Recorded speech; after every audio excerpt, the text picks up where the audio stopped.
If the fence rests, let's lay it down. Gonna dig deep, wave that verdict round. The defense rests, time to analyze. With the evidence, we'll unveil the crime. Justice served in an honest fight. True crime tales till the verdict's right. Solving more than just trivial quests, where sentences rule at the defense rests.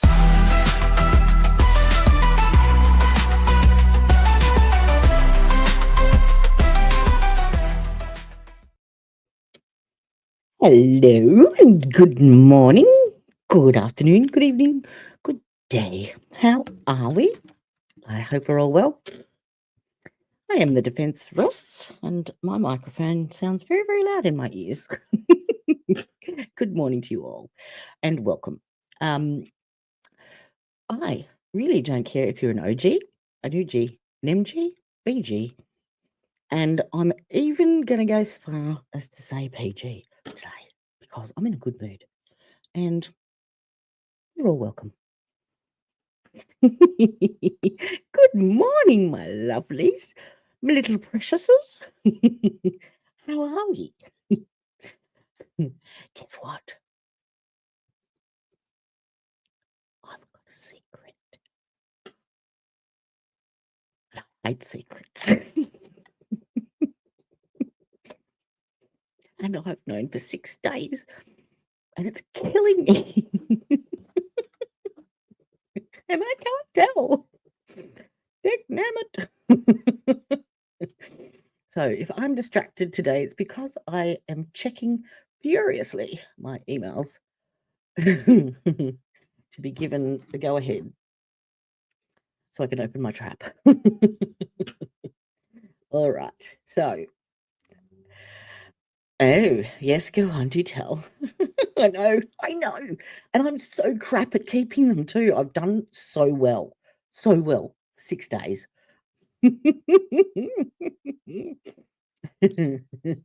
Yes. You may have a clue, Teresa, but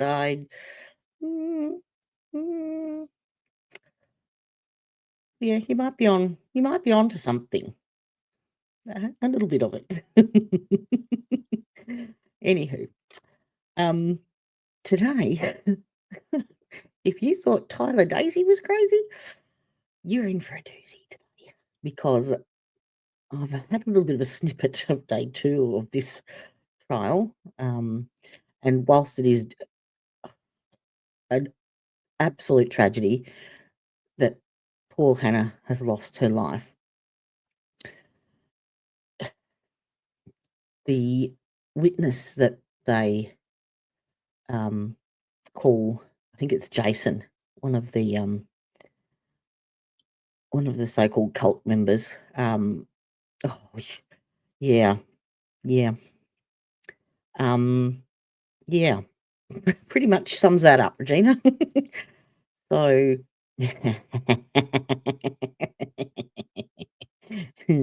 I actually don't even know if you could guess, to be honest. You could come close, but I don't believe you'll guess it.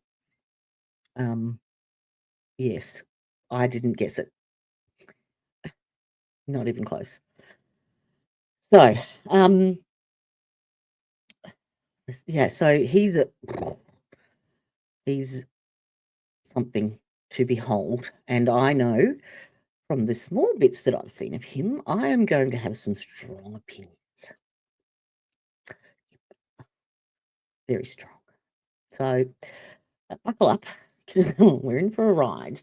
We have day 2 pretty much is full of a lot of medical stuff, which is right up my alley. So we have the latent print examiner, we have the emergency room physician. We have a friend. We have Jason Spillers, which is the person that I'm talking about, and he's on the stand for quite some time. And then we have the forensic pathologist and a psychiatrist. So, busy day today, busy. So, get your slippies on, Get your hoodie, get your hoodie, get your sweats, get your blankie, get your slippies, whatever you need. Just get it and get comfy. Let's get into it, shall we? All right, where is my little doodad? That's better. And I need one of these. There we go. Right, and play.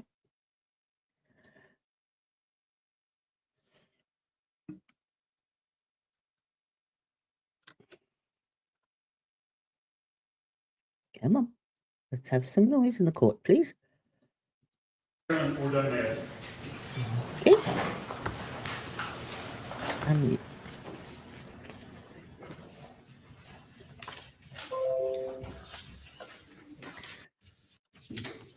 All right, so this Do you mind is raising your right hand? Do you solemnly swear from the evidence you're about to present in this matter shall be the truth, the whole truth, and nothing but the truth, so help you God? I do. Go ahead and have a seat, make yourself comfortable. this is the latent print examiner, Carolyn Ordonzo, or Ordonez. Yeah, that's it. If you do us a favor, state your name for the record and then spell it for us. Carolyn Ordonez. Oh, I got it all wrong. CARALYN ORDONEZ. Ms. Ordonez, where do you work and what do you do? I am employed with the Georgia Bureau of Investigation in the Division of Forensic Sciences, also known as the State. Regina, did you recognize this attorney? The one that's talking? Maybe. No, I don't think so. I think he prefers curly hair. I don't know. No, I'm not sure. I reckon. I reckon if it walks like a duck and talks like a duck, probably is a duck.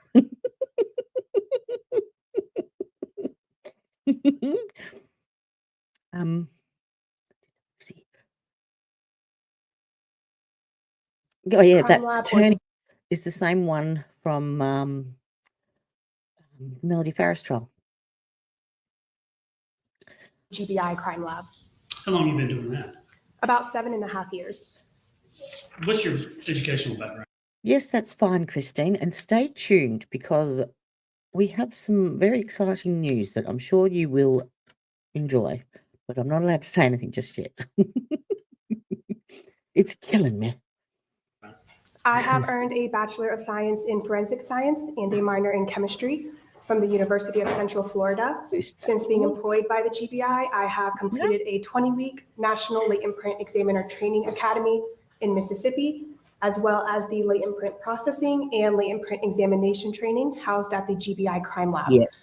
All of this training took about 3 years to complete. And since then, I have been partaking in continuous education with different courses and classes throughout the years. You mainly deal with fingerprints, is that? Yes, I am a latent print examiner. I can turn it in. Thank you, Judge. I apologize. If you would, just kind of tell the jury what you have to do, what type of training. We've heard about some of your training, but kind of just in layman terms, tell us what type of training you have and how do you identify fingerprints? So with fingerprints at the GBI, we do provide in-house training. So I did have external and internal training on fingerprints, which took about 3 years to complete. But as a latent print examiner, I do. What does it say, Jody? This is killing me. Can I throw a hint at you and say, a certain someone be home for the holidays, maybe? I don't know. No, I don't know. Yeah, I can't tell you that one. Sorry. Can you say? No. When's the holidays? I've been sworn. I've been sworn to secrecy. And you have no idea how much it's killing me. No, I'm not allowed because it's not just me that's involved in it, and I can't spoil it. Sorry, I have to wait until I'm allowed. Both latent print processing and latent print examination. So that includes processing physical evidence for the presence of latent prints, as well as photographing any prints that may be developed on those items. I also am trained in taking known and post-mortem impressions, as well as comparing any latent prints. So that's unknown origin prints, meaning we don't know who they belong to, comparing those latent prints to known prints or known individuals. it's got to be triple checked before anything gets said as well, just to be on the safe side. I also utilize the automated fingerprint identification system, that is AFIS, that's the Georgia Fingerprint Database, as well as the FBI's Next Generation Identification System, that is the FBI's database. Both of those are fingerprint databases that we can utilize to try and make an identification on fingerprints. I also will write up my results in official reports and testify in court when subpoenaed. To get your job, did you have to take any tests, or was it competitive in any way? Yeah, so prior to working at the GBI, we did have to have a bachelor's degree in a scientific field. And then I got one of them. application to the GBI, we had to successfully complete a visual acuity test. That's essentially looking at each individual's visual acuity to see if you can distinguish between different or minute differences in images and stuff like that. As well as throughout training, we had several different kinds of tests, both oral, You're very, very practical, intelligent. Very GBI crime lab, And where's your office at? Where's it actually located?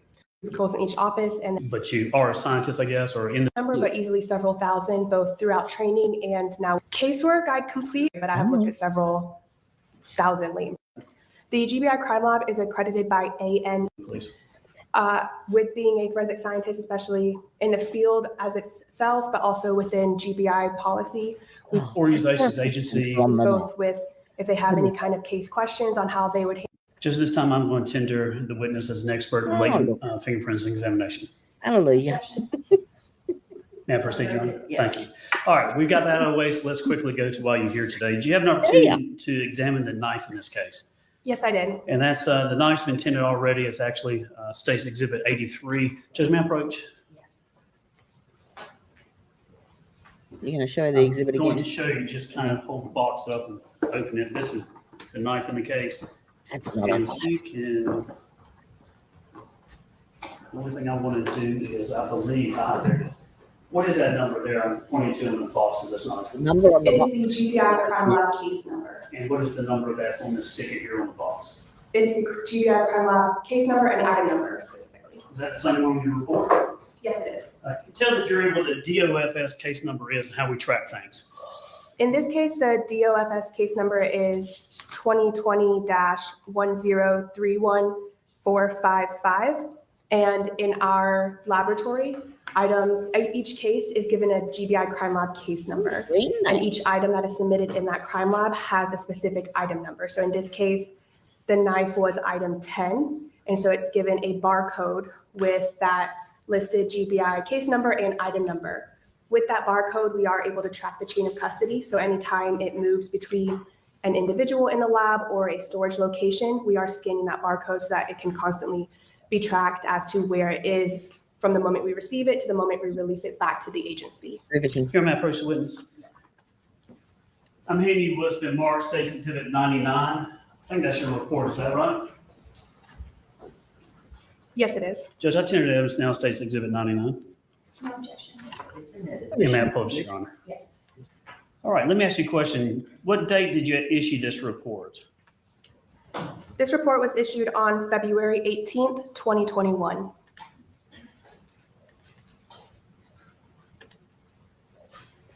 Let me see if I can get technology to work with me here.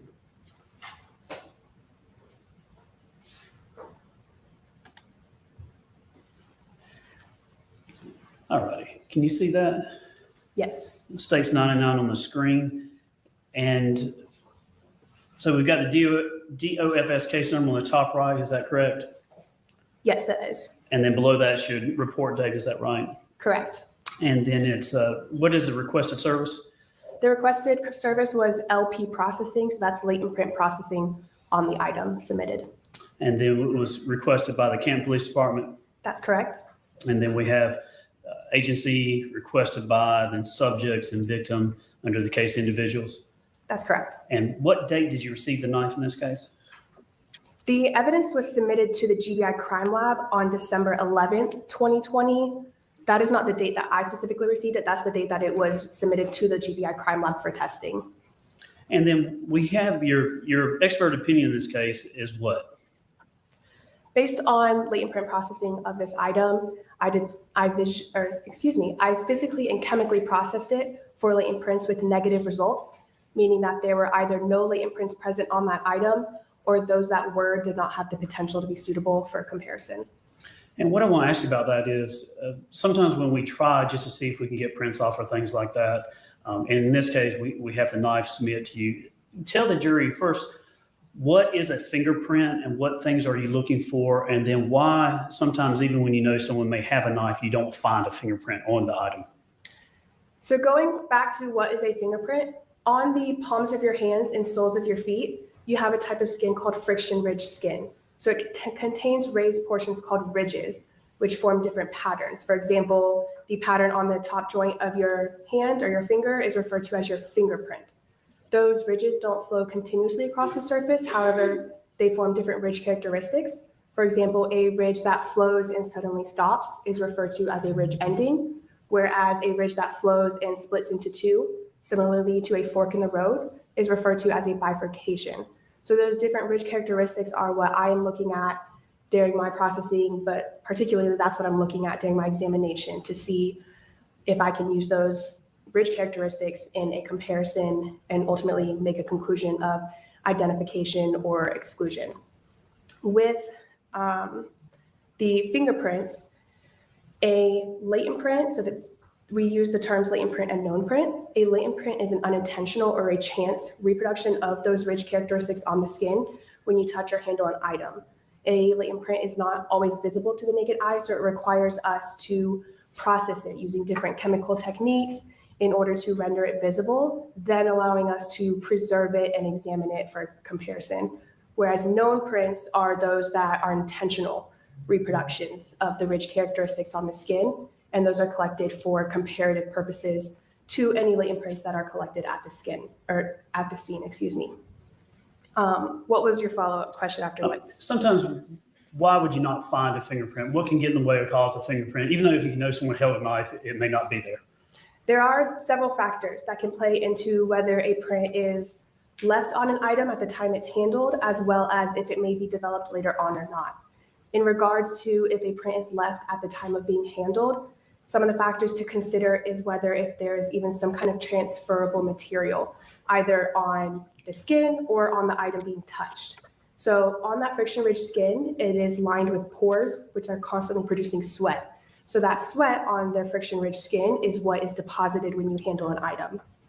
If there is no sweat or a residue on the skin when you touch an item, you may not be leaving a fingerprint on the surface, or if you are, it may be too fragmented for us to be able to work with it. So there has to be some kind of transferable material, either on the skin itself or on the item. And when I say a transferable material on the item, if you have blood, grease, paint, even something really dusty, if you have that on the surface and you touch that surface, you can essentially do a takeaway print where you're removing whatever's on that item, and you can leave friction ridge detail as well. So as long as there's some kind of transferable material, you can typically leave a fingerprint on an item. Another factor to consider is the item itself, if it is even conducive to accepting latent prints. For example, a surface that is dirty or very rusty may not be as conducive to accepting prints, as well as an item that is very textured versus an item that's very smooth. The smoother surface, typically the better a latent print may be left on that surface. As well as if the surface is hot or cold, wet or dry, dirty versus clean, all of that can affect if a print is left on the surface. In regards to if a print is developed after handling, one factor to consider is the environment. If it's left out in humidity, if it's hot versus cold, that can evaporate some of the latent print and essentially evaporate any detail that's left in that print, as well as if it was wet versus dry. So if it did rain on that item, or if it was thrown into some wet environment, that can essentially damage or remove some of that latent. Good morning, Brian. How are you? Sorry, I was busy typing away. I want to talk to Ty about the cases. You can talk to Ty, absolutely. Yeah, absolutely. Yeah, I hear you. Are you on days off or are you working? Poor bugger. Hmm. You can't go to sleep today because I'm waiting for some news. And I cannot say. Print detail, as well as how the item was handled both at the time it was touched as well as after. So if you touch an item and it's a clean touch and release, you may leave a fingerprint, as opposed to an item that's handled a lot, where if you're moving your hand around a lot on it while using it, or a door handle, which many individuals are constantly using that, so that with door handles or types surfaces like that, it's constantly being handled. So you're constantly damaging or removing latent prints that may be present on that item. So there are several factors that can play into whether a print is left at the time that it's handled, as well as if a print is even developed afterward. And on this knife, you didn't find any prints, is that right? That's correct. Nobody's, not the defendants, no one else. You found no prints whatsoever. Correct. There were no. Hey, Bright, any updates on those on the children that were in that car accident? Was it from Miss I can't remember the name of the place. Started with an M. It was like Mystic something. You know, the four kids that were in the car accident that came to your hospital. Hopefully, they're on the mend. I know that unfortunately one of them didn't make it, but hopefully the other three are doing okay. Latent prints developed on the item. And whether or not a fingerprint could be there, it could be because of the type of material, like the knife itself, what it's made out of, could have a factor. Yes, it could be the knife itself, or in this case, there was a reddish brown residue on the knife, so that could interfere also with any latent prints that may be present. So blood or a lot of blood can interfere with the leaving of a fingerprint. That's correct. Just that's all I have. I don't have any questions of this witness. Oh shit! You can step down. They got trackies now, or poor buggers. No, I'm not laughing at that. I'm laughing at Teresa.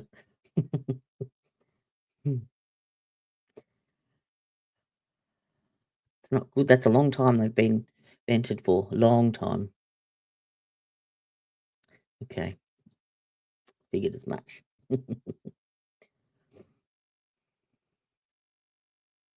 So you're heavily involved in their care, given that it is long-term ventilation, because that poses problems in itself, doesn't it?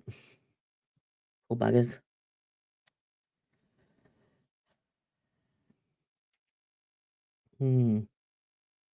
Right, who have we got up?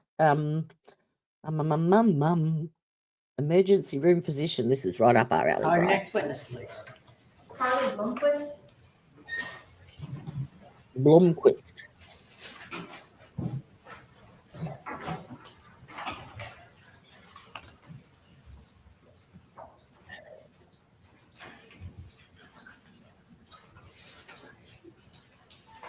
Okay, cool.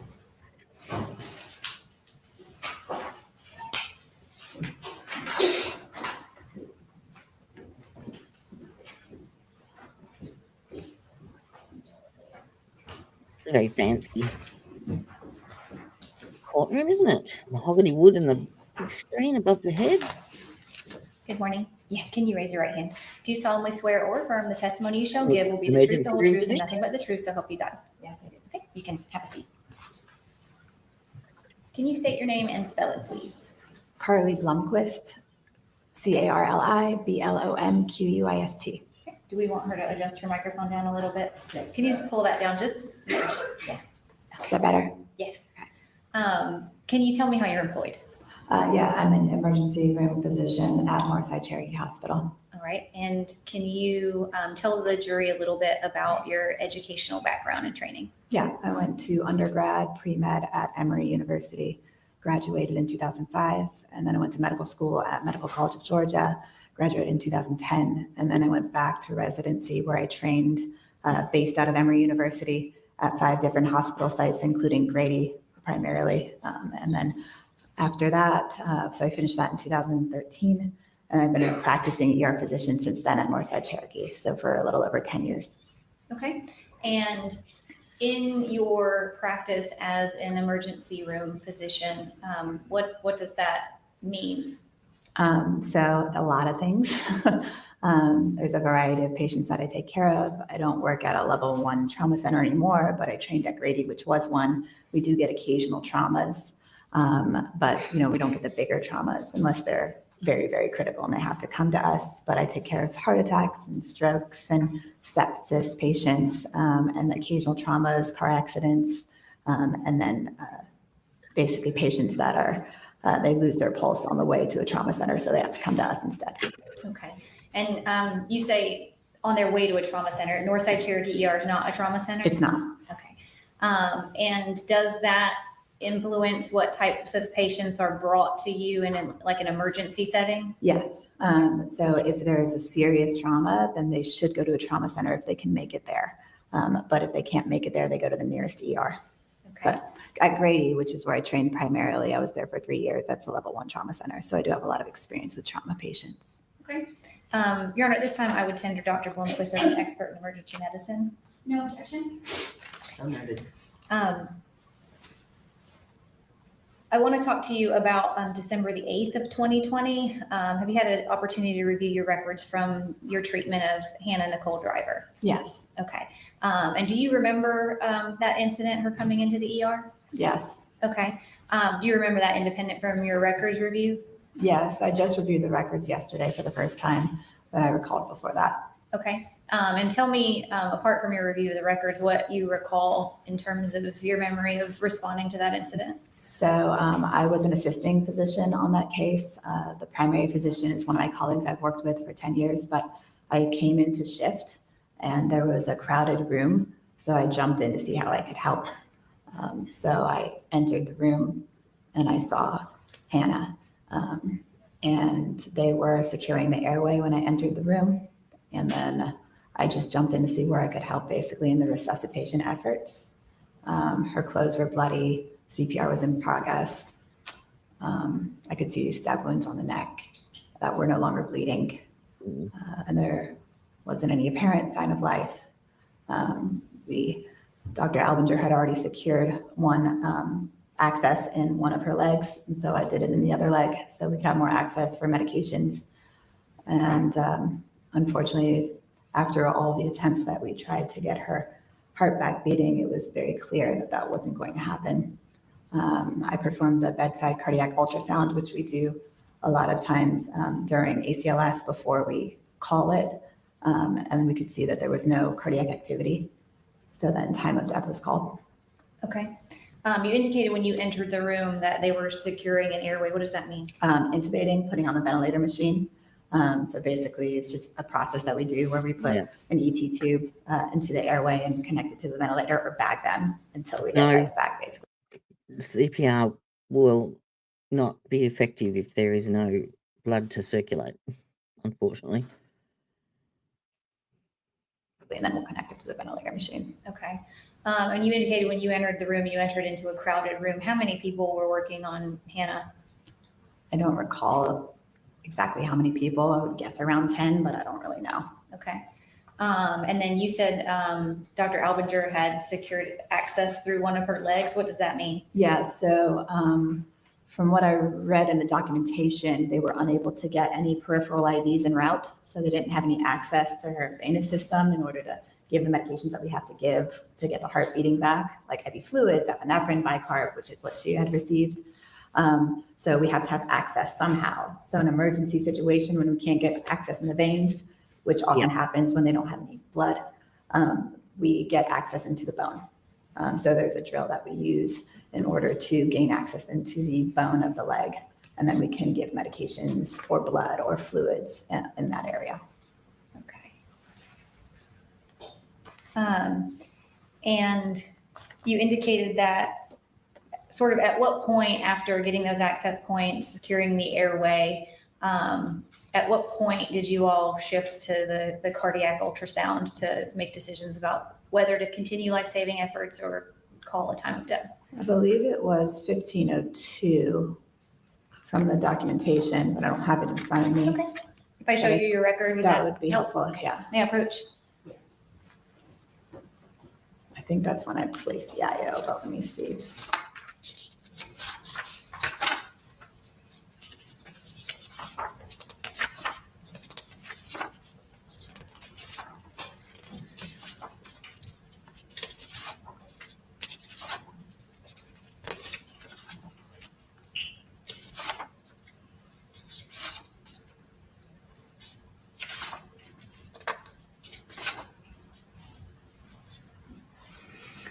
Patient arrived to the ER at 1444.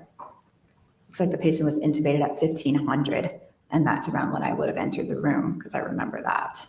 And then at 1502 is when I placed the IO in the right knee, And what is the IO? the interosseous line that I talked about with the drill. Okay, you put that in her right knee, and you said Dr. Albinger had already put one in her left? Correct. Okay.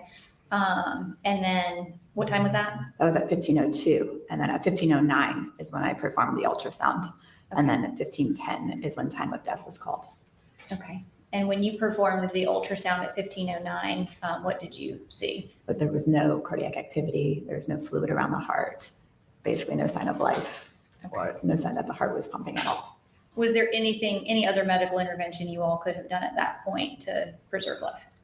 Unfortunately, no. She had gotten multiple rounds of epi. She had gotten IV fluids. She had gotten bicarb.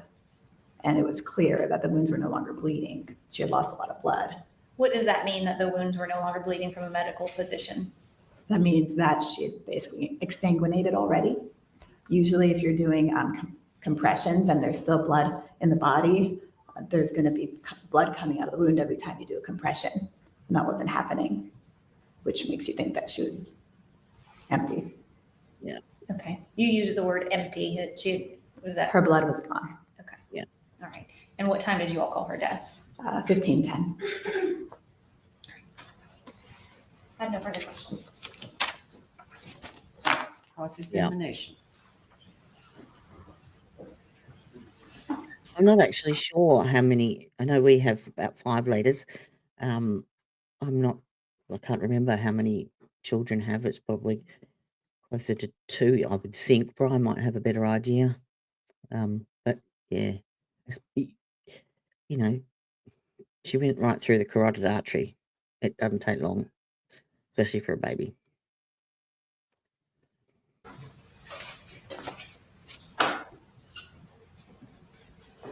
Good morning. Good morning. Prior to you jumping in to assist all the other doctors and staff on that day, did you know anything about any of the backstory about how Hannah came to the hospital? No. Did you ever find anything out in the course of your treatment or after the fact? Afterwards, I had heard that her mom was at another hospital. Okay, thank you. Mhm. Anything else with this witness? No, Your Honor. You can be excused. Thank you, ma'am. Thank you.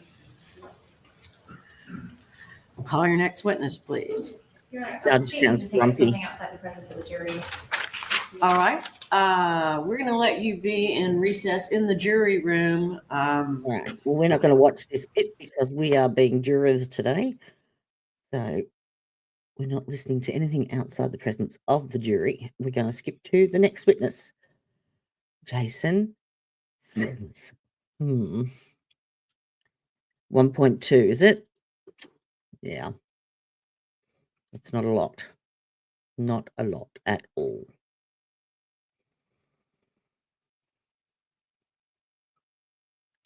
All right. Welcome to Wonderland, at least in his head. Come on. Oop.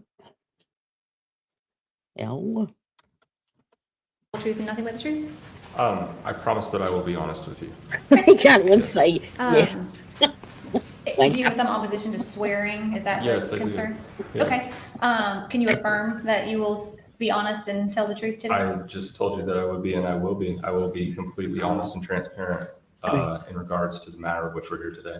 Okay. And my experience with this circumstance. Okay, great. He's apparently in custody, and I'm not sure what for. Yeah. Oh, per pound, okay. Yeah, he's creepy. Creepy. Uber creepy. And can you state your full name? Jason Allen Spillers, All right. How old are you, Mr. Spillers? 36. All right. And you're wearing orange. Are you in custody at this time? Not in Cherokee County. Okay. Do you have pending charges somewhere else? Yes, I do. Okay. And does it have anything to do with this case? Absolutely not. Okay. And the only reason I'm asking you that is, have we made any kind of deals with you or discussed your charges with you in any way? Actually, you made it very clear that you're uninterested in the charges that I have because it has nothing to do with this. Okay. Yeah. All right. And I'm not going to ask you anything else about that. Okay. So I want to know how you know Benyamin Ben Michael. I call him Z. Okay. And I call Chloe, Alexis Driver, Kawani. Those All are the names of which they were introduced to me as. Okay. So just to relieve confusion for the court and for the jury, Oh, thank you for being so this thoughtful. was these are the names that I still call these people by. Okay. So I just want to make that very clear so there's no confusion. And maybe I just want to make that very clear. So I met Z in April of 2020 through an associate. And we met because of an interest in trust law and using trusts to legally incorporate yourself to minimize risk of obstruction by the government, like in the forms of taxes and being able to hold your properties and assets in a trust and making them safer. And there's a whole lot to that. So, I mean, how much would you like for me to talk about that? That's just the nature of how I met him. Okay. And that's great. And I'll just keep asking small questions until we get to all the information that we need. Sure. You said Oh, that really? you had the interest in the trust law, but how did you actually come to know him? How did you forge that connection? Did you meet him somewhere in particular? What do you mean? Like How did you come to know he exists? All of that. through Peggy Schindler, Okay. So you met him through a mutual a contact? mutual friend. Okay. Yes. I saw Peggy in Whole Foods, Okay. and she was telling me about the trust, Okay. but she perhaps doesn't have the vernacular or the capacity to explain it. Oh, And so and Z does. So I spoke with Z, and and then Peggy gave me the trust, and I began a relationship with Z from there. Okay. And you said that was April of 2020? Yes, it was. Okay. And so going forward for the rest of this questioning, I'm going to refer to Benyamin as Z. That'd be great. Okay, Yeah, to that will avoid help you. confusion for everyone. Okay. Thank And you. Chloe will refer to as Kuwani? Kawani, yes. That's how you Spell that, please. Kawani, Ku''A''Ni. Thank you. You're welcome. And is that how you were introduced to them? Yes. Okay. And is that how you knew them through the entirety of your relationship and still with them? Yes. Okay. So in April of 2020, when you met Z, Yes. was that an in-person meeting when you first encountered Yeah, him? it was. Okay. And where physically were you? In a park. We met in a park in South Asheville. Okay. In North Carolina? In North Carolina, yes. Was he living there or staying there at that time? Yeah, he was staying with Peggy. Okay. Yes, apparently they got like $150,000 between them for something to do with some COVID payout that they were fraudulently getting, apparently. Yeah, yep, yep. But wait, there's more. And when you met him, did you become aware of his relationship status? Yeah, Okay. And what did you learn about his relationship status? that he has 4 wives actually, Yeah, and that Four. he practices polygamy. Okay. Is that the question? Is that the answer you were looking for? Yeah, that's what I'm trying to get at. Sure. At that time, were you in a relationship? Yes, I was. And did you exercise any type of polygamy? No. Okay. And so when you initially met him, did you come to know his wives? Not initially, but we did later. I believe I met Kawani briefly in May, but we really spent some time together in late May. Okay. When I went down to Florida to visit them with the girl that I was with at the time. Okay. So you had a girlfriend at the time? So we can call her my girlfriend, but she was living with me, and I mean, I guess you could say that I have always believed in plurality as well, that that men should have multiple women, but I was never in a committed. I mean, I was with Jen; she lived with me, and I took care of her. I provided her. She everyone else didn't work, around me as well. so I provided her with food and shelter and Oh, safety that's nice. and companionship Lovely. and love. Good job. But it was never in our agreement that I wasn't allowed to see other women. Okay.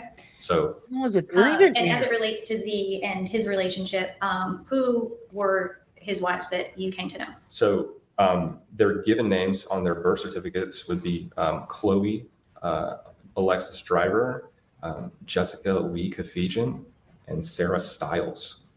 Okay. But those women will be referred to as Kuwani and Anna Gamliana and Shaylig, respectively, because those are their chosen Hebrew names. Okay.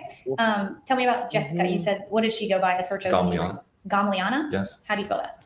Gamiliana. I'm pretty sure. I'd have to look at it. Okay. Gamliana, yes. And you all called her Gami? Gami or Anna, she prefers now. Okay. Because she says that people have a hard time pronouncing Gami and they question her, so she goes by Anna now. Gami or Anna? Okay. Yes. And is that a decision that she made to change that from Gami to Anna? Yes. Okay. Because Like I said, she says that when she introduces herself as Gami, people say, what? God. And so she just goes by Anna now. Okay. And then Sarah is the legal name. Shaylig. Shaylig? Shaylig. Sheilig. It's a Hebrew word. Shaylig? Shaylig. It's a Hebrew word. Yes. All right. You arrived just in the middle of bullshit o'clock. Yeah, perhaps you can help me decipher this quit. F quit. So when did you meet Kawani, Gami, and Shaylig? Like I say, I think I actually met Kawani and Gami in May before they left, like briefly at Peggy's house. Before they left North Carolina? They left North Carolina to go to Florida, but Okay. I can't remember. It seems like I did. So you're asking me, this is like 5 years ago almost. So, whether I met them before I went to Florida, I can't remember. It feels like I did, but that's kind of irrelevant because we went to Florida. Jennifer and I, this girl that I was with at the time, we went to Florida to visit them and stay with them. All right. Do you know when that was that you went to Florida to visit and stay with Z? And It was after Kawani's birthday, which is the 18th. Okay. Tell me when Kawani's birthday is. 18th of what? May. Okay. So after May 18th of 2020, you and Michelle? No, Jennifer. Sorry, Jennifer. Yes. You and Jennifer went to Florida. Yes, we did. And did you stay with Z and Gami? No, we stayed in our van. You stayed in your van. Okay. Yeah, but we spent all of our time with them though. Like they were staying in a motel at the time. Okay. In Nokomis Beach. Where? Nokomis Beach, Florida. Where's that? It's by Venice. It's like south of Sarasota. Okay. Yeah. And you mentioned that when you first met them, they were in North Carolina, and then they went to Florida. That they were staying in hotels. For the duration of your relationship with them, was that routine for them to kind of move around or travel or stay in different places? Yeah, they were moving around a lot at the time. Okay. From what I understood, but they had been in, I can't recall what they were doing before that, but they stayed in Florida and then they went to Connecticut and they would stay in different places for like months at a time. I know that they stayed in Florida for months. After we left Florida, they stayed there for at least another month, I think. Okay. And they would stay in one place, like a singular location for a few months, and then they would go to the next location wherever they decided to go. I know that Kawani and Z had been in Myrtle Beach together for a pretty extended amount of time in Virginia Beach. That's where they met Gamliana. So they stayed in these places for extended periods of time. Okay. So you're aware of Florida, North Carolina, Connecticut, Virginia. Yes. Anywhere else? Gosh, I don't know. Did they ever spend time in Tennessee? I don't think any extended time. I don't know. I can't remember. Okay. I don't know. All right. So. And so you indicated sometime in May of 2020, you went down to Florida and spent a lot of time with them? Yes. Okay. We spent a week down there. A week? Yeah. Was that the first time you saw Benyamin with all three of the women? Yes, it was. Okay. Yes. And when you first met him and learned that he had three wives, sort of what was your thought process on that arrangement or situation? I thought that was really interesting because, usually you only see that with like religious cults like Mormonism. Even though, scripturally, even, old Jewish and Christian tradition promotes plurality. Like it's promoted in scripture that men have multiple wives, like it's written about all through the Bible. But you don't really see it that much anymore, perhaps in Mormonism only. And I had spoken with Z extensively about what was happening with his like his wives in this situation. And I found it pretty interesting because he was providing care, all of the things that a man is supposed to provide for a woman. Like I said, and it was kind of like something that I was interested in because, like I said with Jen, I provided Jen with food, a place to shelter. She didn't work. I provided her with companionship and love, and I listened to her and I was affectionate towards her, even though I was never in a committed relationship. But it's like the value of having a wife is profound, like the value of having that intimacy that perhaps couldn't be achieved through a non-marital relationship. And so Z had basically taken what I found to be what I wanted in life was plurality, but also incorporating the deep intimacy of marriage with multiple women.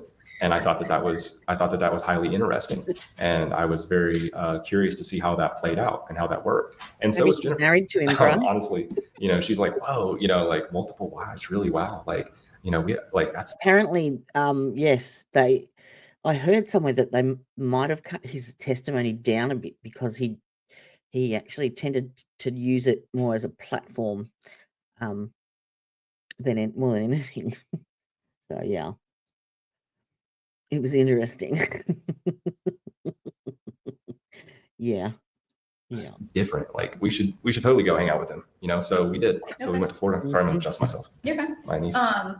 And you said you were kind of interested to see how it played out Basically, like we're talking about like the social dynamic of a circumstance like that, which I think is really like where most people go with that. When they hear about polygamy, most individuals will question the social dynamic of such relationship, and how does that work? Like, what is the social dynamic between the women, and the social dynamic between the women and the woman? The women. They get it on. I mean, you can see these types of shows. There's shows on television that promote polygamy and Sister Wives. like Sister Wives. Yeah, exactly. And so it's kind of like to see a firsthand perspective of that, of somebody who's really living like that. I thought was highly interesting. I was very interested in what these women had to say and what they were about. Okay.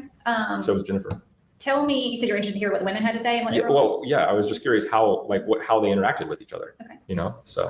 From May of 2020, when you said that you and Jennifer went to Florida and started spending time with them, how much time did you spend with Z and the three women from May until December of 2020? Oh, well, there was a lot. I mean, so I went to go see them in May, and then I broke up with Jennifer. I broke off with Jennifer over the summer. So she actually never saw them again. Okay. And then I stayed in Connecticut at Z's parents' house at the Joyce home in Connecticut in September See?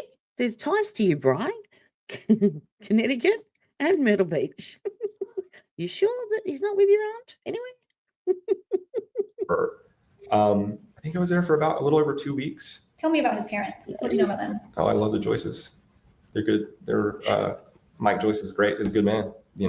They're essentially Michelle Joyce is they're very powerful people. Like even they're like really intelligent. They're highly intelligent people, highly well spoken about their traditions and values, and they're very warm and open and welcoming folks. Like, are they his biological? What, you've never drunk your own urine?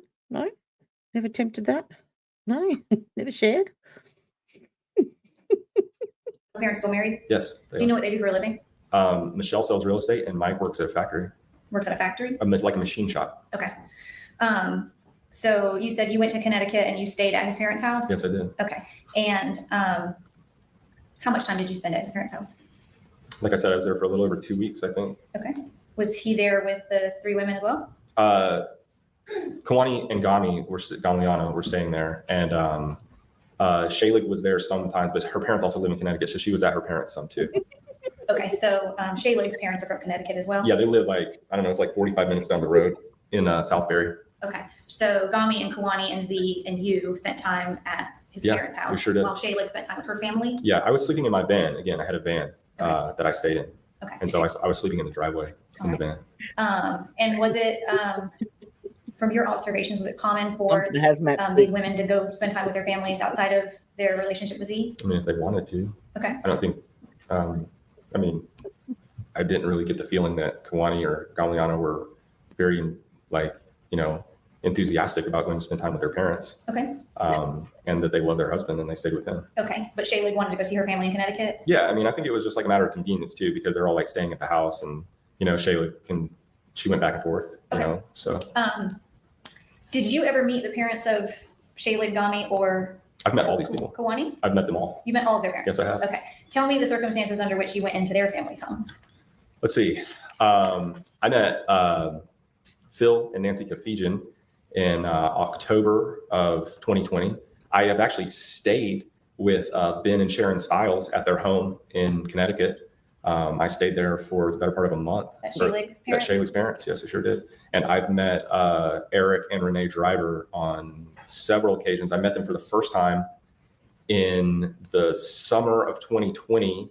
I met Kawani and Z and Eric and Renee Driver at a river in Tennessee, and we spent the day together. Okay.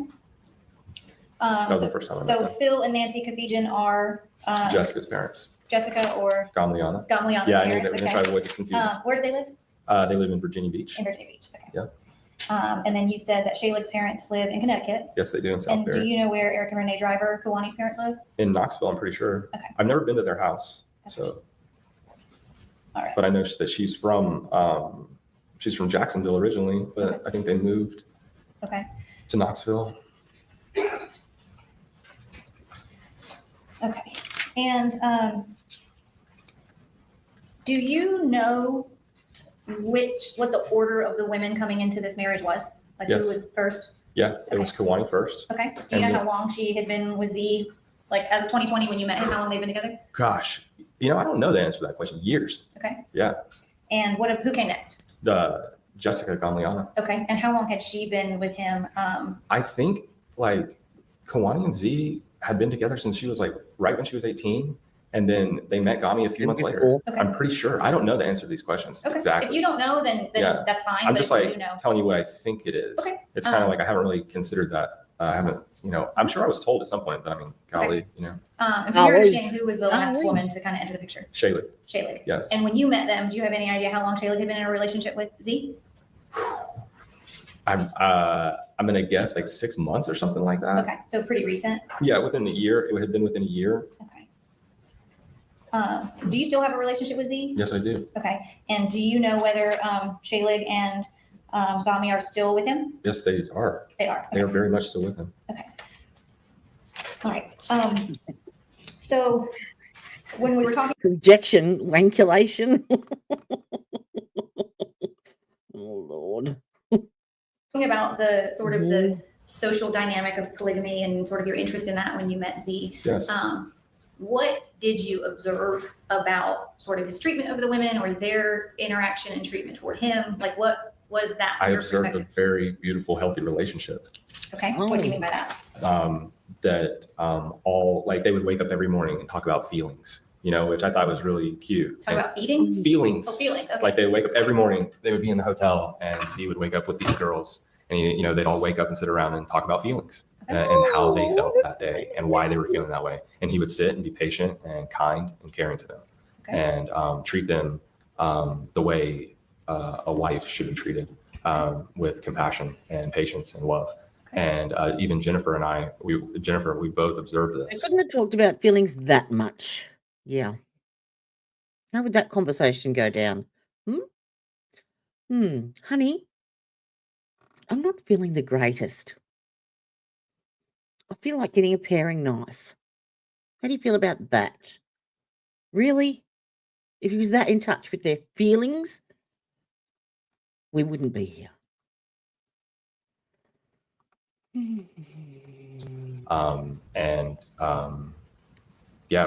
I was actually a little surprised at the amount, like No, the doesn't. absence of like Makes it look like petty it. argument and jealousy, because you have to kind of expect that. That's what Jen said too. Like we were like, wow, this is really like they really have a healthy thing here. That they're all interacting with each other. Oh, it gets They better. all share the same type of value for I'm waiting humanness. for Dr. That like there's a real value here that you don't see in a lot of individuals. Like most people act solely in self-interest, and that's not what you saw with these girls and their man. And it was really sweet actually. Like Z was always he was being very kind to them, and they all got along. Like I didn't see, Sorry. we stayed there for over a week. in the van, and we didn't see any bickering, and we were with him all day, every day, like this whole time. And that was the week so- you spent with them in Florida in May of 2020? That's right. Yeah. Okay. Yep. When you left Florida, I asked you sort of the broad question of how much time you spent with them between May of 2020 and December of 2020. Sure. But after that week in May, when did you later spend chunks of time with them and where? Well, like I said, I met up with Z and Kawani and her parents at a river in Tennessee. Do you know when that was? Gosh, sometime in the summer of 2020. I actually cannot remember exactly when that was. Okay. And then I stayed Self-examination. with Z. I stayed in his parents' driveway for a few weeks in September. Then I went back home, and then I came to Virginia Beach in the middle of October, and I stayed there for about 3 weeks with Z and Kawani, and Gamliana too. Sarah Shalig was in Connecticut at that time with her parents. Okay. So in October, you spent 3 weeks in Virginia. Shaylee was with her parents. That's right. And Kuwani and Dami and you and Z were together in Virginia? That's right. Okay. I want to get signed back into this computer.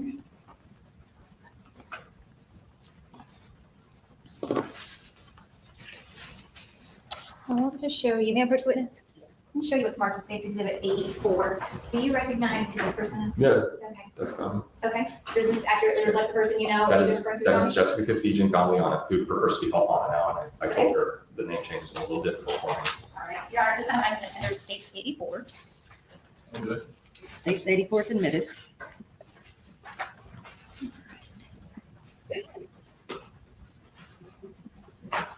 Permission to publish? Yes, ma'am. Okay.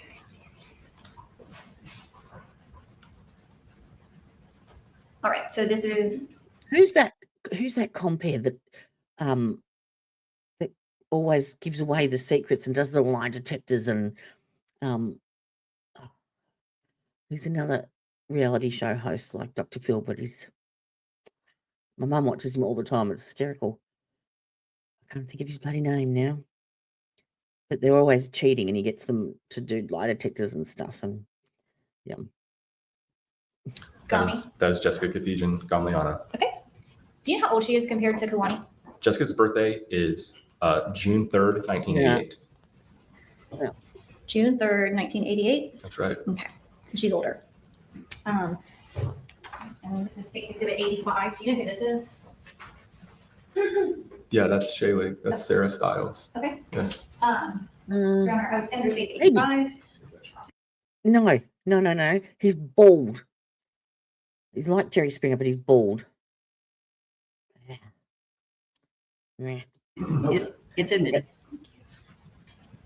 And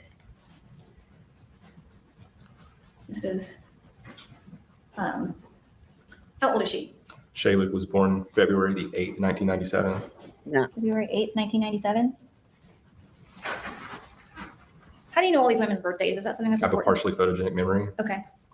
Would that be information that you seek out about people that you care about, or that No, you, I don't even try to remember. okay, you just remember it? Yeah. Okay. That's the nature of my mind. Nature Are of my these two mind. pictures the scene that you remember of December the 8th of 2020, being at that residence? Oh my gosh, that is the inside of Jerry's house, isn't it? Wow. Yeah, I don't know the inside. I was going to say, because I see the picture of Shaylee there and I'm like, wow, that's really messy. Like, because they never kept a messy place, That's him. but Jerry does. One. Okay. So I see that there. That is the inside, because like you see all the dirt and like just like it's kind of nasty looking. My mum's addicted to him. She loves him. Oh, I was just like, where was this picture taken? Like, because they do not keep an unclean house like that. Okay. So, but Jerry definitely does. Jerry's kind of a slob, self-admittedly on his part. So I'm not trying to, Okay. he'll admit that. All So, right. Tell me a little bit about that. You said that they keep a clean environment. In terms of sort of the dynamics of the group when you were with them, did they have any viewpoints about like diet or like health in terms of? Oh yes, very much. That's like a part of the way that they live. And it's part of the way that I live too. Okay. And what were sort of were you all like-minded in that way? Yes, very much. And that's one of the things that that I liked about Z immediately was that the way that he cared for himself and the way that he cared for his women. What do you mean by that? First of all, like there's like a standard of purity. I've been on and off vegetarian for most of my life. I met them and they're vegans. Okay.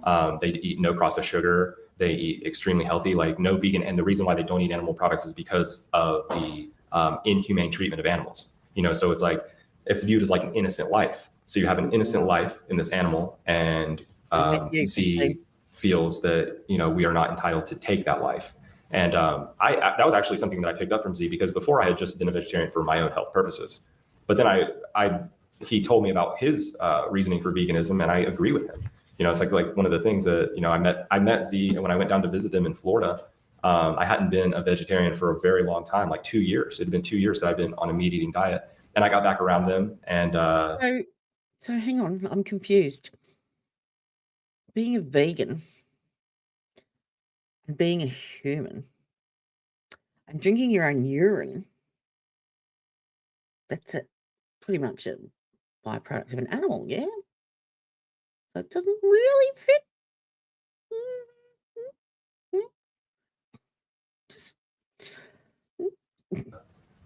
And I was influenced in a positive way, I would say, by being around them and being around their health again. And so I immediately went back to vegetarianism, and I've been a vegetarian ever since. Okay. Back to my routine. And Jen did it with me too, for the remaining time she was with me. All right. We immediately switched back to vegetarianism.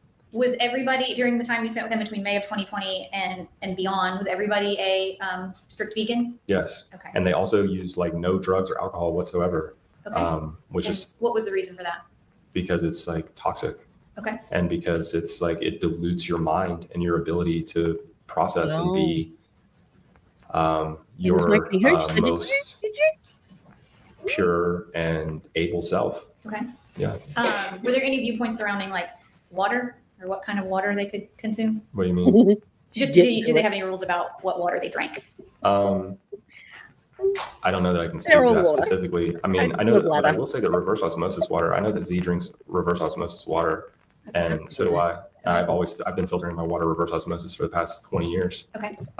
Because, you'd like to get there's a lot of particulates in the water, especially, you get the water out of the sink, out of the tap here, it's full of chemicals and fluoride and chlorine and things that are heavy metals that are unhealthy for your brain and body.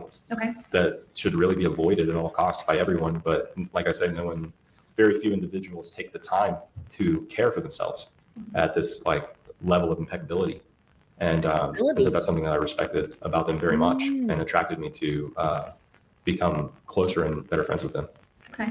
From your perspective, was the observation of these practices something that was inherent in them, or something that required discipline from them? No, definitely not. Like Kawani was the one who was like giving me a hard time about eating meat when I was in. She's the one who's like, she's like, you just don't care about the animals, do you? And I'm like, she's like, maybe you're just an asshole. And I was like, maybe. She said maybe you were just an asshole? Yeah. Okay. And you're talking about Kawani, the one who's sitting right there. Okay. And I said, maybe I am, and maybe I should stop eating meat because of this reason, not for my own health purposes. Okay. Because of the taking of life, and because, it's better to live that way. Mm-hmm. And so I was like, maybe you're right, young lady, like I see where you're coming from. And so I actually went back to vegetarianism then. Was she expressive in communicating about sort of her belief system of subscribing to these practices? Yeah, totally. Okay. Yeah, it's not like it was like forced, it's like, it's pretty logical, really. It's like, and it's like, it makes sense. It's like, this is impeccability. This is taking care of yourself in the highest regard. Yeah. This is eliminating toxic waste from your body. This is living a life that's clean and pure without drugs and alcohol of any type, including caffeine. Okay. No nicotine, no alcohol of any type. They don't drink at all. Okay. So it's like, it's really rare to find that level of commitment, of care to yourself. And all of these girls were just on board with it. They were like, of course they are, because it makes sense, and you feel better and you feel healthier, and you're like, representing something that is separate from the regular world of toxicity and negligence to one's own well-being. Yeah. Okay.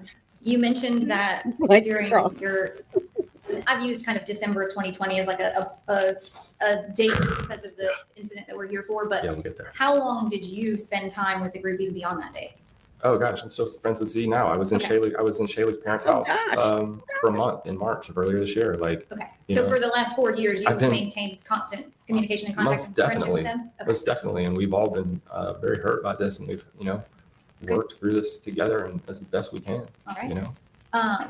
So you mentioned that feelings every morning. They didn't drink any consume any drugs or alcohol. Correct. Are you referring to sort of illicit drugs or just all drugs? What do you mean by the term drugs?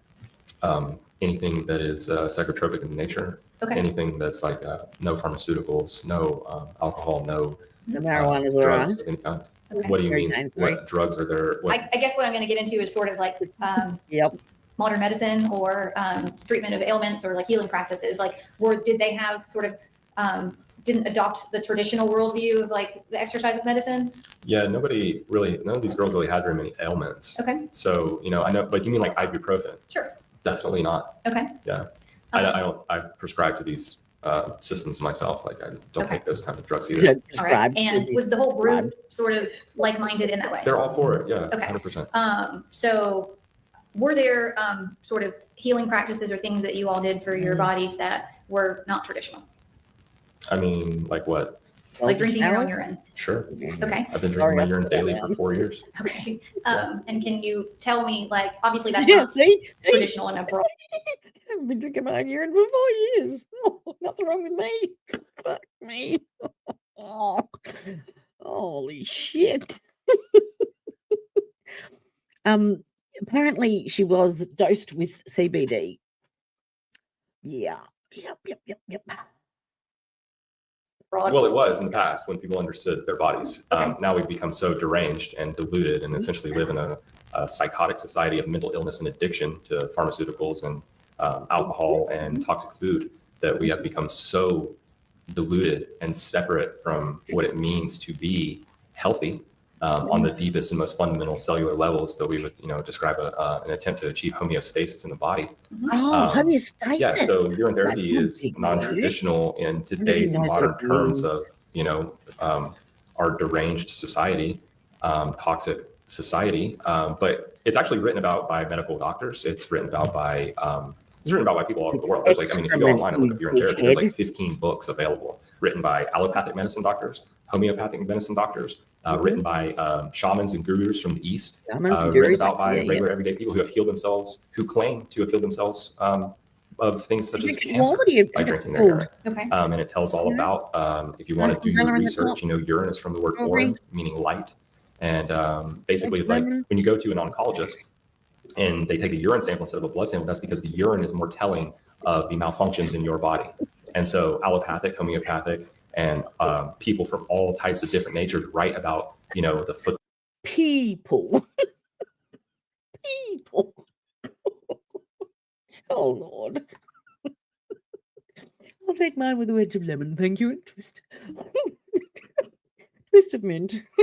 Holy Tonic realignment of your DNA through tonic realignment of your DNA. Sounds delicious. urine therapy. So urine has like discarded nutrients in it, but those nutrients have passed through your kidney and bladder and are Yeah. now contained within orin, the light production of your body. And it needs to be understood, and this is just like very common programming in the world, that urine is waste, and it's literally an antiseptic. It's the opposite of waste. It's your stool is Really? your waste.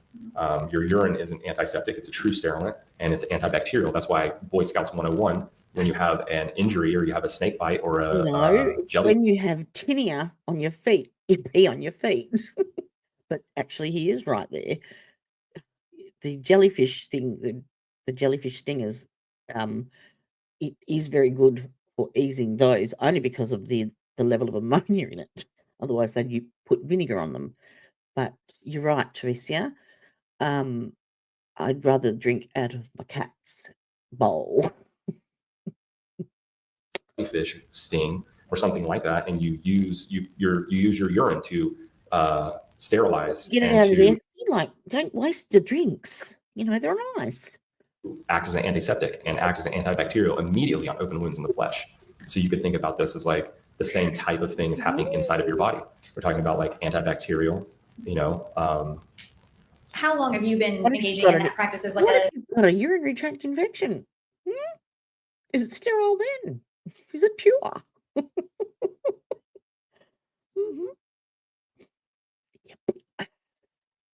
gosh, I'll do you like, consider it a healing practice or like a health routine? well, to me, it was a healing practice at first. And I would say that the first year, it took me probably like 6 months to a year But actually, I would say maybe a little less than that. 6 months. I Develop think a for face. some individuals, they would probably, that would be a healing practice for at least a year. But I was considerably healthier and more fit than the average individual. Okay. Like I said, I've been filtering my water, all the fluoride and chlorine out of my water for like 20 years since I was in high school. Okay. Like I started these practices very young. I just realized that, it's like, would you like to have toxic waste and heavy metals in your water, or should we filter these out? I mean, it doesn't really take a genius to figure this out. Like, we should be taking these steps to heal ourselves and and not only heal ourselves, but as a health practice.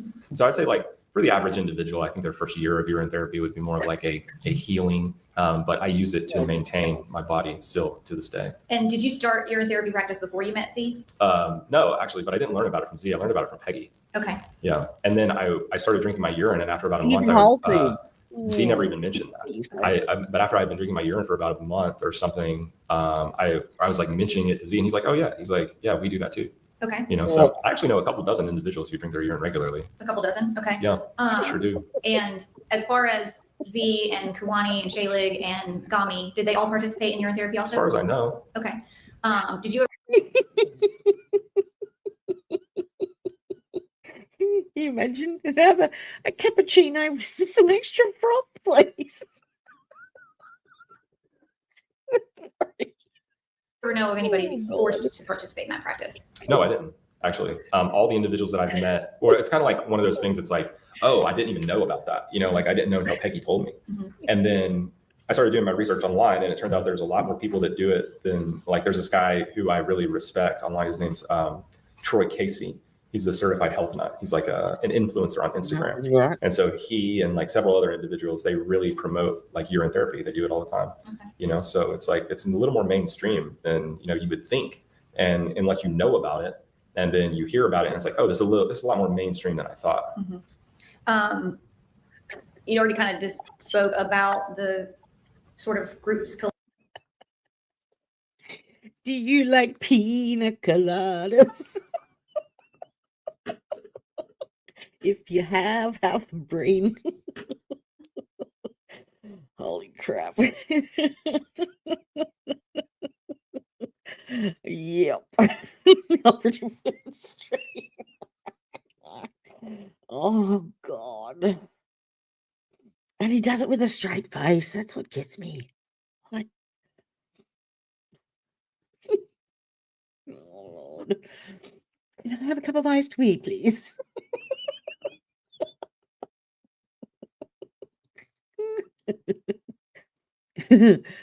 I wish they. You get the judge. I don't understand, sweetheart. I don't understand. Collective Right, views different. on medicine or traditional medicine. Sure. Were there any other types of healing practices to either like center themselves or strengthen their mind or their body that you were aware of? Gosh, I mean, I personally Golly. use all kinds of, like, I use Rife machines. I've watched people have miraculous healings from Rife machines. And what is that? A Rife machine is a frequency generator developed by Royal Raymond Rife in the early 1930s at the University of San Diego, Southern California.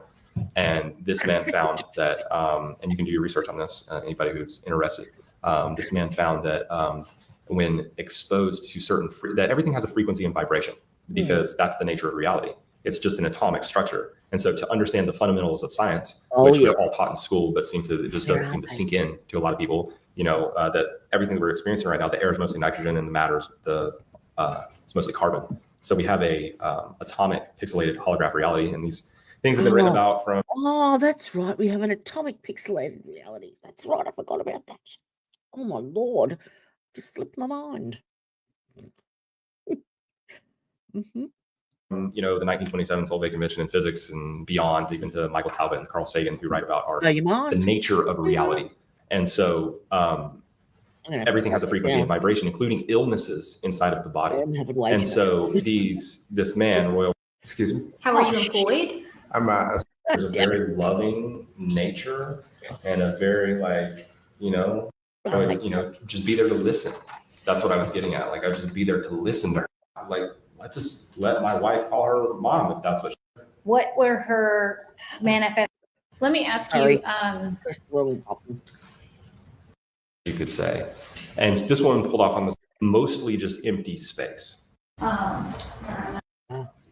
She went into the, this man found that when by regular efforts to one's own well-being. I see the picture of Shaylee there and I'm like, wow, that's really messy. Like, cause they never kept a messy place, you know, but Jerry does. Okay. So I see that there. That is the insight. Cause like you see all the dirt and like Toward him, like what was that? I your observed a perspective? very beautiful, healthy relationship. Okay. What do you mean by that? All like they would wake up every morning and talk about feelings, you know, which I thought was really, you know. Okay. And I mean, I wasn't with them like 24/7. Anna, in any way? No, about this circumstance to leave, to escape. You're watching Kawani care got inside of her head somehow from the. To sort of her Yeah, totally. I think mental it was and emotional I health? think it was like a crazy person down the middle of the road that is, Okay. you know, All right. like. Is I want to establish with you, and I will do. How did they manage the care? In my own ignorance, this was not, you have to live. It's like, if you don't want to, Okay. she went into the dark for like 2 months. About the sort of group's collective views on medicine or traditional medicine. Sure. Were there any other types of healing practices to either like center themselves or strengthen their mind or their body that you were aware of? Gosh, I mean, I personally use all kinds of, like, I use Rife machines. I've watched people have miraculous healings from Rife machines. And what is that? A Rife machine is a frequency generator developed by Royal Raymond Rife in the early 1930s at the University of San Diego, Southern California. And this man found that, and you can do your research on this, anybody who's interested. This man found that when exposed to certain, that everything has a frequency and vibration because that's the nature of reality.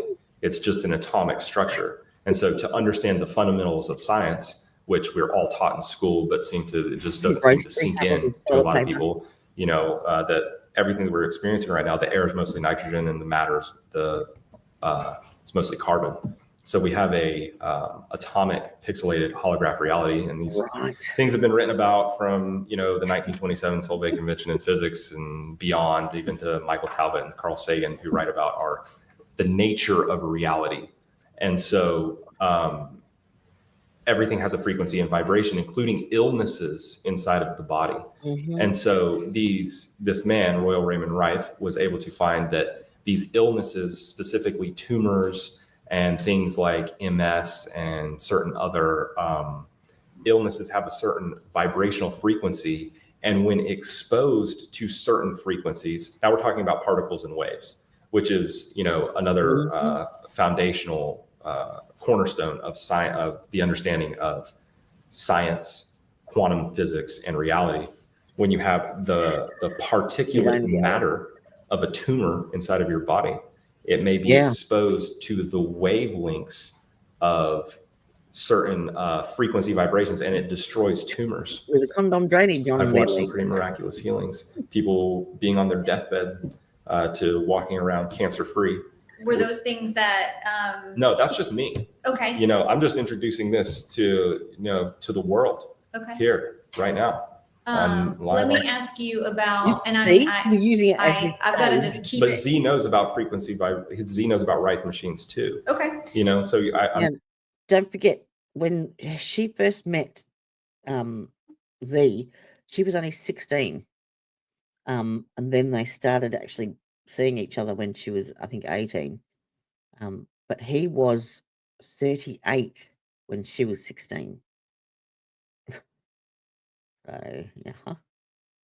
I'm just curious, like which ones? Let me ask a more direct question. Yeah, please. Are you aware of them using any type of sensory deprivation or dark therapy? Dark therapy, yeah, from the teachings of Montauk Chia.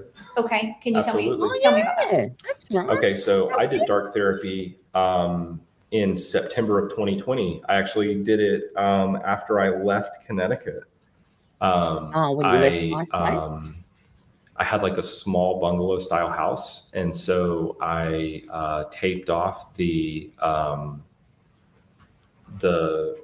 bedroom and the bathroom, and I blacked out all the windows, and I retreated into a meditative place for 432 hours.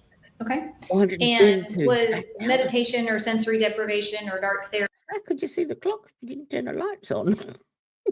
therapy, was that something that Z and the 3 women also subscribed to and participated Z did dark therapy like 10 years ago. Okay. You know, he did dark therapy, but at the time when I met them, none of the women had done dark therapy. in? Okay. Gamliana was the first one to do it, and she did it for 2 weeks at my house in November of 2020.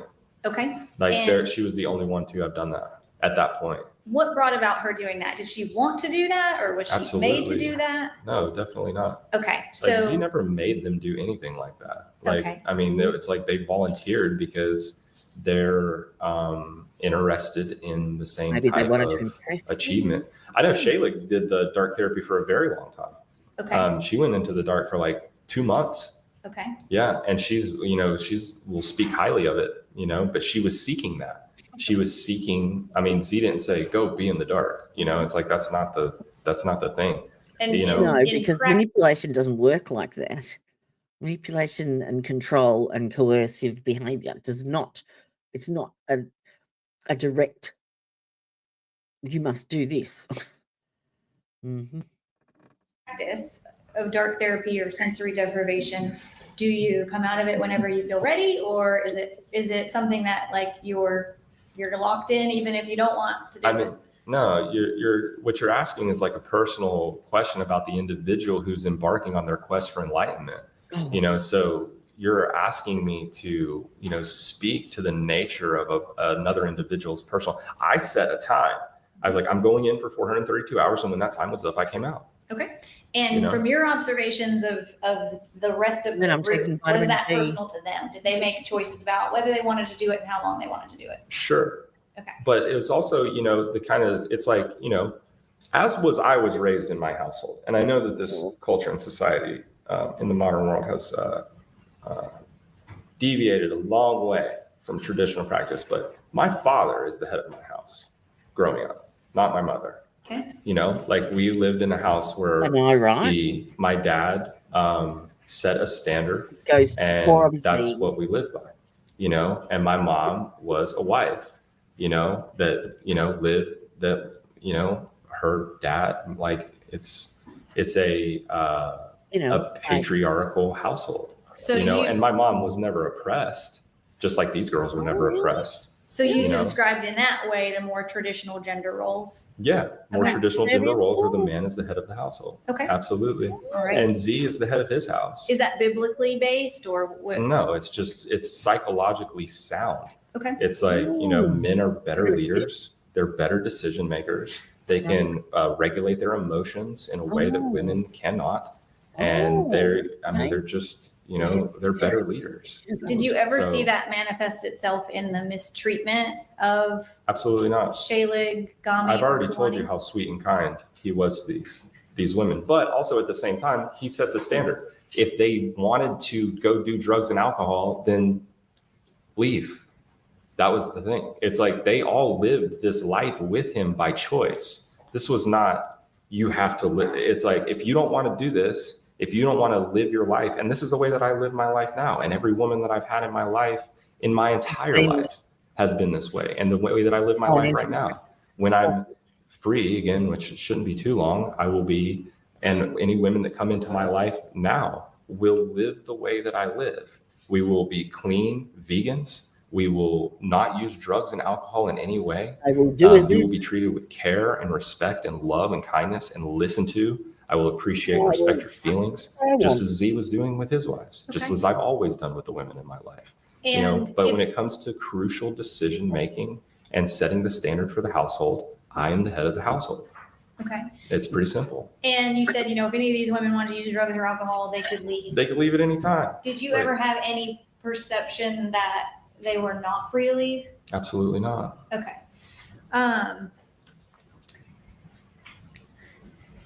All right. I want to Her in the eye yet?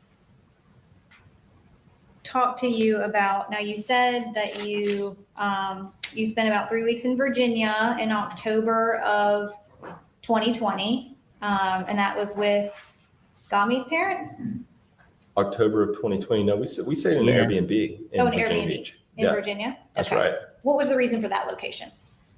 Oh, it's where Gami's from. Okay. And I mean, it's a beautiful area. Okay. So, And then after October of 2020, when you spent 3 weeks with them there, what time did you spend with them after October? gosh, we were together pretty much all the time from Okay. that point on.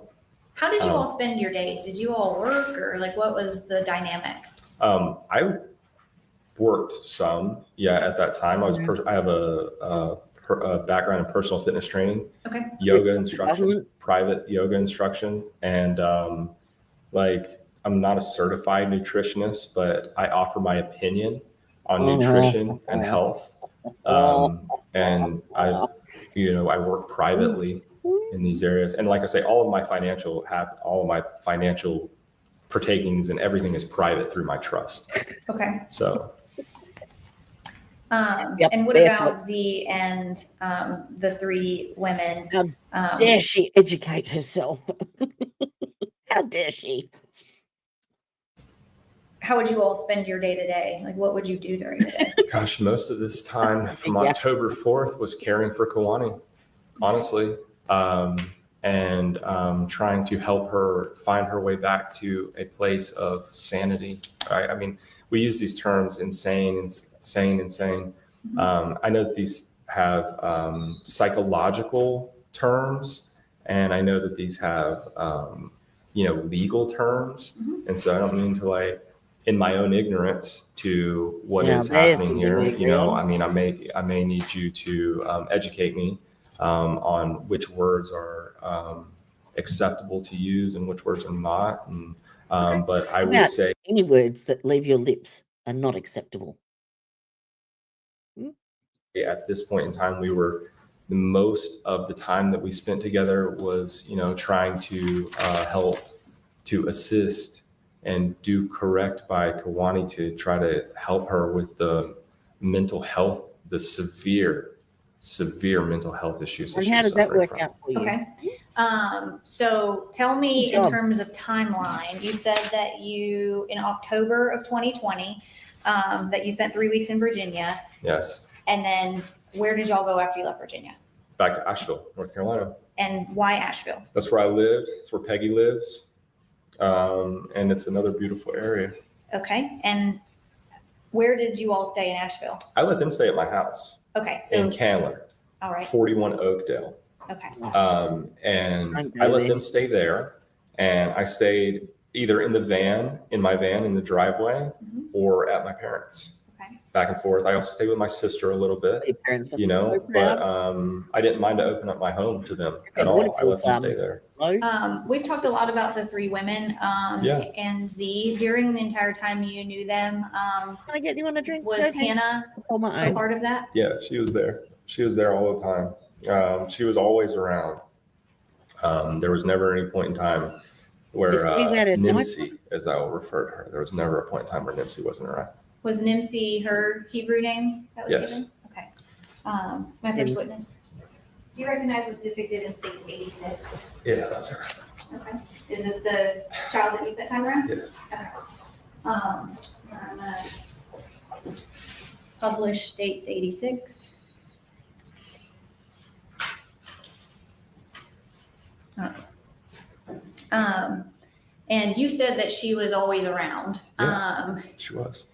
How did they manage the care of Nimsy? Was everybody involved in that, or was it? I would say it was more predominantly Kawani. Okay. But the other girls definitely were there to support, and Z definitely was there to support. Okay. Their tissues are there if you need them. Yeah. So, Don't waste them. Good fluid.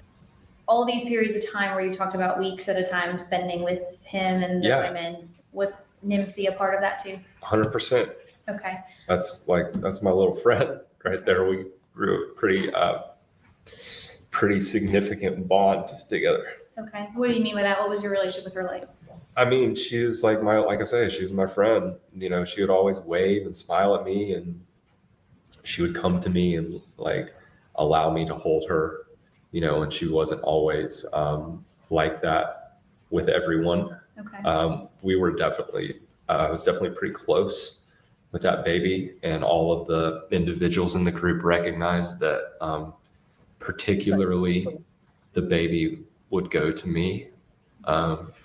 But a lot of babies are like that. I'm like that with a lot of babies. Okay. Like, you know, I come from a large family. My dad now. has 5 siblings and my mother has 4. They all have children. All my aunts and uncles have children. So my dad's oldest brother.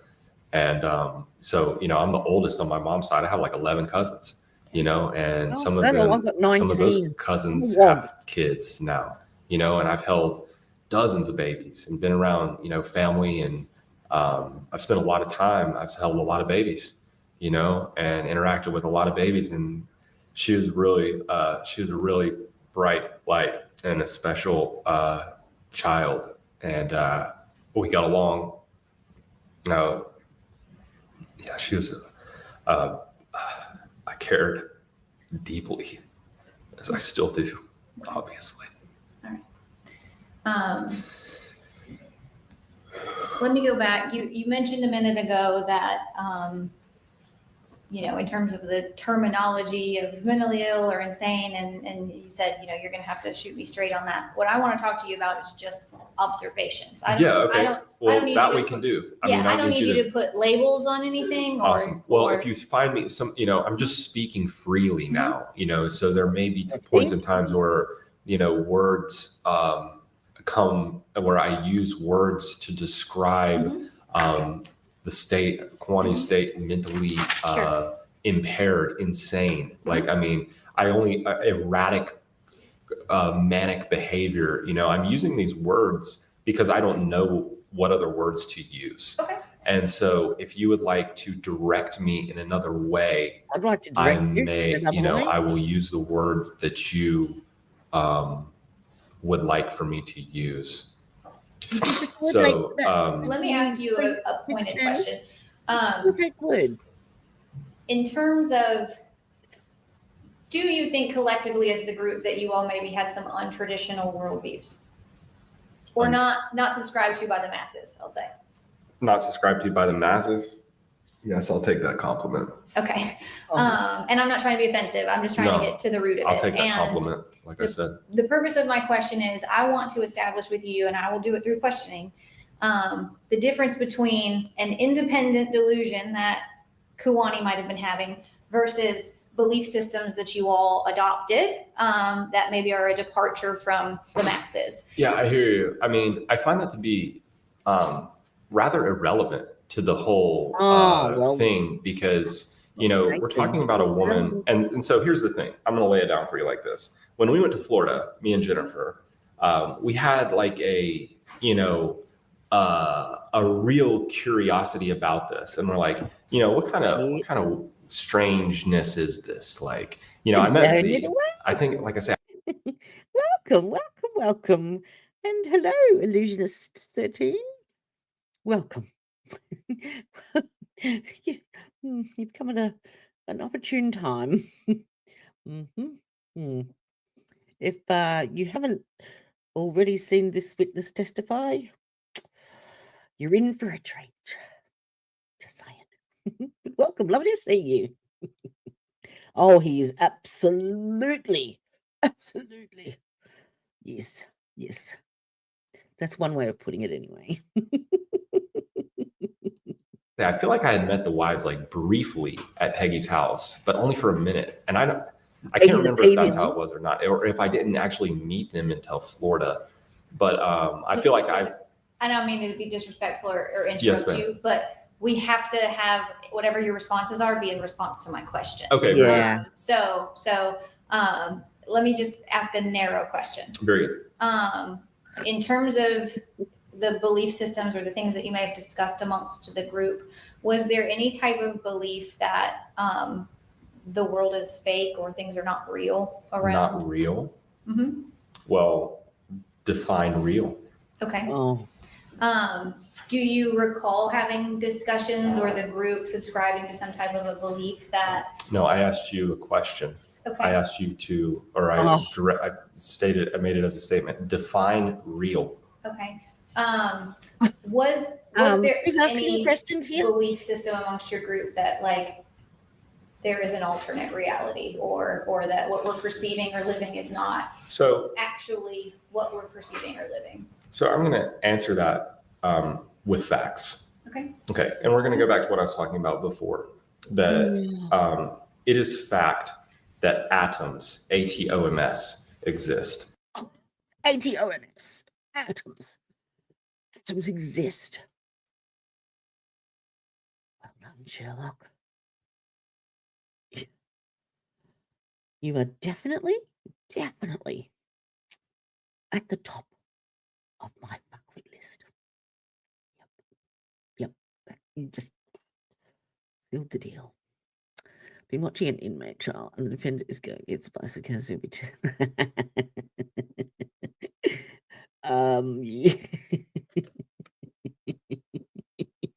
Hello, welcome. Atoms, believe it or not, it's a fact. They exist. Mind blowing, I know. Just yes. And for a second there, I thought that the attorney might have been asking the questions, but I must have been mistaken. Oh my God. Somebody pour me a tall glass of tea. And that atoms are in it mostly just empty space. Okay. Your head and is so empty space. they mate. are colliding particles that form a visual and materialistic reality that we experience right now. Now, if we are to define what is real, I mean, then you are to define what is real by your senses. I don't think any of us have had enough THC to be able to delve this level of bullshit.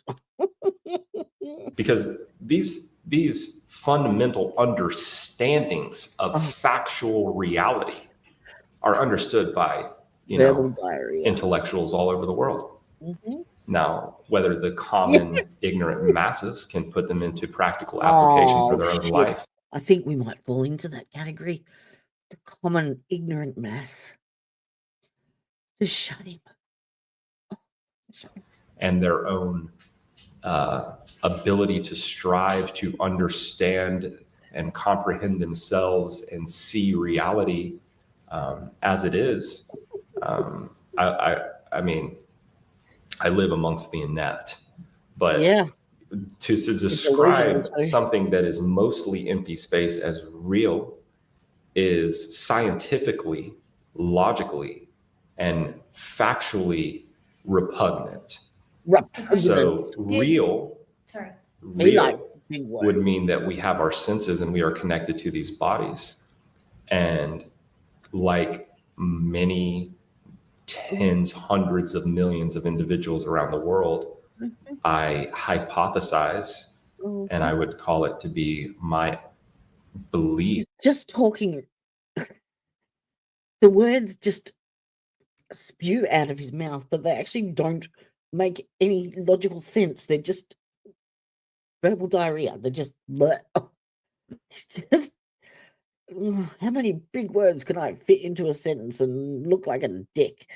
That we all have souls, that there is a soul, that there is an energetic manifestation that is participating in this reality in Yeah. a body. Yes. So Did, there's something greater. Objection. There I is was something greater. confident. To answer your question directly, there That is a wasn't directly greater, it. there is something greater happening here than Yeah. what the inept can Your perceive or choose to perceive. okay. And did Z and Kuwani and Gami and Shaylik, did they all sort of share that view? Are those things that you all discussed? Well, this intellectualism was shared by myself and Z for sure. Like we Okay. talked about this immediately. Okay. But like I say, I mean, I know several individuals who are able to keep up with these like types of conversations and comprehensions of fact. Did you all So- believe that you had some type of broader Kind of on consciousness? one or, finger. I don't know if I'm using the right I think that terminology. everyone has the potential to have a broader consciousness. Okay. That did I know it to be factual that I am pursuing that and that the average individual is not? 100%. Okay. And was that sort of the tone of the group in terms of like your, Absolutely. I guess, broader calling in the world? I mean, I'm not going to sit here and try to put words into the mouths of these other individuals. Now, we have some agreements. Mhm. Now, we have some agreements into the matter of what is factual, scientific Mhm. understanding. And Could you imagine?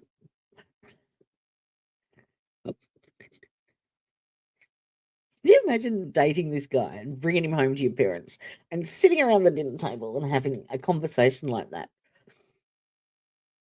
'Cause I know exactly what my dad would have done.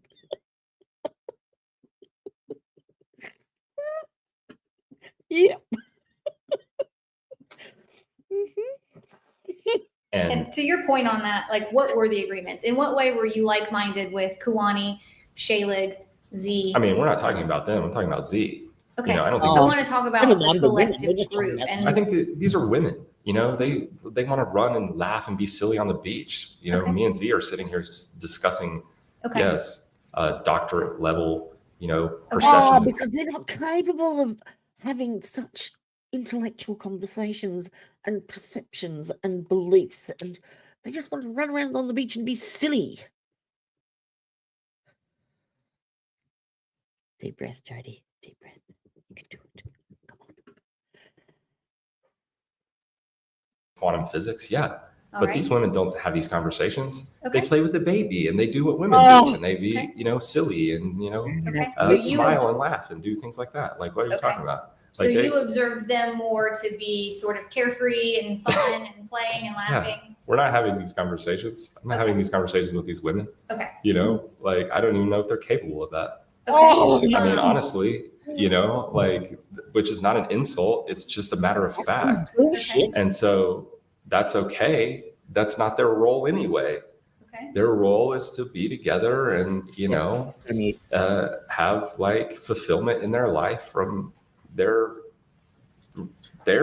version of reality that they're experiencing, which is for the most part what I saw. I mean, until Kawani started to really have her break, and become what I would call mentally ill, Okay. and her suffering and mental illness had completely consumed her. Mhm. Before that, it was really just like mostly just a lot of like hanging out and playing with the baby and laughing and being girls. Okay. All right. Like So tell me, when and we've talked about like the word insane, the word mentally ill, in terms of headbutting. things that you saw from Kawani. sure.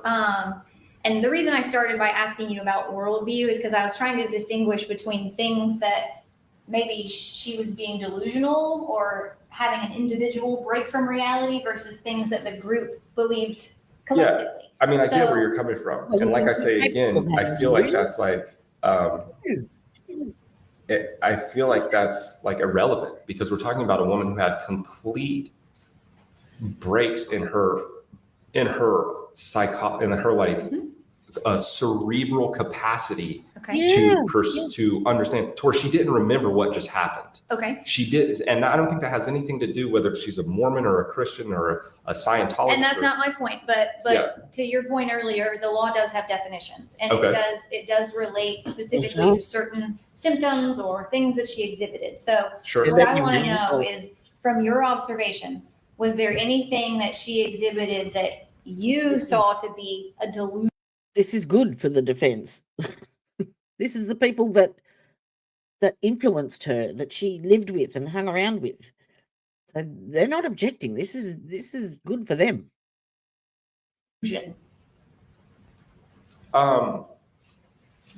Yeah, I mean, maybe, it's like, so what you're asking me is whether the verbiage and the information that was coming out of a psychologically unwell individual was or was not delusion by my judgment or my standards. Okay. That's what you just asked. So I'm not sure that, there is. Okay, so I want to make an example for you in direct response to your question. There are individuals who, and this is documented, there have been massive case studies on individuals with things like autism, or things like there are, other psychological unwellnesses that we could call them, classify them as mental handicaps, as they would be labeled by society, who have these incredible abilities to give us information that is perhaps unperceivable by a mind. So what we're talking about is free. Straight answer would negate about 16 10-letter words. So it could not possibly comprehend divulging one straight answer. Because he's far too intellectual for that. Far fucking stupid.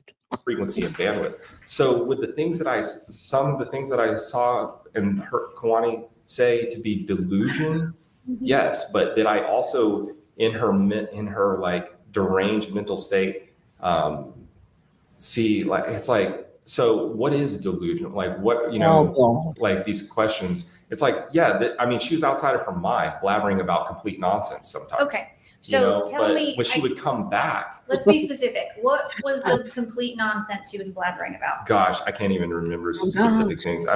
But there's also like, okay, so we have to really dissect the mind here to understand, because there was an event that happened on November 25th, which involved a woman who pulled off on the side of the road. Kawani was having an episode, I guess you could say. And this woman pulled off on the side of the road. All right, let me stop you for a second. I'm what do you mean by episode? What did you observe? What did she say? Okay, so we'll begin there to come back around to what I was saying. Okay. Because it was only after that day that I heard Kawani mention at all the safety of the child. Okay. And that was on November 25th. And it was 2020? Because of this woman who had this psychotic drunk woman who was on drugs and who was threatened. The woman that witnessed the defendant run into traffic and try to help her. That one? Psychotic, drunk, drug-addicted woman, apparently, threatening her. Not a good Samaritan at all. Threatening us with gun violence. Let me back up. On November 25th of 2020, where were you guys at? We were at Peggy's house. In what state? North Carolina, Asheville, North Carolina. Who's Peggy? Peggy is Whole Foods Peggy. Who is Peggy? Peggy is Schindler, is someone that I've known for like 20 years. Friend of mine. Okay. Yep. I used to work with Peggy's daughter at this sports bar called Hickory Tavern. And We don't need to get into the weeds. I'm Yep. just trying to provide Yep. them some context of who Peggy is. Peggy's a friend of mine for 20 years. All right. Yep. So Thank you. Peggy's got a house in North Carolina. Yep, You she all does. were spending time at Peggy's house. That's right. Who was there? Me, Shaylig, Kawani, Peggy, Z, and Nimsy. Okay. And how long did y'all spend at Peggy's house in around That time? day? Just that day? I mean, no. We were around Peggy's house a lot Okay. You And know, you it- specifically referenced November 25th. Why do you know that date? because that was the day that this woman pulled off on the side of the road. And I feel like I think that was like a real turning point for Kawani, which had massive effects on her psyche, which led to the death of Nimsy. Okay. So tell me on November 25th, you were talking about this woman, which we'll get into that in a minute. Prior to this woman being involved, what were you observing of Kawani on the 25th? On that day. Yes. Okay, so it was actually a pretty normal day. Like she was being like relatively calm and clear, and like you could tell, like I could always tell it in her eyes when she'd be in a certain place, and then something would trigger her, and she would just lose it. Like I mean, like her eyes would change, and she would come back, and she would not remember what happened, and What do you mean she would lose it? What would she do? gosh, all kinds of things. So this day, she was in it, and she'll start shaking and like, attacking Z and attacking the other girls. And she's tried to attack me before, and never the baby though. That's needs to be clear. Never the baby. Because I would have nipped that shit in the bud. I would have not tolerated that, and and I don't think Z would have either. Like they, so we were at Peggy's, and she starts like, and then she just runs out the door, like for no reason, like no clear and definable reason whatsoever. So I want to know, what did you see? You saw her shaking. Or just being like, it's like, she's just being like, she would get this look in her eye, like she like was absent, So she had an absent look in her eye and she was shaking. Did she say anything? She'll like scream, and she's like, I have to go, I have to get out of here. And she's like, starts screaming, and we're like, Z's like, honey, calm down. Like Z was like constantly working so diligently with her and being so patient and kind, and working with her because, she would come back from these episodes and she'd start crying, and she's like, I don't know what's happening, and she would just like completely like lose her mind. I don't know how else to describe it. This day, she just took off running, and we're on Overlook Drive, which is a really dangerous road because there's been people killed on that road before, literally, and pets, all kinds of, it's like there've been major accidents. People fly on that road, and it's known that people go really fast through there. And so Z was like, I was probably in a little better shape than Z, probably a little faster on my feet at the time. He asked me to go run her down and cut her off and try to get her to like come back, not that like we're trying to like, we're just trying to make sure she doesn't hurt herself, and What made you think she was going to hurt herself? because she's running in the middle of a road. Okay. Like, I mean, she's like running like a crazy person down the middle of the road for no specific reason that she made clear, that she just had to go suddenly at that point. And she made no specific reason clear why she was doing that. She made no specific, like, she wasn't trying to go anywhere. She had no real purpose. She's just like, an endangerment to herself and to others, like she's running down the road, just like In traffic? in traffic. Okay. Belligerently. And Okay. so I'm like, okay, yeah, we probably should like try to get her back. And so I ran down and I cut her off, and she ran back towards Peggy's house in the middle of the road now. And I'm like trying to avoid cars, and like their cars are stopped. Well, thankfully that drug addicted, drunk, violent woman turned up and saved the day. Stopping, and like she's just like running. And she finally like tired out and sat, and then she was sitting on the side of the road, collapsed, crying. And Z asked me to pick her up and carry her back across the street to our house. You said she was So- sitting? She was sitting Oh my like God. almost like on the side of the road, pretty much. And the shoulder is like very narrow on that road. So we're in the road, Okay. like towards the white line. All All right. And did she articulate anything at that time? No, she wasn't articulating anything. She's just like crying and sobbing, like just Okay. like Could be in a pattern incomprehensible itself. jargon of like blabbering about, like non-tangible things. I don't even know. I wasn't even really listening to her at that point. I was just kind When of you say non-tangible, was I'm trying to get at, was she paranoid about something specific? Was No. she delusional about I mean, something not that specific? day. Not Okay. that day. No, All she right. wasn't.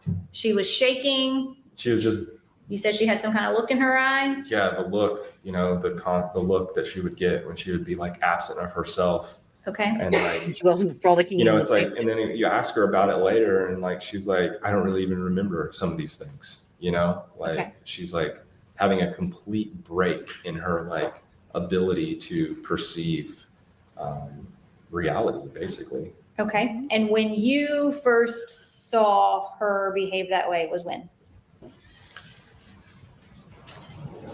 When I first saw her behave that way was in September. She was not like that in May. September. Yeah. Okay. Now, Kawani has, she's admitted to me a lot about her past, which had led her to have like a really, some psychological unwellness anyway.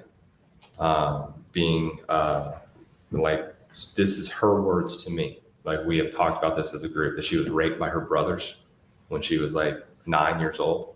That she had an older brother drug dealer who sold cocaine, and she was doing cocaine regularly by the time she was 9 or 10 years old, forced to have sex with her older brother's friends when she was like 10, 11 years old. She talks about how her parents abused her, how she went to her second grade teacher and told her teacher that her parents were locking her in the closet and abusing her. These are discussions she had with you about her mental well-being? Her past. Okay. Which I think Was that in relation to sort of her yeah, totally. I think it was mental and like, emotional I health? think it was the foundation of her breakdown. The foundation of her breakdown and the mental unwellness began in her childhood, not like when she was like, 20 years old. Like these seeds were already sown by the people that cared for her. And, I remember her saying things like, yeah, my brother's penises were really small, so it wasn't that bad being raped by them. Like things like that. She would give details about these circumstances, details about being locked in a closet by her parents, details about using cocaine regularly.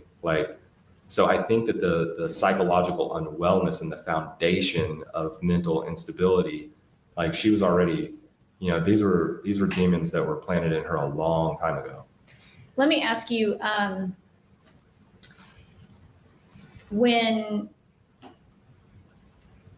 did you ever see anyone in the group or yourself be physically violent toward her? No. And now I did carry her across the street. That's the only time I ever touched Kawani. Was that one time carrying her across the street to get her out of the road so we don't get hit by a car. Okay. That was the only time. Now I saw Kawani be violent towards everybody in the group. I saw her be aggressive, but not when it would be like a total snap like this. And so do you want to finish because I'd like to tell about another day, Sure. Well, I asked you when the first time is that you kind of saw her exhibiting any behaviors. And you said September of 2020. Yes. And then you had referenced specifically November 25th as being, in your mind, some pivotal date that it was a hugely pivotal date. Changed things. From my observation of her. Okay. Yes. So, and the things that she was saying, like that woman, there was a woman who pulled off on the side of the road to kind of make whatever was happening to her business. She was drunk, belligerent, she assaulted me and Peggy and Z. This was like a very disturbed woman. And she... Is this when you're carrying Chloe? No. I was carrying her across the road, and a woman who lived in the apartment complex was pulling out at the time. And she was like, is everything okay? And I was like, yeah, she's just having a panic attack. I'm going to carry her back to the house to get her out of the road so no one gets hurt. And the woman who lived in the apartment complex where we were said, she said, I see. And if you need any help, if you need anything, just let me know. Okay. So that was the woman who lived there. Now, this woman who pulled in off the side of the road was just some stranger, who She pulled off on the side of the road, and Kawani's like ran over to her car and was like, I need to call my mom. I need to call my mom. That's what she started saying then. Like, that's just like a random thing. She hadn't talked about calling her mom at all. Like that's just something that came out of her, you know, just like some random thought or memory or whatever it was that was like just random that day. After this, Maybe you just want to after talk to her she mom. decided that she needed to run in the middle of the street, we got her back over to the house, and this random, complete stranger pulled inside this apartment complex to make this her business. Like I say, rudely and belligerently, and Kawani started going to her and saying, I need to call my mom. Okay. And so Had she asked to call her mom up until that point? no, Okay. like I said, this is just like something that just started coming out of her. It's like, you know, she's just like, all of a sudden she's just like, I need to call my mom. I need to call my mom. You know, she's like saying this, and me and C and Shaylee and Peggy are all standing around. Shaylee's holding the baby. We're all like, let her call her mom. Okay. And Let did her she? call her mom. No, she didn't, because this woman started being belligerent and jumping out of the car, and Kawani started to come back into herself. You could see it in her eyes that she realized that this woman was a danger to her. And the woman started screaming about how we're all going to jail, and she's going to call the cops and get the baby taken from her, and all of these things. Like, I mean, these completely just this belligerence, you know, like. So this was a passerby that intervened when passerby. she saw you with Chloe, That's with right. Kuwani. That's right. Okay. Yes. And so what happened after that? Gosh, a whole scene happened after that. She was like, started being verbally abusive to everyone. Who's she? Who are you referring to? This woman named Sandra Torres. That's the woman that stopped? That's the woman that stopped. Okay. Yeah. And she was like threatening us. Like, she threatened, I have a gun in my car right now, but you know, I'll shoot you and kill you and all this stuff. Her breath, was rank of alcohol, you know? So she's just this random drunk lady who apparently had a gun, and was, there's like this whole scene that unfolded. And I think that it's I think the most important thing to take away from that day, and why I mentioned it, is because after that day, after she was screaming at Kawani and Z that she's going to get the baby taken away. So she pulls over on the side of the road, and like, her story is to be like this vigilante to help this woman who's being kidnapped, blah, blah, blah. She gets across the road. This woman who's sitting right there was screaming about how she wanted to call her mom. All of the other individuals said, let her call her mom. Simple. Let her call her mom. No one's objecting to this. The only reason why we just had this whole scene is because she's like endangering herself and other individuals. Let her call her mom. Sandra Torres makes this into like, we're all very calm, you know, at this point. Like, we're like, okay, we got her out of the road. That was like our goal. You know, we got her out of the road, and now we're just calm, waiting for Kawani to calm down. Whatever conversations, whatever care we need to show her to get her back into a calm place, we would do. And this woman is just like aggravating this situation, you know, with her own, like, you know, drama. And she threatened to have the baby taken away, and that she was going to kill us.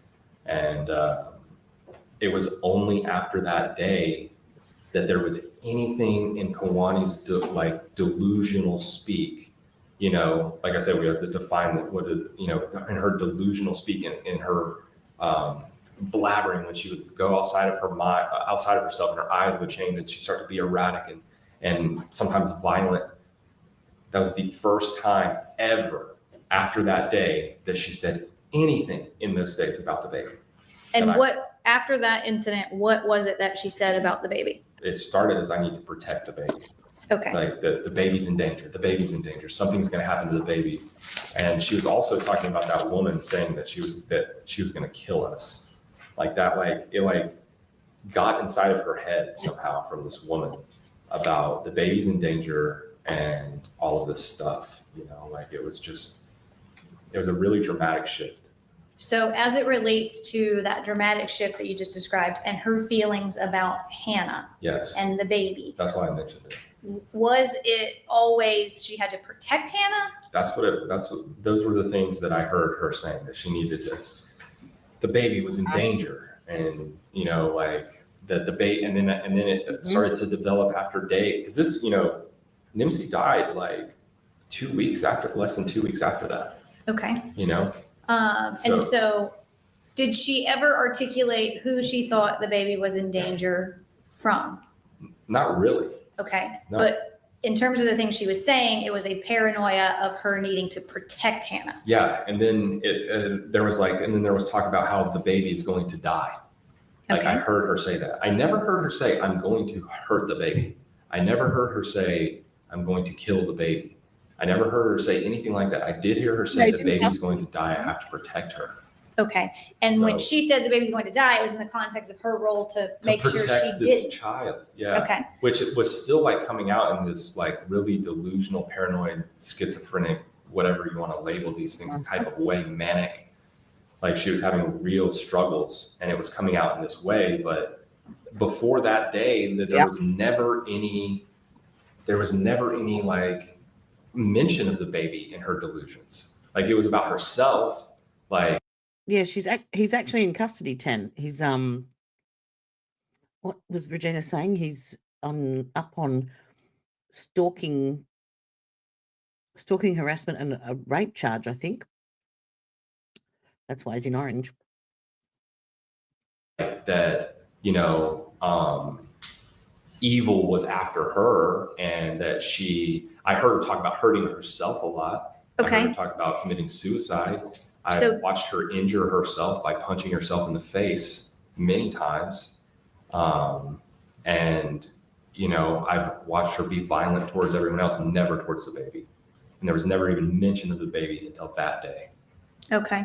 So you said prior to that day where Sandra Torres said the baby's going to get taken away, then she started having delusions or paranoia about protecting Hannah. She did. Okay. Yeah. Prior to that, you just mentioned a second ago that she had delusions or paranoia, or whatever word you want to use, related to her. Sure. What were her manifestations related to her that you perceived to be some type of mental health related incident?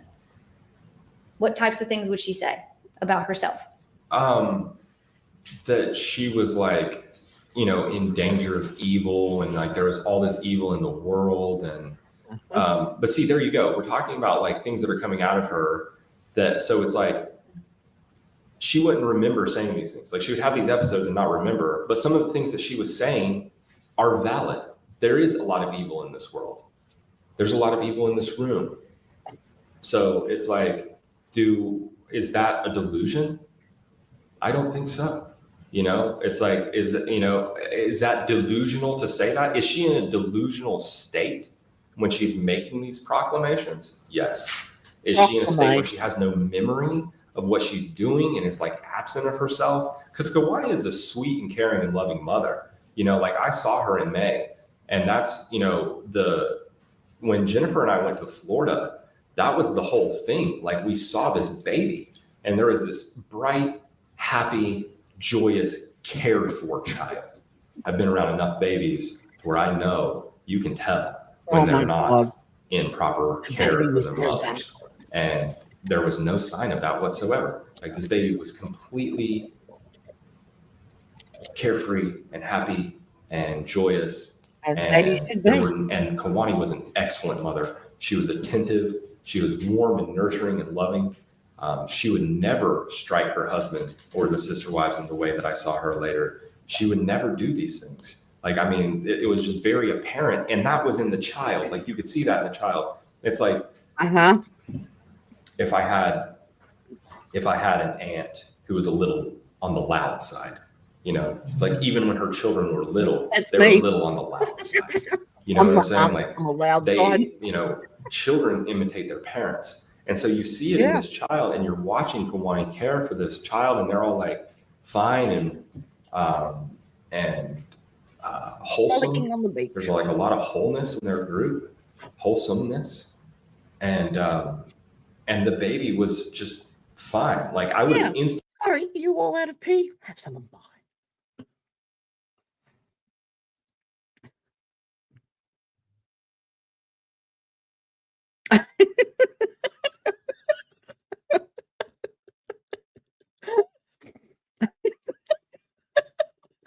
My disdain grew.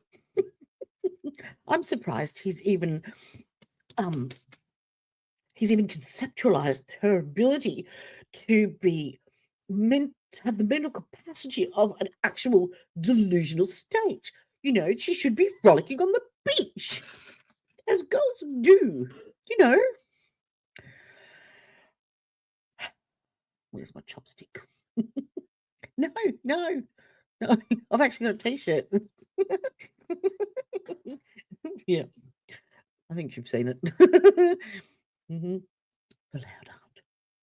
But he is what he is. Instantly, I wouldn't have continued a relationship with these people. The foundation, because I like Z. I did. And when I first met him, you know, he's a highly intellectual individual who likes to, and we shared a lot of worldviews that are based on fact and science and understanding of, like, you know, teachings and things like that. So we hit it off. Let me ask you, I don't want to get too far. Sorry. That's okay. Sometimes you get going and then we don't even remember what the question was. Full scope. I get it. Yeah. So I want to narrow back in on, you said you had seen her punch herself or injure herself? 100%. Had you ever seen anybody else restrain her or physically assault her? Not like that. Okay. There was this one time where she tried to jump out of a window in the place where we were staying in Virginia Beach, but and Z like hugged her, like basically put his arms around her and stopped her. But I've seen Z sit there and take licks to the face and do nothing. You know, like I've seen these other girls be abused by Kwani in her delusion. Like I say, she never did that. And when she would come back, she would start crying, and we'd talk about what had happened and how she was attacking people, and she'd start crying, you know, and have like an emotional breakdown. Like, she'd just be like, I'm so sorry, you know, and like, she's just not that way. Like, Kwani's not really like violent like that. Like, she doesn't hit. I mean, I had never seen her do that in a clear, and like, I only saw her do that when she was like losing her mind, as I say. Okay. You know, and this just continued to get more and more intense and severe as time went on. All right. Now you said, I want to go back a little bit to the incident on the 25th of November. Yes. So you said Sandra Torres intervened, that she said things about Hannah's going to be taken away. She's going to have the baby taken away. And that sort of set Chloe on this path where she believed that she had to protect Hannah. Yes. How did that incident end on the 25th? The incident ended, so like I say, this woman that, you know, is sitting here, Sandra Torres pulls off on the side of the road to rescue this woman, you know, so she would say, and this woman who's sitting here willingly and knowingly gets into a car with her husband and her child and her sister to leave, to escape this belligerent, seemingly psychotic, definitely drunk, and threatening of gun violence individual. And Sandra Torres, like I say, Sandra Torres is trying to block Z from leaving. Z's like, we're out of here. Sandra Torres goes into Z's car. Now, this is a random person. You know, keep in mind, this is just some woman that pulls off on the side of the road, decides to make this her business. Kwani's screaming about how she wants to call her mom. We're all standing around. Let her call her mom. No one's trying to prevent her from doing this or do anything except run in the road and cause harm to herself. Please, here's the phone. Like, here's the phone. Call your mom, you know? She never did call her mom. She was just being belligerent. And so is Sandra Torres. And then Sandra Torres gets out of her car and goes over to Z's car and takes the keys out of his ignition. So keep in mind, this is a stranger who pulls off on the side of the road and then goes into a man's car who's being calm and cool and let my wife call her mom if that's going to make her feel better. Goes into the car, pulls the keys out of his car and says, you're not going anywhere. You're going to jail. We're taking this baby away from you. You guys are disgusting people, like all this stuff to strangers. She's doing this. Z takes his keys back from her. Ma'am, this is my property. Give me my keys back. She starts slapping him and assaulting him. They get in the car and leave. Peggy stands, like after they had pulled like a 50-point turn to try to get past this woman, because she's like moving her car to try to block them from leaving.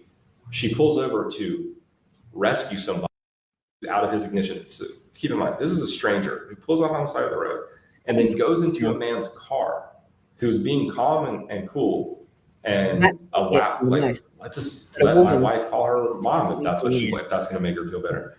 Goes into the car, pulls the keys out of his car and says, "You're not going anywhere. You're going to jail. We're taking this baby away from you. You guys are disgusting people," like all this stuff to strangers. She's doing this. Z takes his keys back from her. "Ma'am, this is my property. Give me my keys back." She starts slapping him and assaulting him. They get in the car and leave. Peggy stands, like after they had pulled like a 50-point turn to try to get past this woman, because she's like moving her car to try to block them from leaving. She pulls over to rescue somebody and then tries to stop them from leaving in their own will, and tries to like make a huge scene out of it to try to like hurt them in some kind of way. Yeah. She pulls off and then she starts, and then Peggy is standing in front of the car, and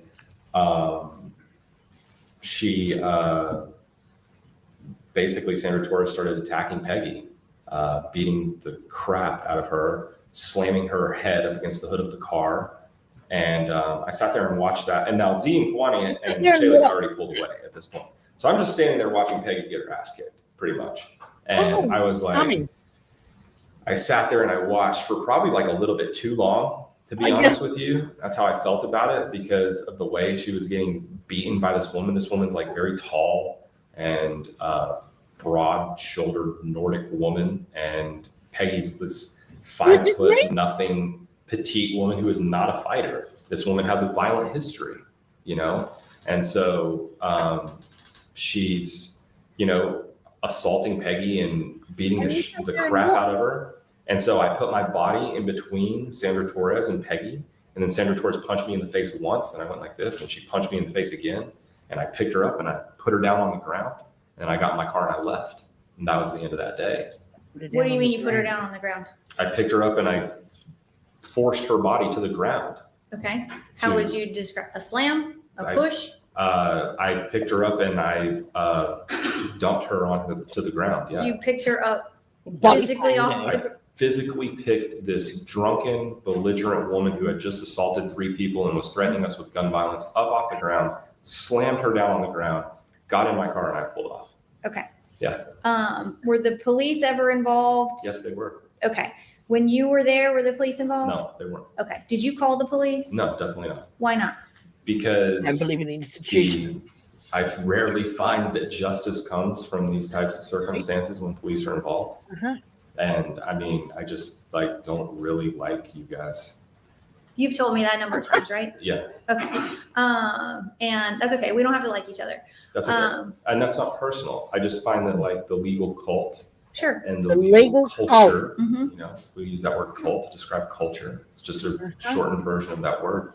I find that the legal cult is, it brings injustice. more often And than not. were you all collectively as a group sort of not call the police type of people? Peggy was definitely not call the police type person. I asked her, I was like, you know, you should really call the cops.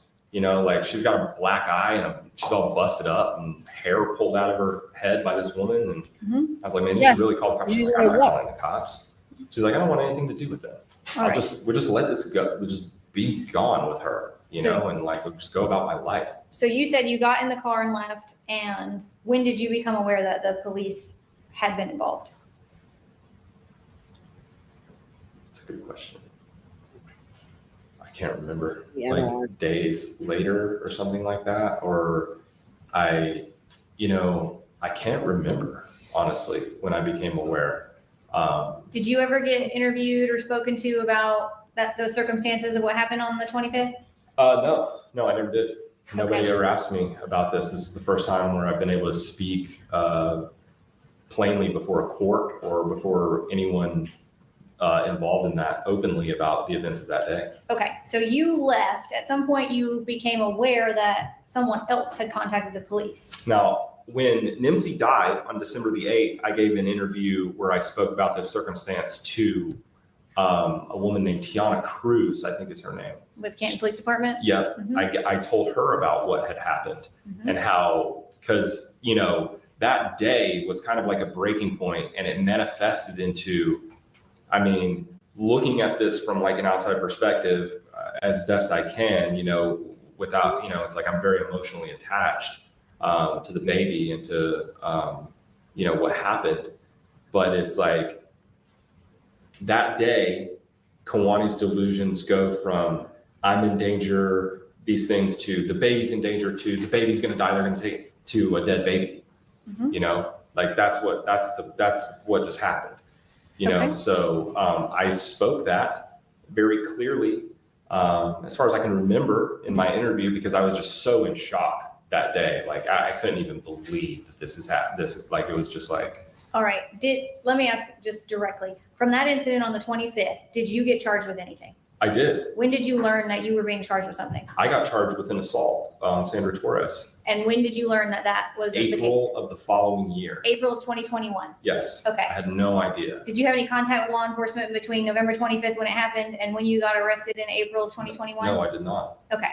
So you just find out because you have a warrant for your arrest? Yeah, I got pulled over. You got pulled over and you Yeah. got arrested from a warrant from the incident on the 25th? That's right. From Okay. 6 months earlier. Okay. And what happened with that case? Well, I wanted to go to trial because I thought that I could win in the name of self-defense, you know, and protection of Peggy Schindler. And Peggy was going to come and testify in my trial that she was being attacked belligerently. Z and Shaylee were going to come and testify that this woman was threatening them and being crazy, and she reeked of alcohol. And she's a known drug user because I know her. Mr. Spillers, I'm not trying to be disrespectful, but we just got to rein it in. So what happened with your charges? Oh, I got a misdemeanor. Okay. I ended up with a misdemeanor. Did you plead guilty? I did plead guilty pursuant to Alfred Law. And what does that mean? Alfred Law, I was told, means that I maintain my innocence, but I was being held in jail. Like they held me they were holding me in jail, and I couldn't afford my bond. And so I waited for years for a trial for that. And they never gave me a trial. And so I finally pled guilty to a misdemeanor. And I think that they just gave me a misdemeanor because they knew that they would lose in trial and they didn't want to afford that opportunity. So you did a time served misdemeanor? Time served. They sentenced me to 75 after 22 months of incarceration. You were in jail for 22 months? I was in jail for 10 months, and then I made bond, and then they reincarcerated me after 8 months. They held me in house arrest for 8 months. Okay, all so over that's this. house arrest. Yeah. Okay. Yep. All over that. And then you pled guilty under Alford. Yes. Which to is be just released from jail. to a misdemeanor. Alfred is To a a not misdemeanor. guilty. Okay. That's right. All right. You mentioned that after that incident, Chloe started having paranoia surrounding needing to protect Hannah. Did you ever witness, perceive, or hear her say anything about ever believing Hannah was a danger to her? Absolutely not. Did you ever hear her articulate that she felt threatened by Hannah in any way? No. Did you ever hear her say that she needed to defend herself against Hannah? No. Okay. Was all of the things that you heard with relation to Hannah, her needing to protect Hannah? Yes. Okay.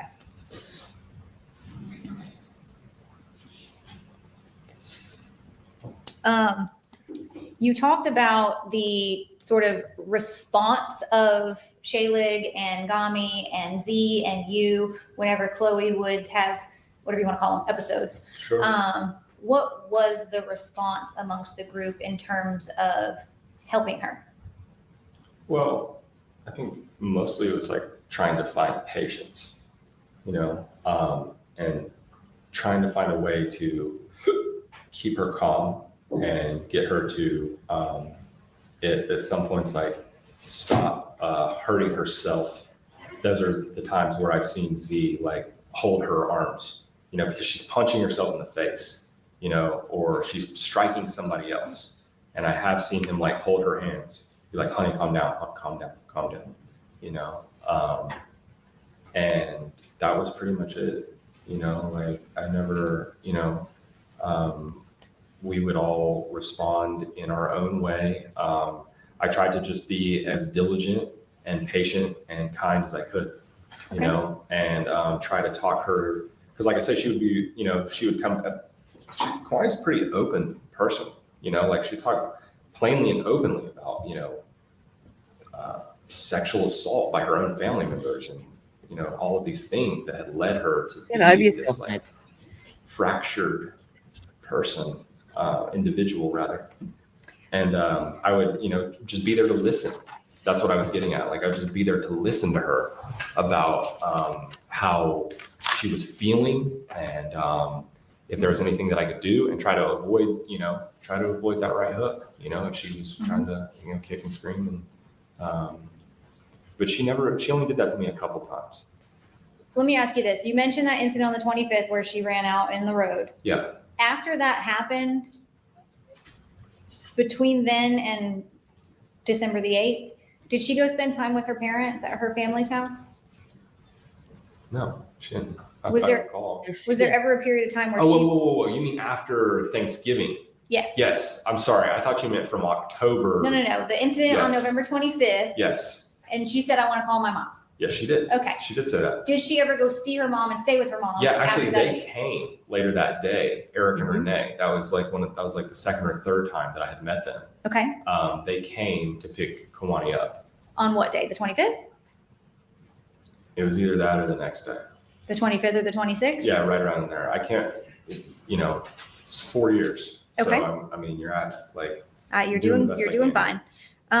So either on the 25th or the 26th, Eric and Renee Driver came and picked up Kawhi. Yeah. Okay. Where did they come to? They came to Peggy's. To Peggy's house? Okay. And that was in North Carolina? Yes. All right. And where were they living at that time? The drivers? Oh gosh, Tennessee. Tennessee. So they went from Tennessee. Knoxville, as far as I know. They went from Tennessee to North Carolina and they picked up Chloe. That's right. All right. Did Hannah stay with you guys?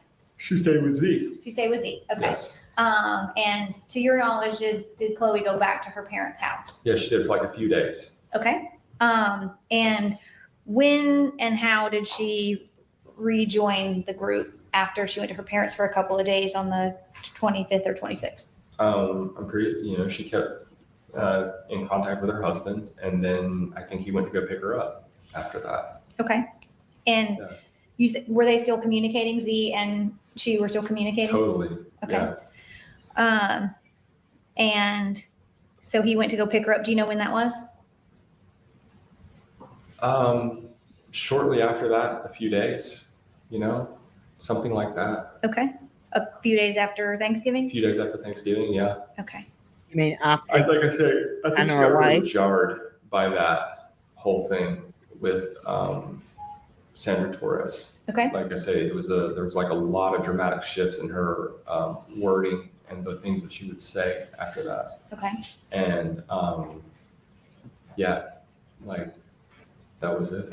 All right. And then tell me about Thanksgiving. Where did you spend Thanksgiving 2020? Oh, I was there. We did Peggy's, and then I was at my parents for the rest of the day. Was Chloe around for Thanksgiving 2020, or was she with her parents? That was that day. That was Thanksgiving Day. What was Thanksgiving Day? The whole event on November 25th. The 25th was Thanksgiving Day? I'm pretty sure. Okay. Yeah, I'm pretty sure it was. I'm not 100% on that, but I'm pretty sure that was Thanksgiving Day. Yeah. Okay. Yeah. So it would have been after Thanksgiving that Chloe went to her parents. That's correct. All right. Yes. And then you said it was a couple of days maybe she was with her parents, and then Z went and got her and she came back to the group? She came back. Yeah, she did. Okay. And when she came back, what was her demeanor like? Pretty much the same, really. You know, I mean, she's a regular Kawani a lot of the time, even though at this point in time she had become kind of degraded. Like she was like, her whole like air had become different. Like she was like really like frustrated with herself. Like she was just like frustrated with what's happening, and she was sad. You could tell. And then there was like this whole different air about her that I think, like I say, was part of the whole interaction with Sandra Torres, you know, where she just became, I don't know, she just got this idea in her head about Nimsy after that. There was just like a lot of About protecting them. protecting Nimsy. Yeah. Okay. And like the danger to the baby, that they're going to take the baby. All of these things that had never really come out of her before that I heard, you know? Okay. And I mean, I wasn't with them like 24/7, but I was with them a lot, you know, like a Right. lot. So, Okay. You said that she first sort of started having those types of, I don't know what you want to call them, episodes, paranoia, whatever it is, in September of 2020. well, no, it was before that, actually. It was really during the summer. Like Z, you know, I was talking to Z pretty regularly. We would just, you know, talk about all kinds of stuff. And he spoke Are of we his boring you, lives sir? openly, you know, with me, and how Kawani had really started. It was really in July when he began to, because I think it was in June that I met them at the river that day With her parents? with her parents. Okay. And she was fine that day. Like she was, you know, behaving normally, providing excellent care for Nimsy, being an excellent mother. And yeah, I mean, gosh, you know, I just, Gosh. And let me ask you this. At any point, did you become aware of her Darn it. getting any type of like counseling? no, Okay. definitely not. Was that? Definitely No. not. Okay. She did not. Did you know about her doing anything on Zoom? No, Okay. I did not know about that. Okay. Was she doing that? I don't know. If you don't, I have to ask the question. Okay, So that's if you fine. don't know, that's Yeah, I don't completely know. fine. I didn't know that. No, I Okay. didn't know. And we already talked about kind of the group's views on drugs and sort of the holistic approach. Yeah, Z did not want her to be institutionalized. That's for sure. He did not want her to He be did not want her to be institutionalized. institutionalized, probably for the same reason as like the institutionalization culture probably doesn't offer like, you know, she's just surrounded by 3 or 4 people who really love her and care about her. And how did that And work instead out of for just you? being a patient that gets doped up with medication Mhm. and spoken to once a day for an hour by some doctor that she doesn't know, Z was really trying to do this in more of like a wholesome family way to offer Kawani healing. Bless When you, she Thomas. was just her normal self, Yeah. what was her relationship with Z? How did she interact with him? How did she treat him? What did you observe during like this I say, time? it was like we went to, when Jennifer and I went to Florida, it's like, there's like a lot of love there. Talk to me about like Thanksgiving time, December. What was the nature of their relationship around that time? I mean, sometimes she's around and it's the same. Like there's a very loving nature and a very like, you know, a very, there's like a lot of companionship, and between her and the other girls, like, you know, I remember we were at my house right before, because they found a house in Florida. Because that's one of the things that Kawani was talking about, especially towards the end in October. She's like, we need to find a house. We need to find a house so I can be better, so I can find a place to be and just be in one place all the time, so I can be in this place and I can heal and I can get better. Did she want a more stable lifestyle than traveling all Not over the place? before, but no, I think she was just fine with it until like she started to really like degrade. Okay. You know, and then she realized, you know, she would come back from these episodes and we'd tell her what's happening, what had happened. She has like no memory of it. She's crying and being all like apologetic and, you know, like troubled by her own mind and like how little control she had. She believed finding a house and putting down some roots somewhere would be beneficial for her? Yeah, and that really started to come out in October. Like after we came back from Virginia Beach, I was letting them stay at my house, and she started to talk about that, even incoherently. She's like, we need to find a place. And so they had found a house in Florida. Okay. That was Maybe, just maybe, becoming a parent maybe brought out some responsibility, you know, accountability. I'd like to have a stable environment to bring up my child. Just, yeah, you know. For sale. All right. And they were going to go buy it and live there. All right. And Z had already like called about it, and it was in Florida, and we were moving there that day on December the 8th. On December the 8th, y'all were headed from North Carolina to Florida to move into a house. To move. We were moving them. I rented a U-Haul in my name for them. Okay. And they had all of their stuff packed up in the U-Haul. They were moving to Florida, and we stopped by Jerry's house on the way down. All right. So on December the 8th, how many days, if we start on December the 8th and we track backwards, how many days had you been with them? Had you been with them continuously from November 25th? No, continuously since October, since the middle of October when I went to go. Oh, wow. Okay, so you spent every day with them. Almost every day, yeah, Okay. pretty much. Yeah, they were staying at my house. Like I say, I went to Virginia Beach in October. In the middle of, I think I arrived there on like October 11th or something like that. I stayed there until after Halloween. So it's like the better part of a month, because I remember celebrating Halloween or walking around for Halloween down in Virginia Beach. And then we came back to Asheville, and they were staying at my house. So, I'd come by like all the time. Yeah. Okay.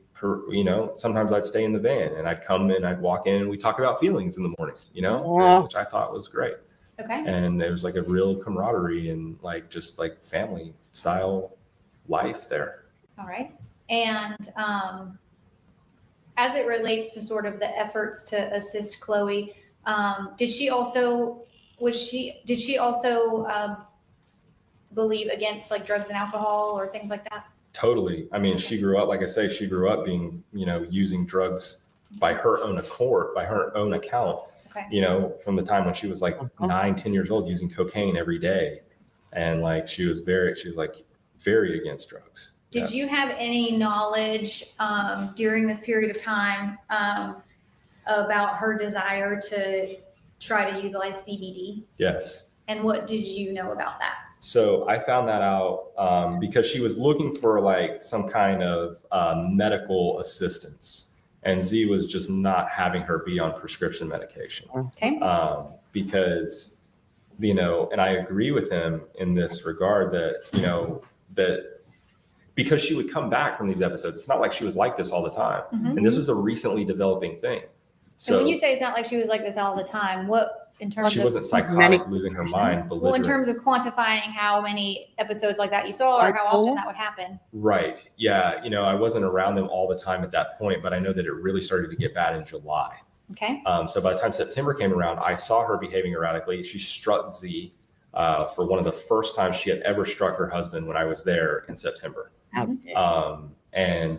But Z's perspective was like a more like natural homeopathic type thing where he didn't want to institutionalize her, and he didn't want her to be on drugs. He wanted her to work through this and come to a healing on her own.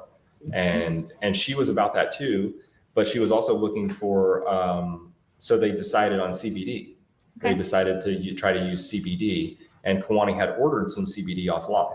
She ordered it offline? Yes, she did. Okay. Yeah. And so you said that they were both kind of about not medicating traditionally, but that they had explored other options and arrived at CBD.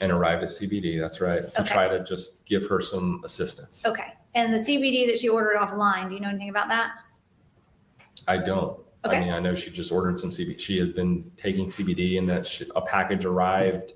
From just like a traditional CBD? Yeah, just something online that she ordered. All right. Yep. And at any time, did you provide her with anything in that regard? I did. I had some CBD that I bought from a woman in Asheville, North Carolina, that I had purchased because my dad's cousin had cancer. He was using a Rife machine, and he had become cancer-free by using the Rife machine, and he was interested in taking some CBD. And so I bought some CBD from a woman. I could tell you who it was if you want. Was it a legitimate CBD manufacturer? Was it some shady, no, back alley? What was it? No, definitely not. This is a woman who worked in the hemp industry. This is a product that was being sold on store shelves that she had in abundance. And so I bought some of it from her, but this is like a legal product that I bought from her. Okay. Yeah. And in which state? What's that? What state? In North Carolina. In North Carolina. Okay. Yes. So it was a off the shelf, legally manufactured hemp That's what I was told by this woman who works in the hemp industry. Okay. Yes. And so you said you bought that for your I uncle? bought that for my dad's cousin. Your dad's cousin. It Okay. would be my cousin too. It's his first cousin, my dad's right. first cousin. And so you had some left over, or what was the situation? No, I had some. I was taking some of it. Okay, you took it. Yeah, I did. And what did you take it for? I was taking it because I have shoulder injuries from jujitsu, Okay. and I was trying to. And I had quit smoking weed at that point, and I had But you weren't into drugs. without. I have been clean and sober off drugs for a while. And I, and that was something that happened before I met Z. Like I quit smoking cigarettes and doing all kinds of things. But before I even met these people, like I said, that was another attraction, that we had like a commonality that we had, that we were both sober. So the CBD that you purchased from the woman in the hemp industry that you subsequently gave to Kuwani was CBD you had also personally used. I had. Okay. Yeah. And I used it because I have a shoulder injury and a neck injury from jujitsu. And I was trying to alleviate some of my pain. Had you taken CBD before? Yes, I had. And anything special about this particular CBD? No. Okay. I mean, it's fairly like non-invasive. It's CBD. Okay.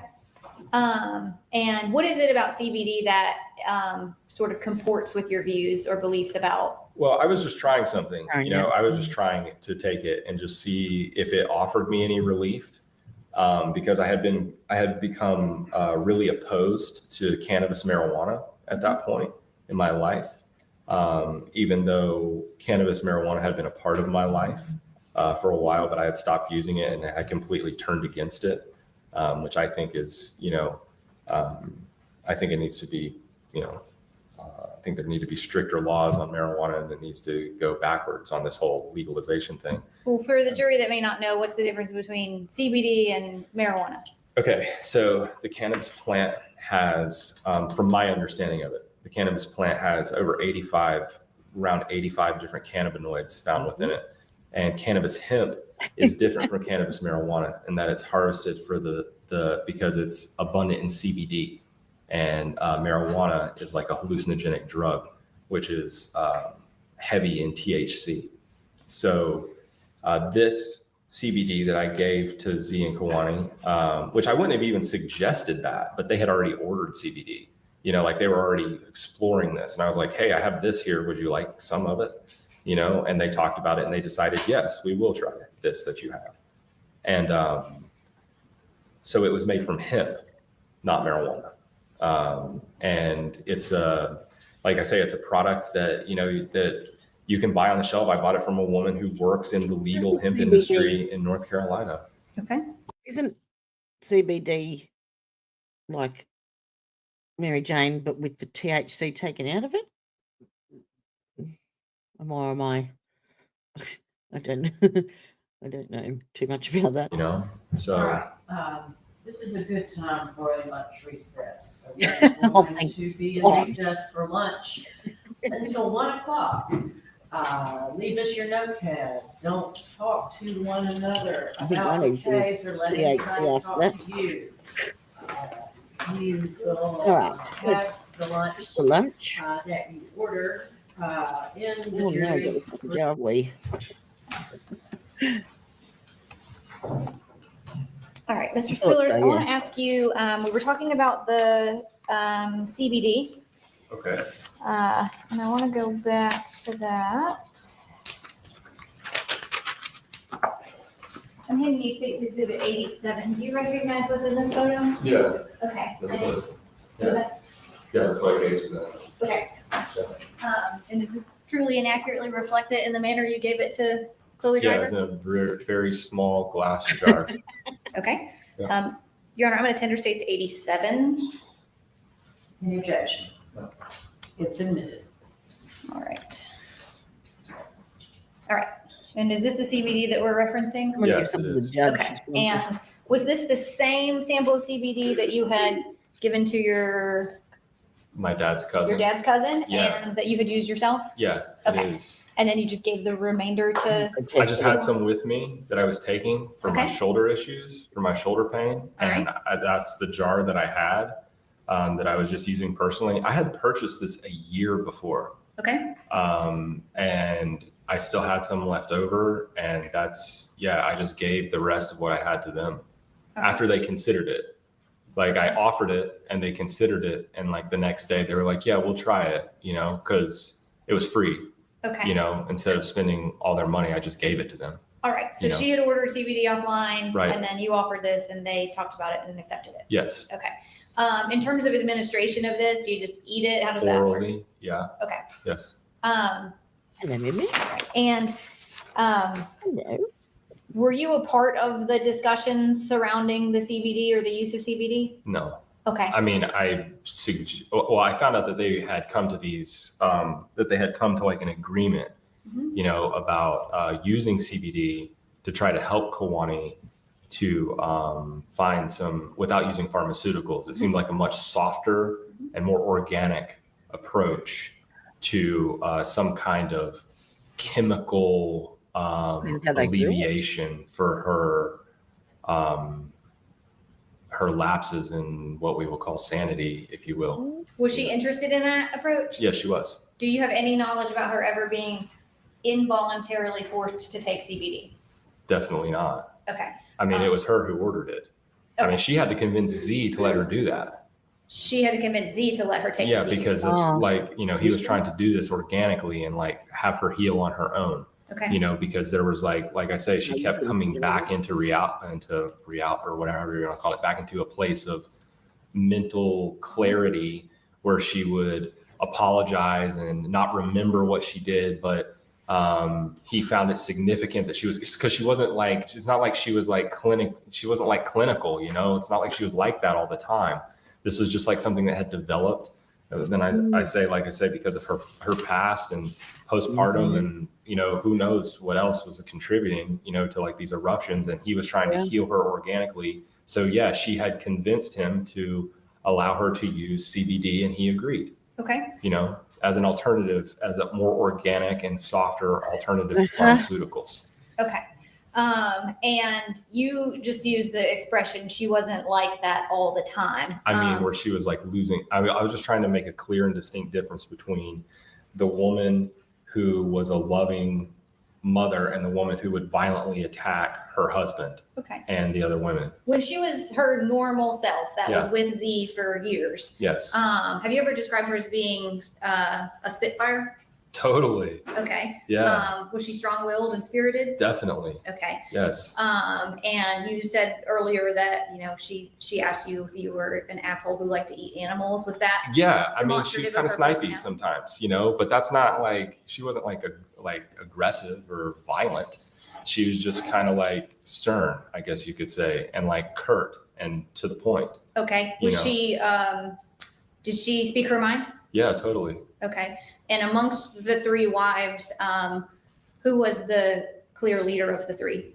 Kiwani, I feel like, but they were all like, I feel like Kiwani was like the more like the more of the leader, I guess you could say.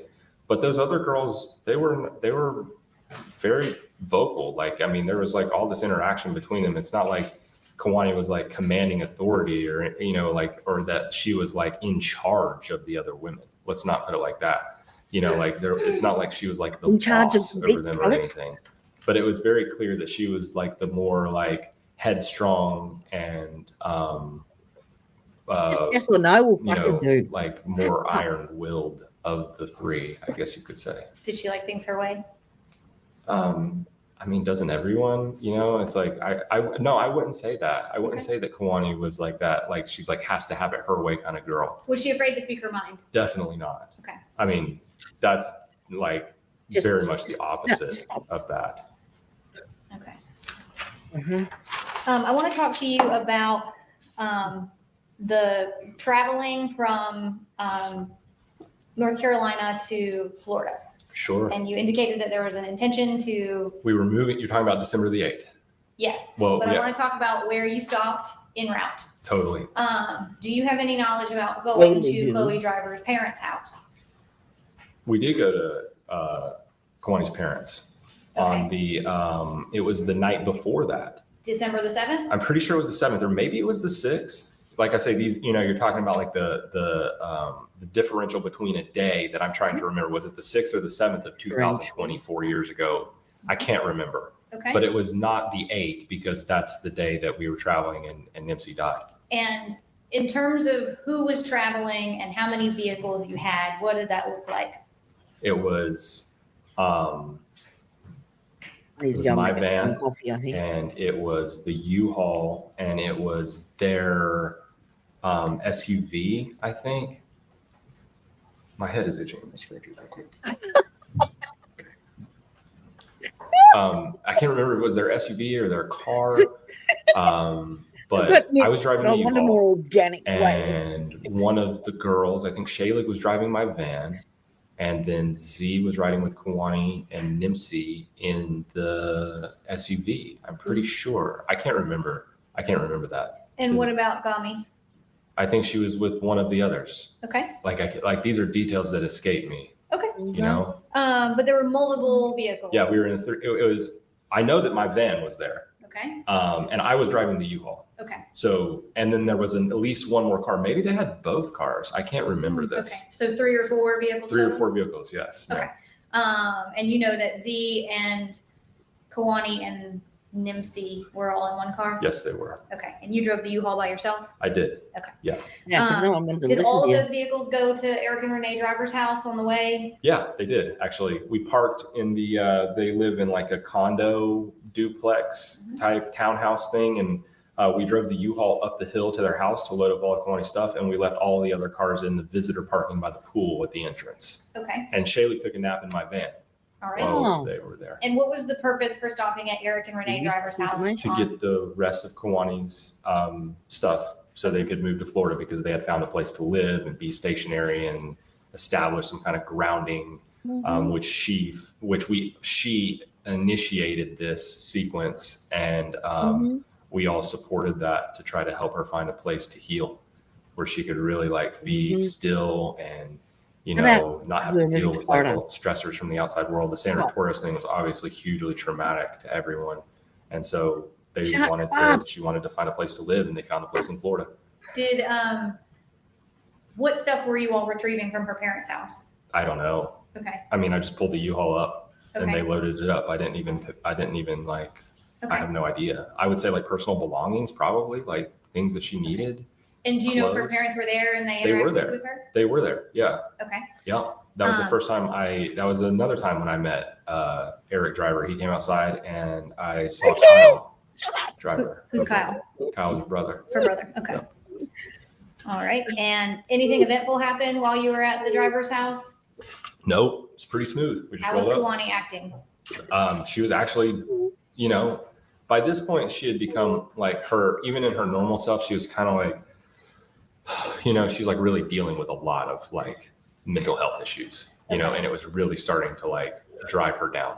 You described her earlier as like looking sad. Is that- Sad. Yeah. Just like, you know, like really needing to get like that, like needing some kind of like something, you know, like the stable place in Florida where they could go, and, you know, and she was really looking forward to that, and everybody was, you know, Okay. like that was.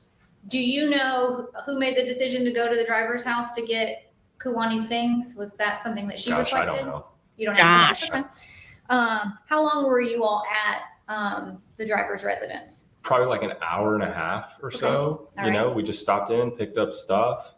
She had just been there after Thanksgiving and then had come back to Z and her family, and with her sisters and her baby. And they had like, you know, things had like mended, and they were going to Florida, and Eric and Renee opened their house up, and Z was there talking to Eric. Like it was just like, you know, this is all after that. You know, this was December the 6th, right before Nimsey died. Okay, so December the 6th, in interactions between Z and Kawani and her parents and her brothers there, did you observe anything that was abnormal, Not at all. tension, conflict, anything like that? Actually, not at all. Like Okay. it was just smooth. All right. Like Eric and Renee were you know, they were there. They're like, here, you know, they opened their home. Z was talking to Eric. You know, he went inside, gathered their stuff with Kawani, and loaded it into the U-Haul. At that time, was Kawani excited about going to Florida?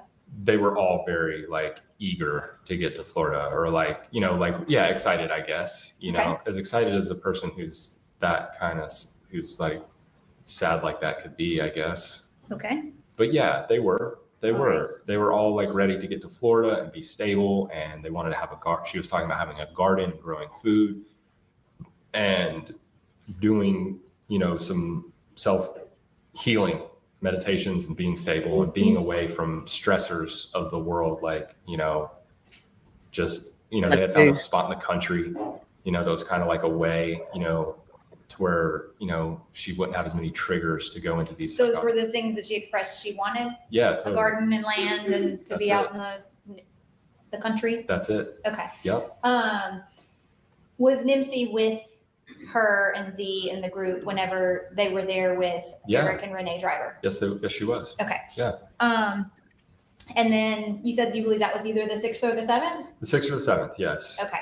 And then I want to talk about the 8th. You all went to Jerry's. Did you know Jerry already? Yeah, I know Jerry. Okay. I had been to Jerry's house a couple times before. I'd spoken to him on the phone. It was kind of like one of those situations with Z. Like I met Jerry. Jerry's a really interesting guy. He's intelligent, and he does like a podcast talk show. That's like really, you know, it's like an interesting thing that he does. And so I had spoken to Jerry for hours on the phone. Like I just called him up just to chat, you know, like I do with people that I meet that I'm interested in. Kind of the same thing when I first met Z, just the same thing. Like I met Jerry, I liked him. I still like Jerry, you know, and I knew Jerry. Yes. Okay. So I was just trying to give you just descriptive details into our. Sure. No, we don't want Alright, you so details. Shut up. we're familiar with his home. You come to Cherokee County with everybody we've already discussed, right? Yes, on Okay. the 8th. On the And I 8th. had been there before several times. Okay. Yeah. So, any idea what time you arrived at the house? Sometime in the afternoon, I'd say like, gosh, you know, I don't know what time that was. Like, what time was that? Maybe like noon or Okay. 11. Gosh, you're like I say, these are because we woken up early that morning and gone to the 12 tribes. And what is the 12 tribes? 12 tribes is like a quasi-Jewish, quasi-Christian cult of culture of individuals who,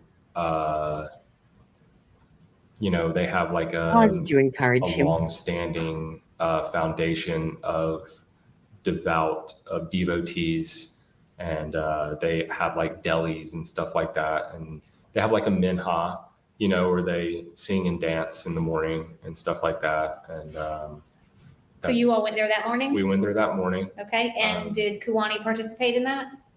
Well, we were all there. I mean, participate. We just sat there, you know. You said there was singing and dancing. Yeah, and no, stuff. she wasn't doing that. Neither did we. Okay. But yeah, What were you all doing? just sitting there. Okay. Were you Yeah. communicating? We spoke to each other, or yeah, of course. Okay. I mean, but- Anything about her behavior on that day at 12 tribes was she normal, Kuwani? Yes, she was. Okay. Was she in a bad mood, good spirits, just, It seemed like she was pretty normal. Like I say, she was pretty disheartened overall in general at that point, like pretty worn down and just tired of dealing with the mental illness that was plaguing her. I'll call it that. Okay. But during the 12 tribes, she was, just normal Kawani. She did have an episode, an outburst at Whole Foods later that day, where she would just have panic attacks and start screaming and, you know, like, she was pretty much in the car while that was happening. I knew it was happening, but I didn't really see it. okay. Like she had gotten like overstimulated on the road or something like that. Okay. And some kind of trigger. Were you something. interviewed by law enforcement in this case back in December? Yeah, I was that day. That's the Okay. only Yeah. thing. Yeah. And is it fair to say that everybody kind of described her as acting like herself on the 8th? For the most part, yeah. Okay. Yeah. I know that she was having like a little bit of a freak out, you know, Mhm. episode in the car. But that was it at Whole Foods. When you Like, say freak out episode, yes, you know, in the context of what we've already discussed about her being a little bit of a spitfire and speaking her mind, when you say freak out episode, I'm talking like on a whole nother level from, but go ahead. I'm sorry, I interrupted. is it something you observed? The What do you freak out episode you're talking about, did you see that? On the 8th? Yes.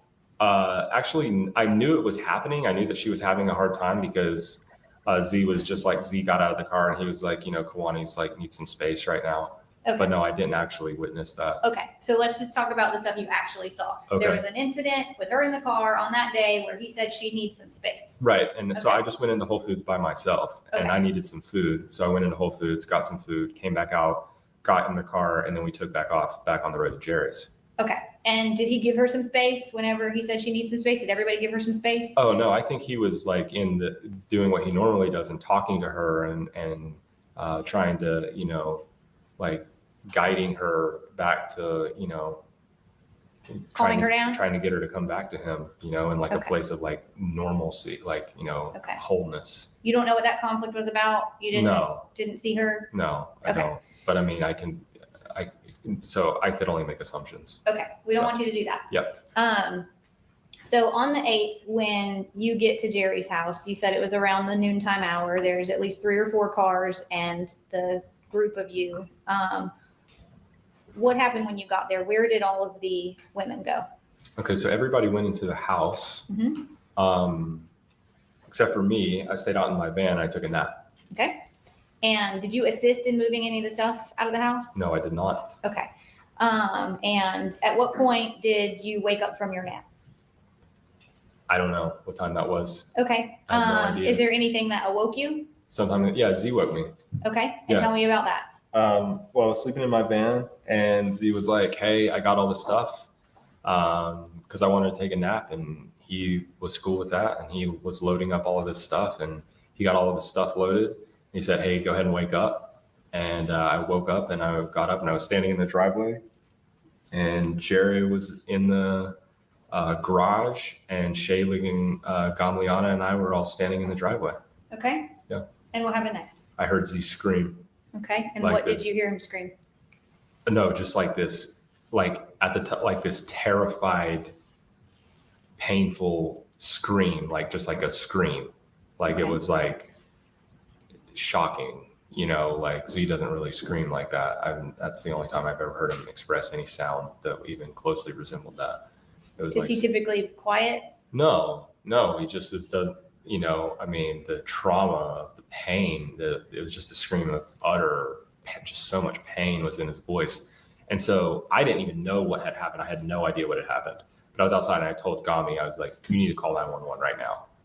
And so she started calling 911 and I ran inside the house. Shayla was already running back in the house, and so did Jerry Okay. when we heard him scream like that. You But this is how I previously, remember. Maybe Jerry wasn't standing outside. I feel like these details are probably more or less irrelevant, but at one point Jerry was standing outside. I don't know if Jerry was still in the garage right there Mhm. at the house when I heard Z scream, Mhm. but Gami and I definitely were. And I told her to call the cops, okay. to call 911, because something was definitely wrong. Like I had no idea what had happened, but it was a scream of pain and like something like bad, like You previously testified that you're not a call the cops kind of guy, and you're So- obviously sitting here wearing orange. That's So, tell me what about what you heard made your first instinct be call 911? I can't really remember. I don't remember. I just remember hearing the scream, and perhaps like, I can't even remember what happened in between there. It's like, it's been so long. It's like, I don't know exactly what the sequence of events was, but something compelled me. I said, Gami, you need to call 911 right now. And she did. Okay. And I ran inside, and then I ran upstairs because that's where the scream was coming from. And then I walked into this like really horrible thing. Okay. What happened when you walked into the room? I walked into the room and there was blood everywhere. And Z was, I'm going to talk through this one. Z was trying to give Nimsy like mouth to mouth. Like she had obviously had some laceration wounds to her neck.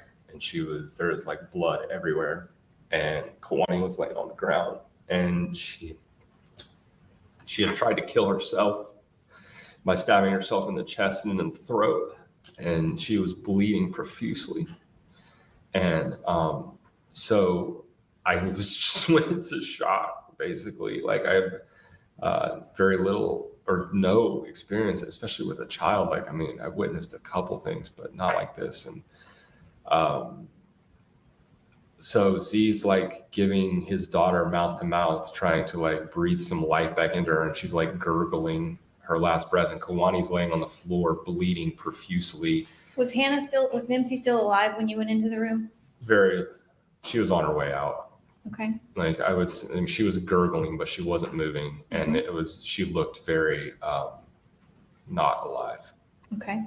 And tell me about your interaction with Kawani, sorry. I went to the ground and Z said, keep pressure on the wounds.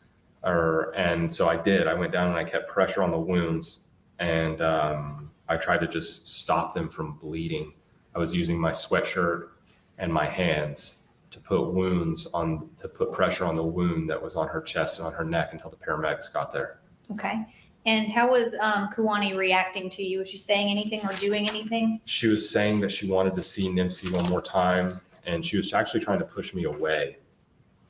She was you know what? Earlier I said there was only one time when I touched Kawani, but that was the second time when I was trying to save her life. I was holding pressure on the wound, and she had blood all over her hands, and she was pushing my face away, telling me stop, I'm supposed to die. And I wanted to see, and then she was like trying to lean up to see Nimsy one more time, but I held her down because I thought that, I just didn't want her to lose any more blood, because there was blood everywhere and all over me and all over our clothes and all over the floor and the bed. It was like a massacre. And I just wanted to try to save her life. So I held her down and kept pressure on the wounds for probably about 2 minutes, because the paramedics came really fast. Okay. So she told you to stop. She tried to push you away. Yeah. She said, I'm supposed to die, and that she wanted to see Nimsy one last time. Yes. Is that what you recall? Yes. Okay.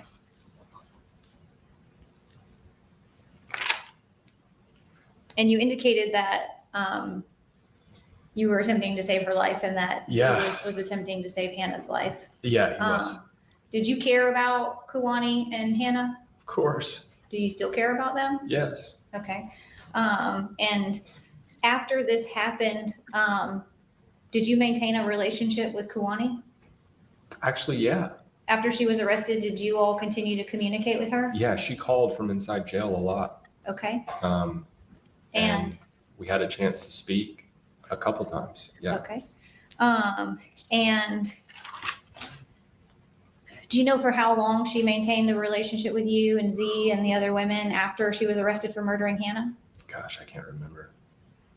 I have no idea. Okay.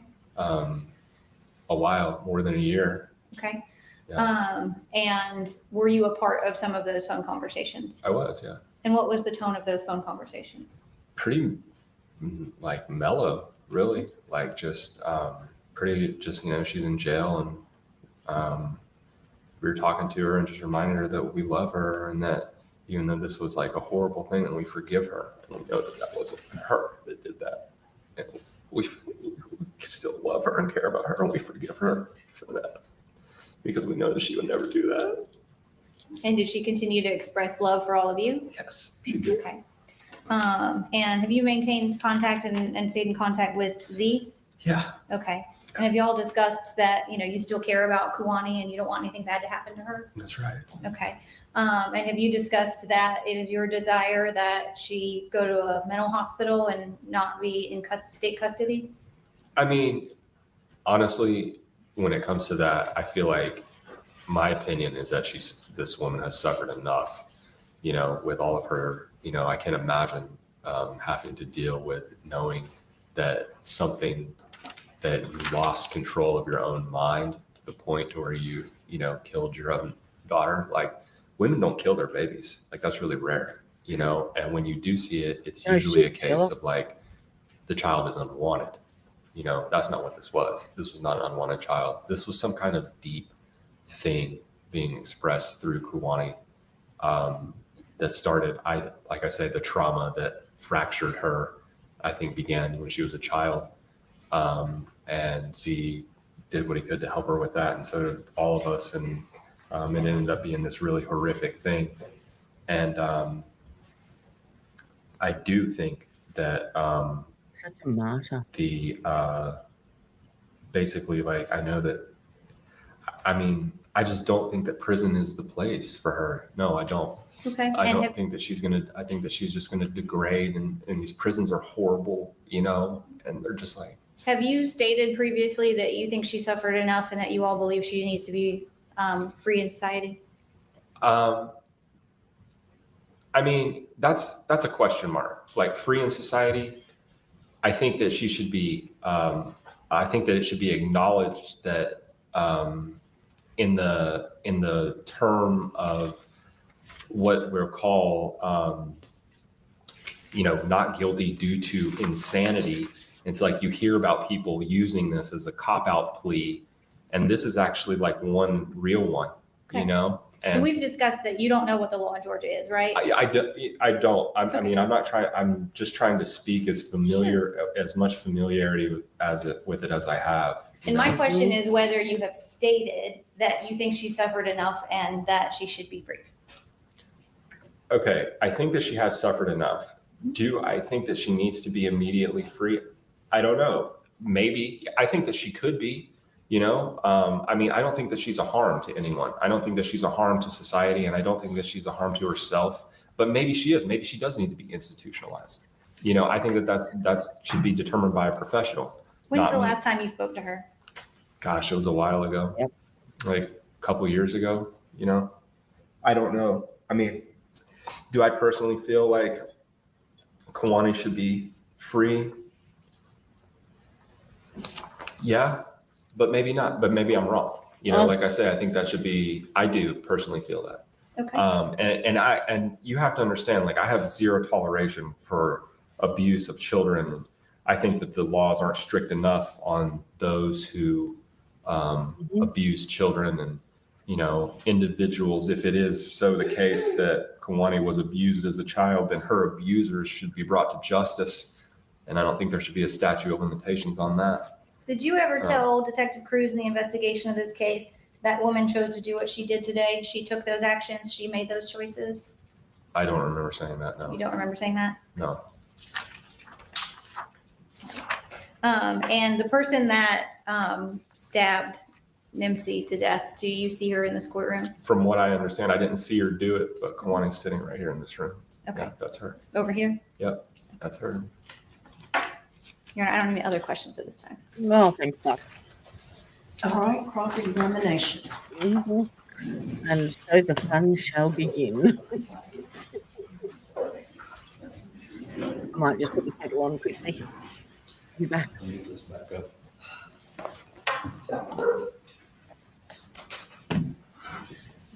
Yeah, just making sure it's not a password I needed to do. Thank you.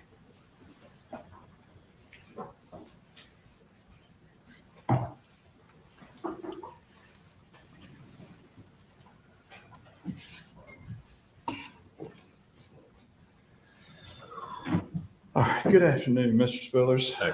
Nice to talk to you again.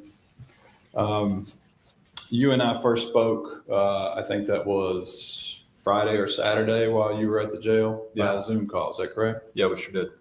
Other than that conversation, we've never talked before. No, we had not. You never reached out to us to try to speak to us in any way about this case. Actually, I have. Did you? Yeah, I've called several times. I've called your office. I've left messages for you Okay. over the past few months. While you were in custody? Yeah, I was in custody. Okay. All right. Yep. Apologize if I didn't get those messages. Okay. Yeah, I probably called you half a dozen times. I've left the messages with your secretary. I was told that you were the person that I needed, the individual that I needed to talk to probably like 4 months ago. I've been locked up since July. And I have called you many times trying to get in touch with you to reach out and just let you know that I'm here to get to speak my perspective. Okay. But before Saturday, or when we talked by Zoom at the jail, this we is had the never first time we've spoken spoken before. Yeah, Right. that's right.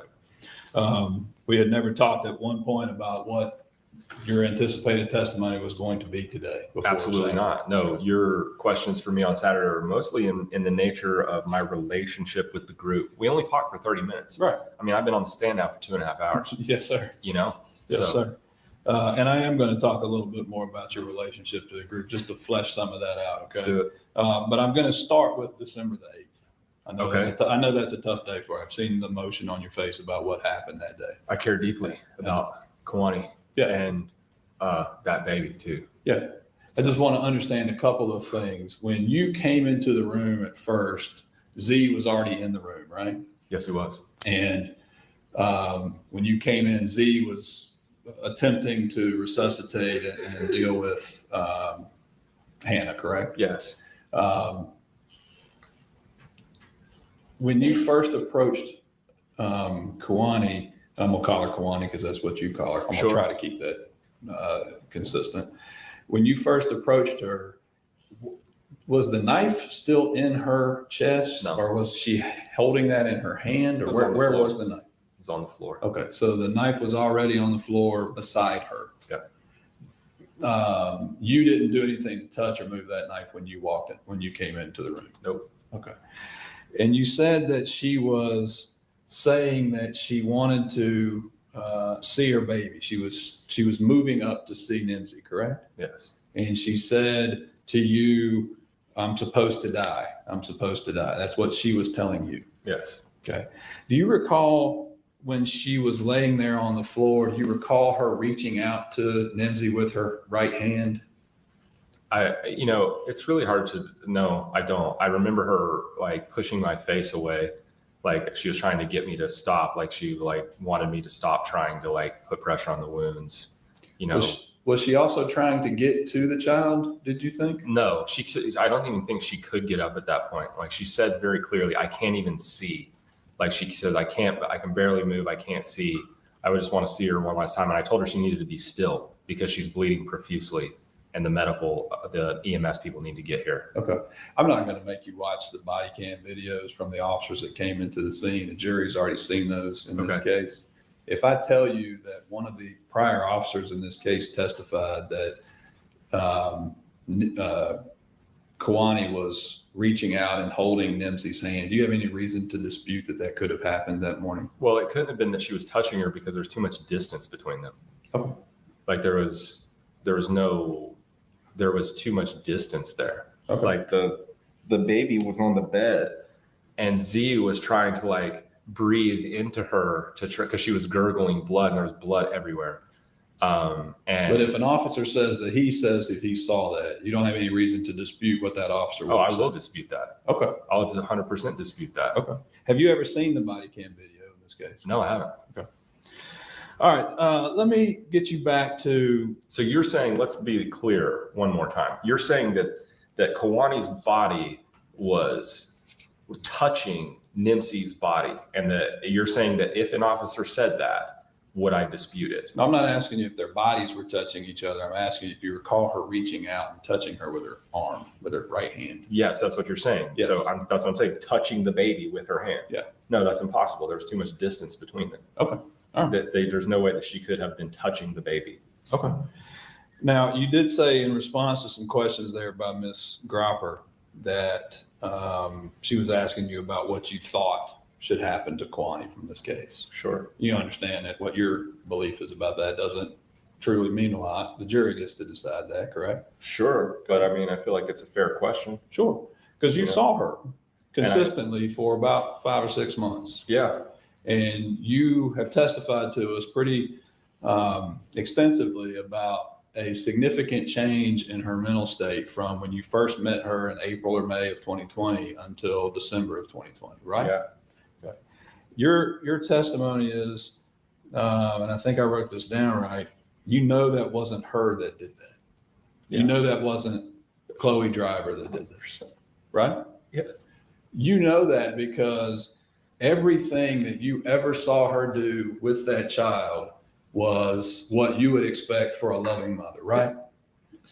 You know that because of what you saw in that child's eyes and face when that child saw her mother, right? Yes. You described her earlier in your testimony that the child was bright and full of life, right? Yes. And she got that personality. She got that as a reflection from the treatment she got from her mother. From the love of her parents. Yeah, Z too, right? Z too. But from her mother. Yeah. You said that her mother was particularly the one responsible for most of the day-to-day motherly things with the child, changing the diapers, right? Yeah, I mean, Z changed some diapers too, obviously, but yeah, she was. But she breastfed this child Yes, every she time, did. right? They did not believe in bottle feeding or No, formula. she breastfed her child. Right. Yes, she did. So she was up all night feeding the child when the child needed to be fed. She was right? an excellent mother. I've already said that. Yeah. So you know, She loved her baby. you know from being with her that, as you just said, there's no good reason why a mother would ever kill her child. You know, in this case, that there was no good reason why she would ever kill her child, right? No. Okay. So just taking you back to May when you first met her, the first time that you saw and understood the dynamic of this group relationship that Z was in. Right. Okay. Yeah. When you had met him previously in Asheville, and you talked about the trust and that, you didn't really understand the group dynamic at that point in time. Well, no, that's what I'm saying. It was, that's kind of hard to, that's why I was so interested in their group and in their family. And so was Jennifer, this girl I was with at the time. And, it's, you can talk to someone, but you need to see that type of social interaction in person to gain. You'd never had an experience relationship wise like that, right? You never had a polygamous plurality relationship. I've had multiple women that I've balanced. I've done that my whole life, really, had multiple girlfriends, if you will. But no, I had never taken the time to introduce them to each other and be like, hey, we're a family now. I'm going to actually be devoted to you as a husband and show you that level of commitment and care and love and appreciation and all these things. Even though I was never really I always showed those things to the women in my life, but never to the level of calling them my wife. Right. So like I say, when I heard that, I thought it was very interesting because it was kind of what I had always done anyway with plurality in women, but actually having the intimacy and the fulfillment of having a wife, which I had always had missing from my life and I really wanted. But I never wanted to just settle for one woman. And Z kind of seemed, it was just like, oh, it just like a light clicked on in my head. I was like, oh, so you have multiple wives. That's how you do that. Okay. And like I said, you never had that relationship with multiple women in a wife type setting. No, right? sir. Right. I have not. So you were curious as to how that existed. Yes, sir. And whether or not these people all got along with each other. Right. Was the relationship built towards each other, were there infighting amongst some of them, right? Yeah. And when you first met them in May, you found that everything was, they all agreed. They got together. They got along. They really worked did. together, right? Yeah, it was beautiful. I was inspired by it. And even when we left, I told Jennifer, I was like, I'm about to change my perspective on, yeah. Let me show you. We're going to mark this as Defendant's Exhibit 1, Judge. This is a photograph, I believe, that was taken off of Kuani's phone by law enforcement. You see that photograph on your screen there, sir? Yeah. Do you recall an instance like that in May, June at the beach? That was pretty much like their life. Look at how happy Kuani is. Look at her face. Look at the baby. These are just happy people, just living their lives. Does that seem to be a fair and accurate reflection of things that you would? Did he actually say that?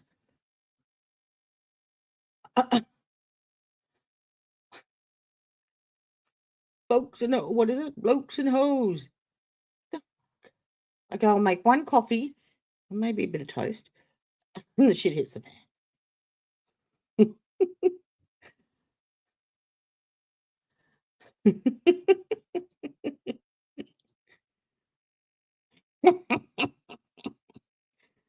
All right, you're gonna have to fill me in. Exhibited with them at that time in May? Yes, sir. Okay. And again, Judge, let me show you, we'll call this one Defendant's Oh, Exhibit God. 2, and I'm gonna see if I can There's Swanee holding and feeding her baby on the beach. You know, like zoom Look at in her on face. it. Couldn't Make it get a little over bigger. the flower patch. Appears in that video, photograph, she's actually breastfeeding the child. Is that Yeah. clear? Yeah. Same photograph, time frame. They're on the beach, Oh, obviously. funny story. See Does that that? appear to be? Okay, all right. That picture right there just brought back a memory. Sorry. Doing the exact same thing with my youngest daughter, Alicia, and I was on the beach under a pergola, had the bathers on, sling one arm down to breastfeed, and I had the porta cot beside me under the shade. Finished breastfeeding her, put her down into the porta cot, sat back down, and a speedboat pulled up in front of us, and 4 young blokes hopped out of said speedboat and walked up beside us and were just like, as they walked past, and what the fuck are they looking at? One had not put one's breast away. Yeah. Whoops. Yep. True story. A representation of what they would have been like in May or June of Yeah. that year? Yeah, I mean, like I say, when I left, I told Jen, I'm like, I'm doing this now. I'm gonna have multiple wives one day. And she was like, I was like, so what do you think about that? She's like, actually, she was like, okay. She was like, so I told her, I'm like, I'm gonna bring some other women into like this relationship, because she was living with me at the time, even though I told her, you know, and I was very clear about, you know, that it was more of like an open type relationship, you know, that I was not like fully be like Z. committed to her, that I wouldn't see other women, but she wasn't like fully committed to me either. It was more like an open relationship, kind of that we were both okay with that circumstance. And we did, even though we did live together. And and I told her, I was like, man, like at the age I was, they were exercised. That's how old they were. we should move another girl in. And she's like, if it could work like that, then okay. You know, like this is a woman who 24 hours before, she's like, I don't know about this. We have to go like see these people and see how this works. To, you know, we get down there and we see, she's like, okay. That ultimately did not work out though with you and Jen. No, it did. Right. You know, that's a whole different story. So, Judge, I will move to tender defendants exhibits 1 and 2 at this time. Any objection? No objection. but yeah, Jen said, you know, if it could be like that, if it could be the way that they are with each other, and they're not like jealous, fighting, bickering little women, you know, who have these, you know, like all of this stuff, you know what I'm saying? Like it's like the things that you would expect, like the jealousy and fighting and bickering between them. Really? It was not there. Okay. And we stayed for a week and we saw them in and out. And you know, like when you're around somebody for a week straight, like we were really observant of them. So yeah, I mean, I can't say enough about how their family was just working in this beautiful kind of way. All right. And then your next interaction with them together was roughly in September when you went to Connecticut. Well, I saw them a couple times. Like I say, I remember seeing them. Saw Z in Asheville. I met her for lunch at the 12 Tribes one time over the summer. I met Kawani and her parents at the river one day in June. Yeah. But the next extended time that you spent with them was September up at Z's parents' house. Yeah, I need to use this real quick. My nose is yes, the next time I was with them extensively was in September at Z's parents' house and Mike and Michelle Joyce's house in Britain. And everything was such rainbows and butterflies, and that explains why you're sitting where you are right now. It was so perfect. School, Connecticut. I'm showing you now. I'm sorry. I'm going to object to publishing all the exhibits before they've been admitted. I don't know what else he intends to get into. The state's previously provided an exhaustive list of all of our exhibits, but I have no idea what he has on there that he. It's just photographs of her and the child during the time frame that we're We talking just about. review whatever he's seeking to admit before we publish it to the jury. I just don't have them printed out. They're just, It's the same ones that were used during the meeting. Oh, okay, no objection to those. All right. You withdrew your objection? I withdraw my objection if All they're right. the same ones during opening. All right. this photograph, Mr. Spillers, I believe, was taken in August, so maybe slightly before your visit with them in September, but does that seem to accurately reflect how you would have seen Kiwani and Nimsy at that period of time? Yes. Okay. Judge, I'll mark that as this defendant's exhibit 3, and we'll move to tender that, I guess, as well. No objection. It's admitted. It's admitted. And then in September, when you were in Connecticut, you were there for about 2 weeks, right? Yeah. And I think you said that you stayed in your van for the most part. You slept in your van while you were there. Yeah. Kiwani, Z, Nimsy were in his parents' home. Yeah. Right. And at that point in time, his parents knew her, knew the other women that were involved, right? They were well aware of the relationships that he had. Yes, they were. Okay. Did he ever talk to you about a time in which he took Kiwani back to his house in Connecticut before the child was born, when they first met, and he had her living in his parents' basement?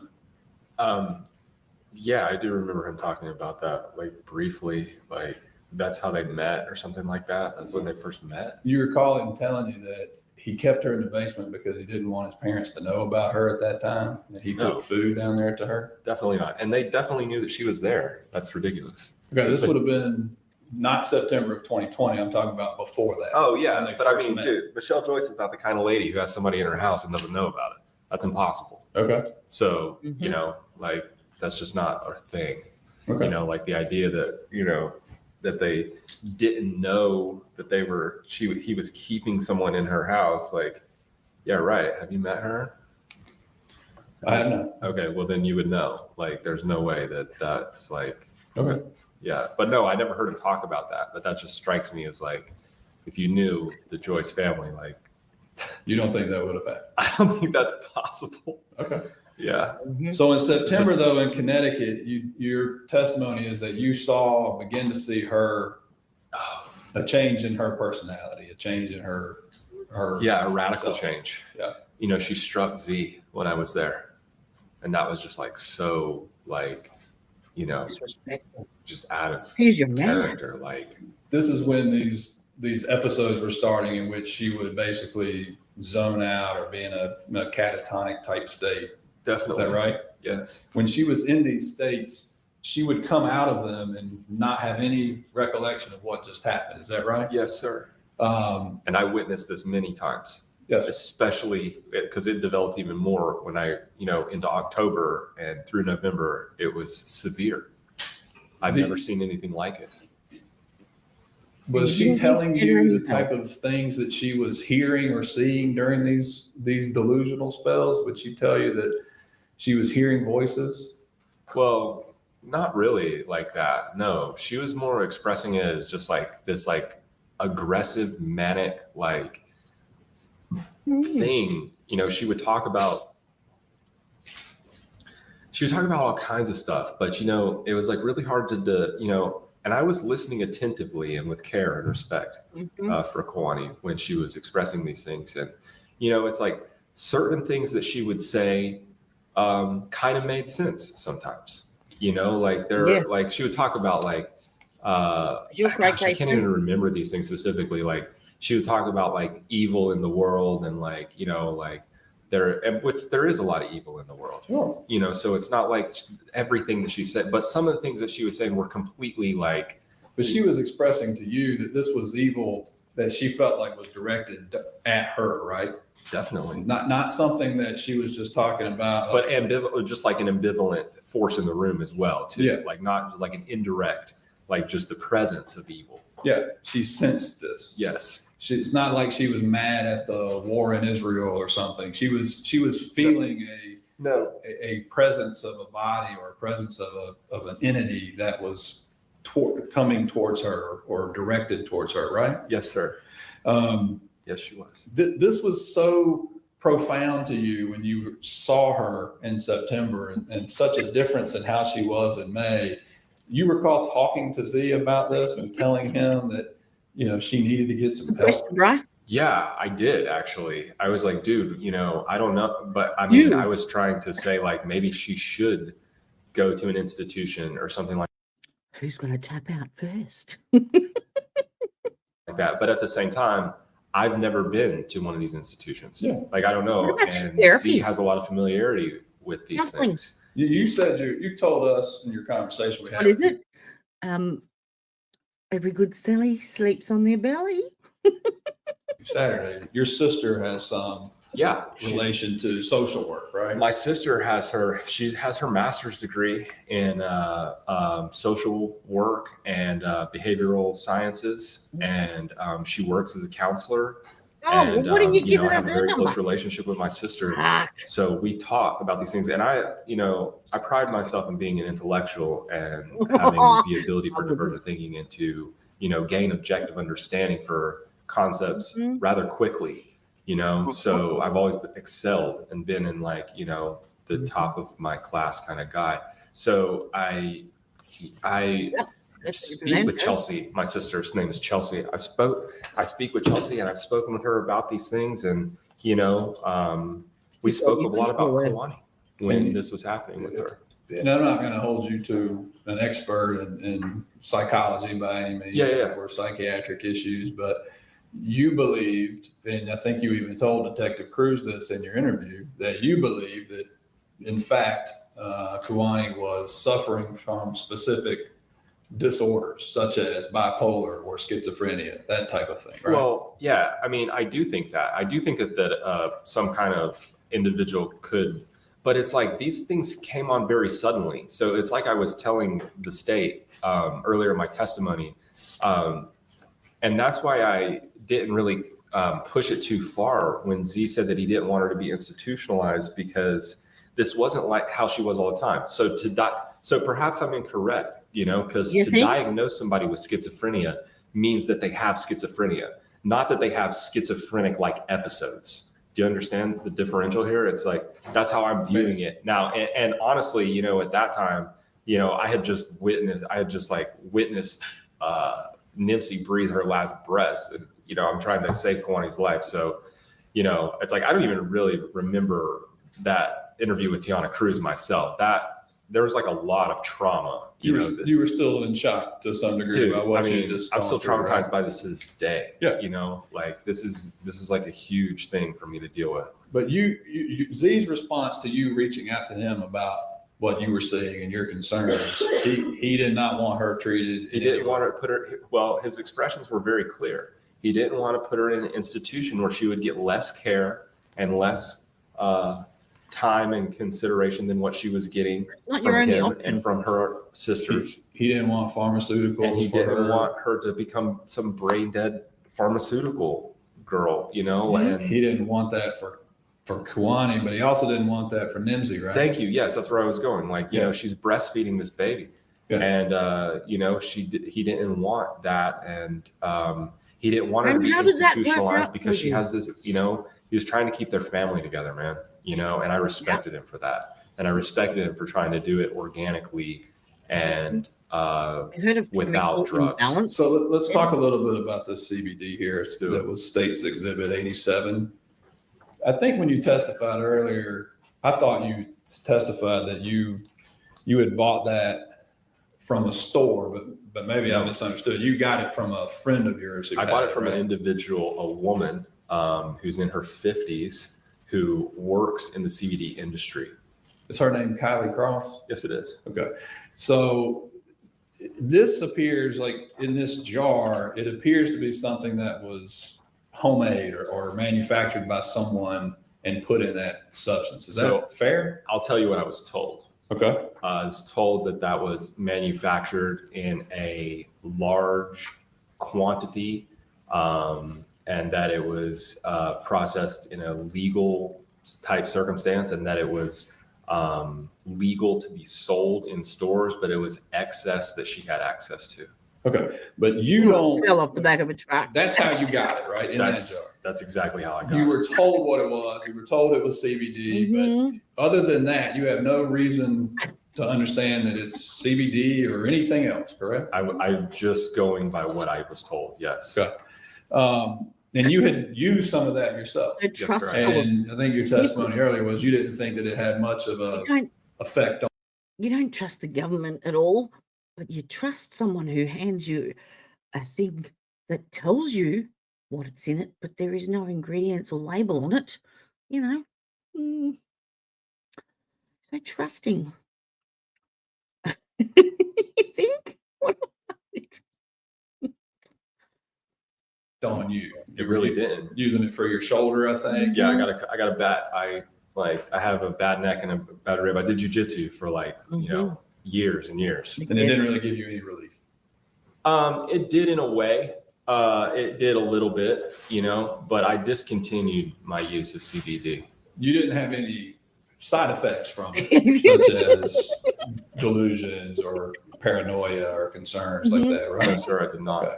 But you definitely saw what you believe was an increase in paranoia and delusions from Kuwani that occurred at the time she was taking this substance as well. Yes, right? sir, I did. Did you believe that the CBD or whatever this stuff was causing her symptoms to get worse? Not at first. When she first started taking it, I gave it to him in September. And then that only progressed until that was way later. And she was the one who was saying that, because I don't, her delusions, it was it's hard for me to differentiate, was this actually, but she was the one who started saying that. She was telling you that she was having concerns that this substance was causing. She was telling us, and then Z started drinking your own urine is a form of recycling, pull it back and stop giving it to her. Okay. Ultimately, and you talked a little bit about this earlier, the nature of this relationship and the control, and I don't mean control in necessarily a negative way, but the patriarchal structure of this family, right? Yes, sir. Ultimately, Z had the final decision about whatever was happening in his family, right? I mean, yeah, for the most part, but these women were heard. It's not like these were not oppressed, silenced women, and by no means. In fact, very much the opposite. Like I say, he wakes up every day. It's we want to talk. He wants them to talk. They were encouraged to speak. They're encouraged to speak their minds. They were encouraged to tell how they were feeling, so he could be a better man.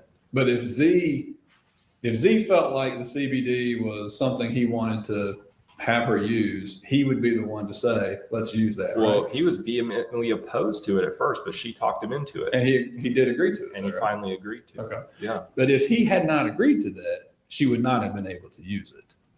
Yeah. I mean, that's pretty much the nature of a relationship, unless two people are in agreement. Yeah. It's not I don't think that he would have, just like he didn't want her to use pharmaceuticals, like I said, she's breastfeeding a child. Did you ever tell him that he needed to stop giving her the CBD? No, I did not. Never. No, I didn't. Okay. Now, again, this time frame of September when you're in Connecticut, October when you're in Virginia with them, despite the concerns you're seeing for her declining mental state, her treatment of Hannah was still 100% top-notch motherly treatment. It really was. Right? It really was. Yeah. I mean, there were a couple times where, she was so out of it and having these episodes of panic and discomfort and violent aggression, where, I felt like she wasn't her best self as far as giving Hannah all of the attention that the child needed, but that was uncommon. That was only a few times. Cause it's when she's manic and screaming and pulling her hair out, it's there's a baby in the room. When she was in that state, she obviously couldn't be a good mother. There were a couple times where I had to hold the baby because, she was Z was here, hold the baby. you know, like because Kawani's like becoming aggressive and violent and screaming at the top of her lungs in public places, and you know. But nothing that she ever did during those times, nothing that happened while she was in those delusional states or those paranoia states, nothing she did was ever violent, aggressive, or harmful to Lindsay. No. Very much the opposite. Okay. Still. All right.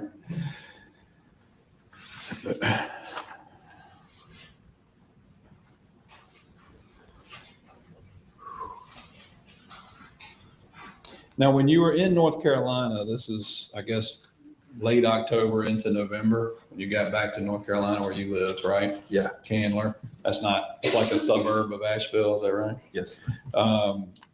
Peggy, how far does Peggy live from you? In Candler? Yes. South Asheville, it's like 20 minutes. Okay, but your house from Peggy's house is same distance, or What do you mean? where you live versus where Peggy lives? How far apart do y'all live? 20 minutes. 20 minutes. Peggy lives in South Asheville, Okay. off Overlook Road. Okay. I live in Candler, 41 Oakdale. No is worries, my get out. address. Okay. And I would say it'd take, 15, 20 minutes to get over to South Asheville. So when y'all were in North Carolina, was the rest of the group primarily living at Peggy's apartment with her, or were they Actually, staying in both places? Yeah, basically like both places, but I let my house out to them. I let them stay at my place. Okay. When we came back from Virginia Beach, they stayed at Peggy's for a little while, and then Z asked me, and we stayed there. And then Gamiana started doing the dark therapy there at my house. So at that point, they were staying at Peggy's, and that's where she was during the events that happened on November 25th. Yeah. And that's why she wasn't there, because she was doing a dark therapy, like I say, for her own pursuit of a higher vibrational frequency.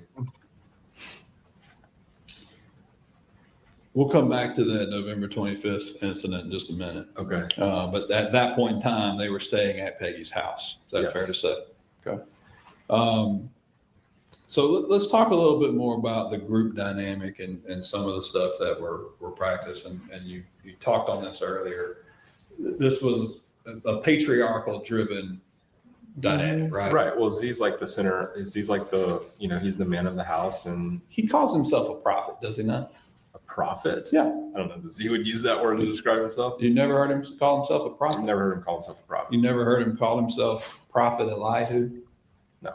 No? If he told Detective Cruz that when he was giving her his name in an interview, would that surprise you? Eliyahu? Yeah. Eliyahu's his given middle name. That means Elliot. That's a Hebrew name. Okay. But if he called himself a prophet, that would surprise you. I mean, that kind of would surprise me that he would use that word.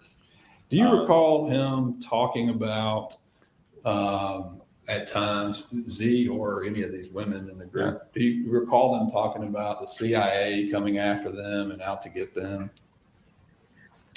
Yeah, there was some talk about that. Okay. Part of the idea of this trust system, as you talked about, was They don't pay any taxes. keeping your property away from the government. Sure. You have a, let's say, healthy distrust of the government. Is that right? Yeah, I would say. Yeah. Sure. You part of the trust idea is that it insulates your property and your income from taxes. Yes, it does. Right. No, that's a fact. And at the time that you were with this group from May to December. That's why they have so many wives, because they can distribute the income and the assets over more people and not pay a tax on it.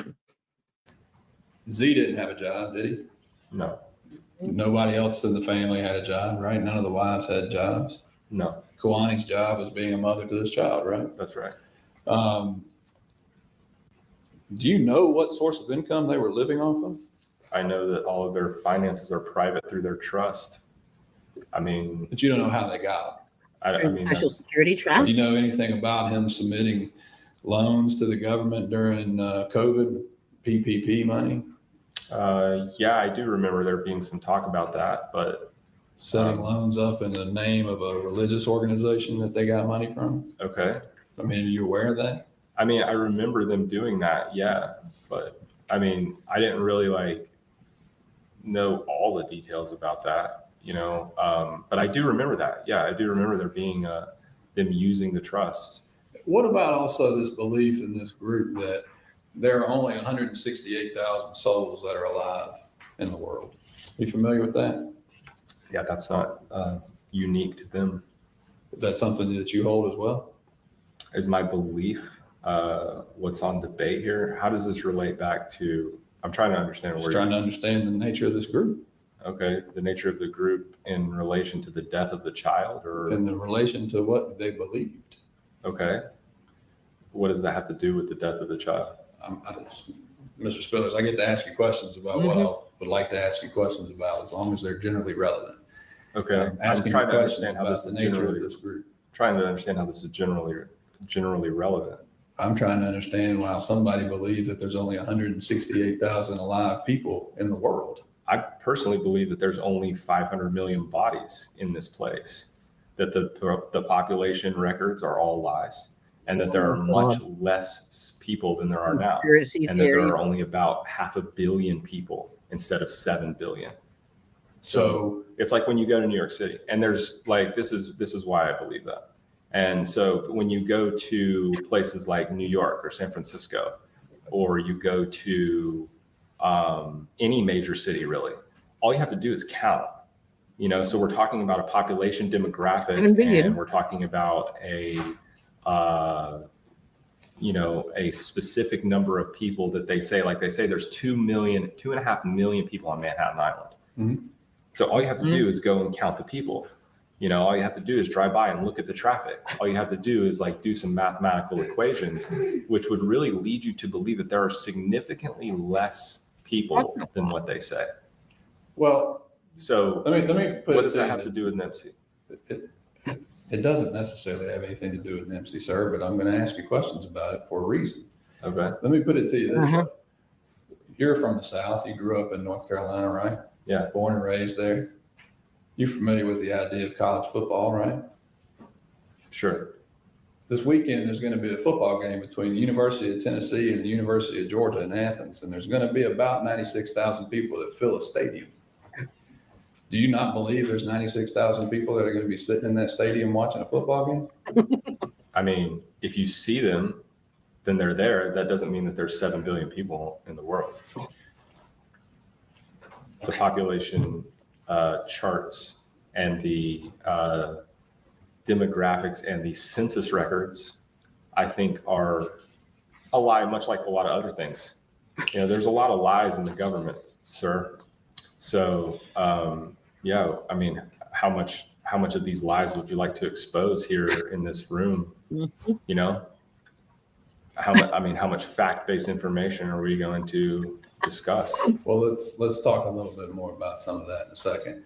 When we get to this idea about the polygamy relationships that he had with these 3 women, there was a 4th wife that he had previously. Is that right? Yes. You're aware of her named Gabriella Kuykendall? Yes. You ever met Gabriella Kuykendall? No. Were you aware that when she had a child with Mr. Yeah, I don't object to anything involving this Kuykendall. Relevant. Relevance is your objection? Want to respond? I think it's relevant, Judge. He talked earlier about the fact that Z had 4 wives, and we're talking about 3 wives here. And I think it's relevant to his understanding of how this group dynamic works. He's already testified he never met her. I'm not asking him to All matter. right, overrule the objection. You're aware of who Gabriella Kuykendall is, right? Yes. You're aware that she had a child with Z, right? Yes. You're aware that she left him in the middle of the night with the child and basically ran away from him, right? Okay. Matter of fact, it took place at the same house where this incident happened on December 8th of 2020. Did you know that? No. It happened at at Jerry's house. Okay. Part of what Z was trying to do with this group was to grow this group, right? He was constantly looking for other women to bring into his group here, right? Are we not all constantly seeking the companionship of compatible individuals? I'm asking about Z right now. Okay. Wasn't he always trying to talk to other women about bringing them into the group as well? I mean, sure. Yeah. Part of what he ultimately wanted to do was to have multiple children with multiple wives as well. Is that right? That's what I want to. Okay. He, in fact, right now, Anna there's had a child. There's a beautiful baby in this world that Connie just birthed. Yes, she did. And Shaylee is pregnant today, right? Shaylee's about to have one too. Yep. His mentality is to grow his religious following, right? You just used the word religion, which I feel like is inappropriate. Okay. His mentality is to grow his following. His mentality is to find like-minded individuals to participate with each other. Mhm. As is mine. And that's what attracts Slim us pickings then, mate. to Slim each other. pickings. But Mr. Spillers, he and you don't look for like-minded individuals. You and he look for strays, like castaway dogs on the side of the road. Isn't that true? That's really ridiculous. Isn't that not what you told him in a phone call with him at the jail just a few days ago? Is it? I'm asking you. I don't know. I mean, You and he have not talked about treating these women like strays, finding these women that you can bring into your group and treat them like strays. That's not a comment that you made on a phone call? I don't know, maybe, and maybe it was made in sarcasm, you know? Maybe it was. Like, I don't know. I don't remember every single word of every single thing that I've said. Really? But no, I've never treated women in my life like that. Well, I've you never definitely treat them as submissive individuals, right? No, I treat them as Women are subservient to you, right? He can explain his answer. So yeah. So what's your question again? I said at first that you treat them as submissive individuals. No, I don't. They're subservient to you though, right? I think that women should be in a place that is Serving yeah, sure. In servitude of the man. Absolutely. Absolutely. 100%. Meaning that Benyamin or Z or Brian Joyce, whoever he is, he controls what they do. No, and if they don't do what he wants, they can get out, right? Of course. Right? He controls what they wear, right? So you're asking. Yes or no? You're asking me. Yes or no first? I don't know the answer to this question. He controls what they eat, right? We have already discussed that there is a standard, and this is the same thing that it is with me and women that I've had in my life since then. That's the standard. Since I've had in my entire life, when I've been a vegetarian, women who come into my life they're vegetarian, or you can not be together. Right. Yeah. So you're manipulating this into a control thing when it's just a standard that's set that can be avoided at any time. If Kawani wanted to go have a hamburger at Wendy's, he'd kick her out of the car, right? That's really a petty and childish way to describe something. And I mean, your rhetoric is utterly offensive. But no, I mean, why would she want to have, what would motivate her to eat an animal? She's the one who's telling me. Maybe she really didn't believe in all of that. Maybe. I mean, why not? You testified earlier that she didn't really get to talk to her parents much, right? Well, she was raped by her parents when she was younger and abused by them, according to her. My question, sir, is she didn't talk to her parents much, right? She did from time to time. Are you aware there were times where Z would take her phone from her and she wouldn't have access to her phone to make calls to people? Not when I was around. Never saw that. Never. I never saw him limit them like that. I mean, Shaylee, like, they still do things, independently. Like, if you want to use that word. His control extended to you too, right? Well, it's not. He told you could never touch her. Yeah, that's a very common Orthodox thing, that men do not touch each other's wives, and I respect that. Well, I'm not suggesting that men should touch each other's wives in any other sexual way. I'm just, a handshake. Whilst you frolic on the beach and think only silly little funny girly thoughts and not have a brain in your not have a simple synapse. Yeah. You couldn't even give her a handshake. Why would I want to? Why would I want to touch another man's wife? You started drinking urine because of him. I started drinking urine because Peggy Schindler told me about it, and I did my research online and did some self-edification. Perhaps you should do the same. But Peggy Schindler, I'm not drinking my urine, sir. Peggy Schindler got that information from him, right? Perhaps you should do the same.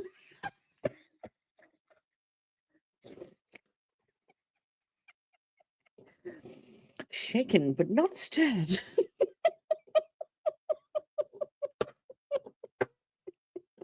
Did Oh, she? crap. I don't know. I'm asking you. Told me about it. I don't know. She knew him. Yeah, I mean, so what? Like, so there's like millions of people who drink their urine. There's like forums online with, you know, tons of individuals, and this has become way more mainstream. And now there's like, Mainstream.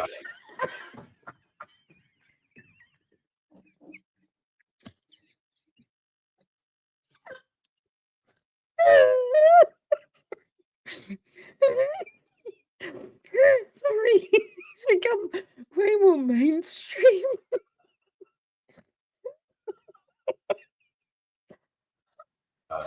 all kinds. Like I say, I mentioned Troy Casey, and I'd like to drop his name again because he's like a really prominent influencer online. And yeah, so I heard about urine therapy from Peggy. Troy Casey. I immediately. Oh my God, I'm gonna have to. I have to. I have to look it up. Hang on YouTube. Troy Casey.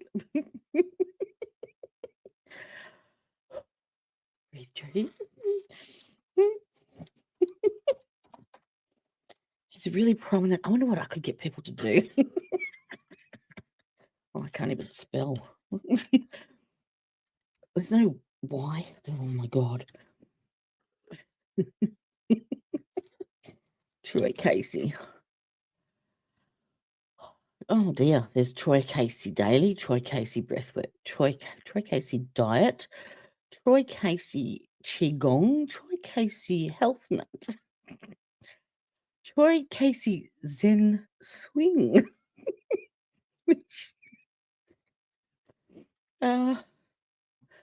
Okay. Oh, it must be this one, I think. Oh dear. All right. Oh, yes, he's a weirdo. So we have Troy Casey transforming the planet as a business, helping people eat cleaner and greener. We have Troy Casey connected, whole health connections if you want to crush it with us. Troy Casey herb research in the Amazon rainforest. Look, it could be any one of those. Puck, positivity, and personal growth with Troy Casey. What the actual puck? Oh. Okay. All right, hang on. I got to share this. Stop. Okay, this is one of the Troy Caseys. Okay, Qigong. It's Troy Casey. Ready and go.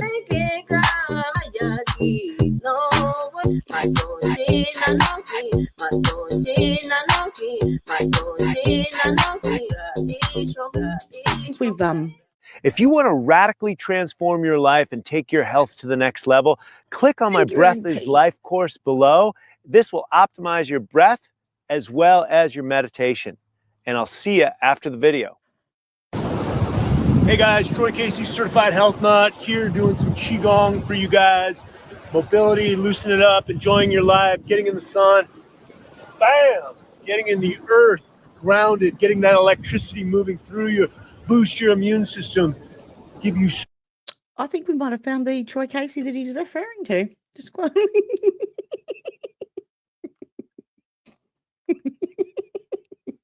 sorry, I had to do that.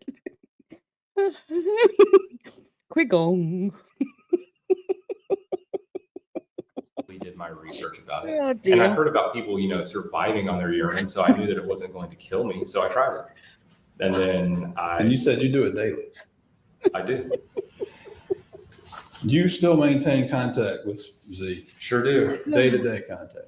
Sure do. You've called him probably 10 times since you've been in the jail here in Cherokee County, right? Sure have. You've talked to him, I guess, beginning in What can I August or see? September. Why can I see? I've got visuals of Brian doing that in a hazmat suit.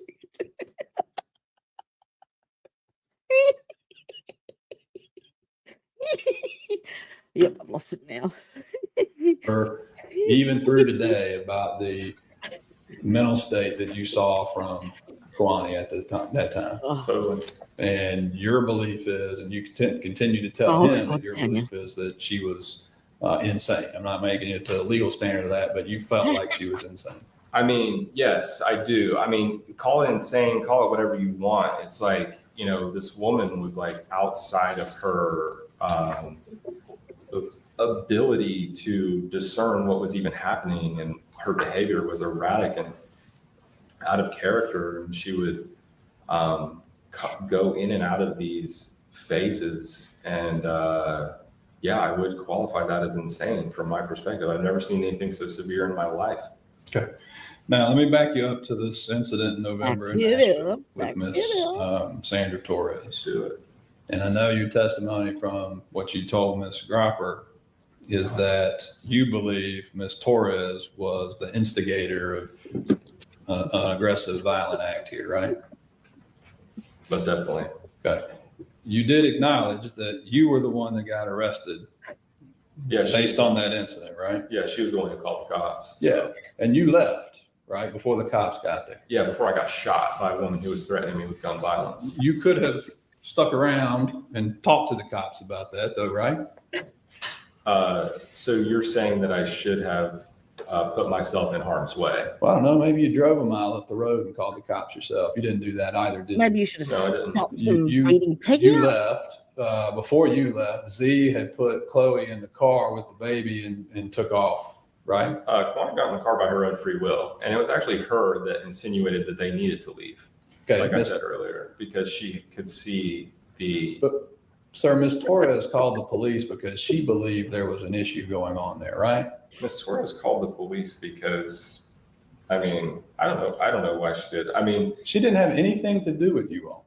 yeah, that's what I'm saying. That's why it's so bizarre that someone would go so far out of the way, especially like I say, when I was carrying Kwani across the road, one of the individuals who lived in the apartment complex was walked out, and she walked by. Okay, this is what 10 just sent me.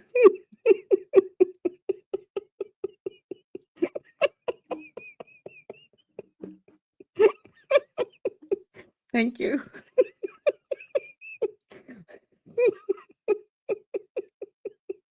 Mm-hmm. Oh God. Oh Lord, you missed the best bits.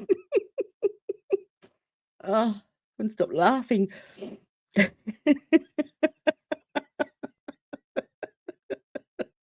Yes, he told. Oh, shut up. I'll back it up for him. Oh. You're familiar with the idea of college football, right? So, Sure. Yeah. All right, hang on. I'll play it out as we did before and let him hear this bit, and I'll play the bit. This weekend, there's going to be a football game between the University of Tennessee and the University of Georgia in Athens, and there's going to be about 96,000 people that fill a stadium. So he's arguing that there's not really 7 billion people in the world. There's only, 500 million and all this bullshit. And all you have to do is, just go to New York and start counting. Start counting. To do. That doesn't mean that there's 7 billion people in the world. The population charts and the demographics and the census records, I think, are a lie, much like a lot of other things. There's a lot of lies in the government, sir. So, yeah, I mean, how much of these lies would you like to expose here in this room? how much fact-based information are we going to I like the guy in the back. discuss? Well, let's talk a little bit more about some of that in a second. When we get to this idea about the polygamy relationships that he had with these three women, there was a fourth wife that when she Respond. group dynamic work, that she had a child with. Yeah. Matter of fact, it took place at the same house where this incident happened on December 8th of 2020. Did you know that? No.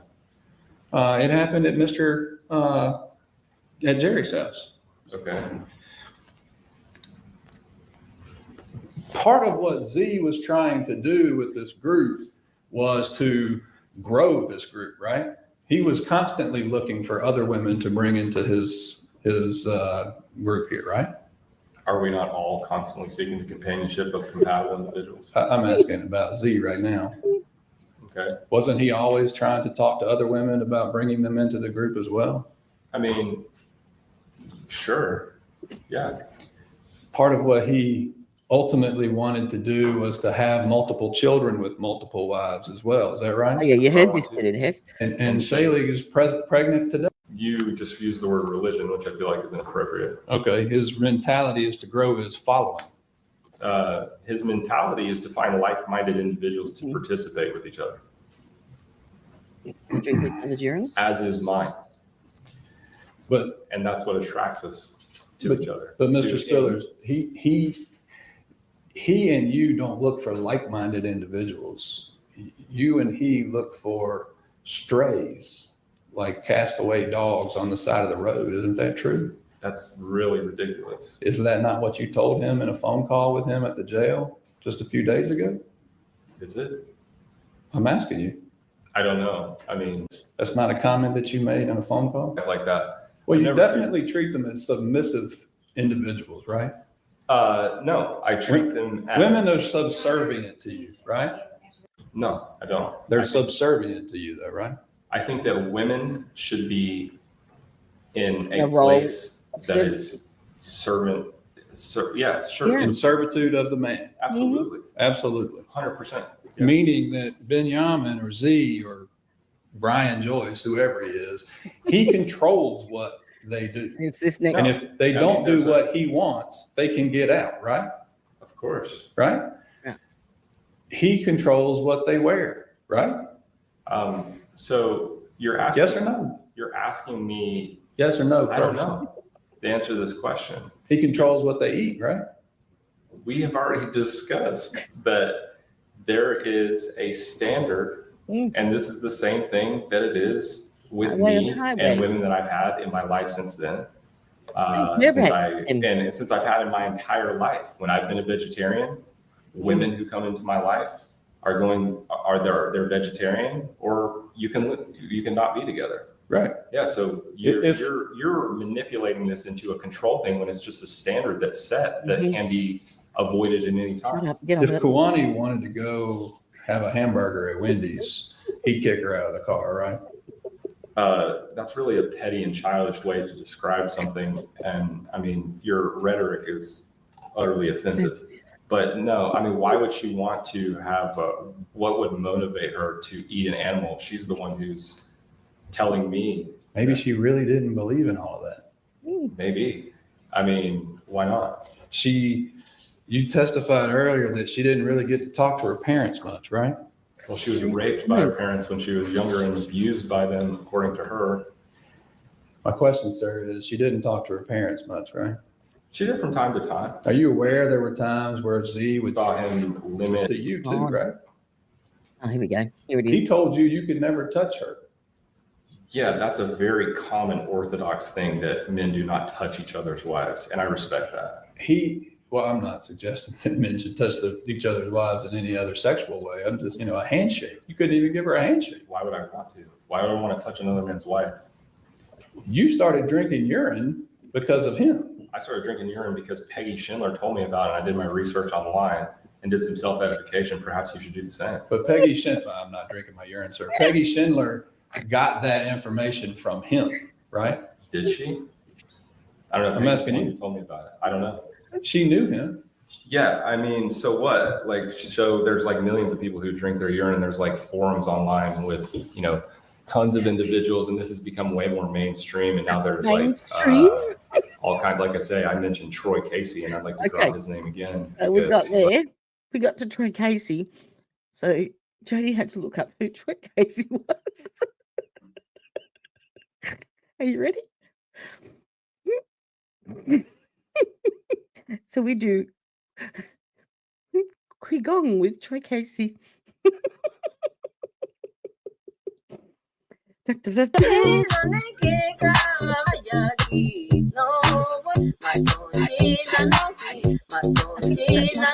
He's referring If you want to radically transform your life and take your health to the next. Hey guys, Troy Casey, certified health nut, here doing some Qigong for you guys. Mobility, loosening it up, enjoying your life, getting in the sun. Bam! Getting in the earth, grounded, getting that electricity moving through you, boost your immune system, give you strength and energy. Do it all while you're fasting, right? That autophagy and the ketosis, right? This is not a gym body. Been out of the gym for 2.5 months. So that's where we went from there. And then Tanya sent me this.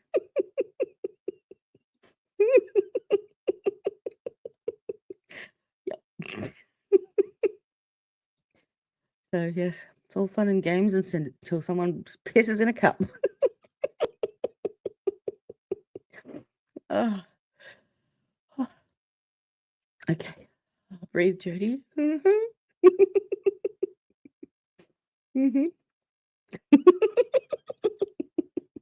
Your son came in.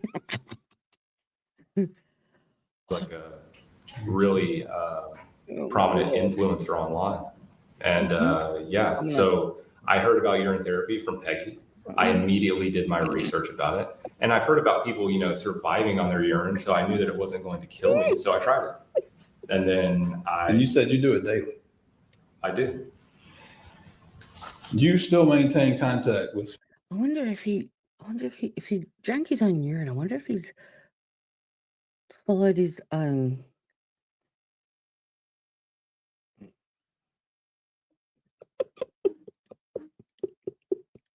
Babies? Z. Sure do. Day-to-day contact. Sure do. You've called him probably 10 times since you've been in the jail here in Cherokee County, right? Sure have. You've talked to him, I guess, beginning in August or September, even through today, about the mental state that you saw from Kwani at that time. Totally. And your belief is, and you continue to tell him that your belief is that she was insane. I'm not making it to a legal standard of that, but you felt like she was insane. I mean, yes, I do. I mean, call it insane, call it whatever you want. It's like, you know, this woman was like outside of her ability to discern what was even happening, and her behavior was erratic and out of character, and she would go in and out of these phases, and yeah, I would qualify that as insane from my perspective. I've never seen anything so severe in my life. Okay. Now, let me back you up to this incident in November in Nashville with Miss Sandra Torres. Let's do it. And I know your testimony from what you told Miss Gropper is that you believe Miss Torres was the instigator of an aggressive, violent act here, right? 4 hours. Most definitely. 1.25. You did acknowledge that you were the one that got arrested based on that incident, right? Yeah, she was the one who called the cops. So. Yeah, and you left, right, before the cops got there. Yeah, before I got shot by a woman who was threatening me with gun violence. You could have stuck around and talked to the cops about that, though, right?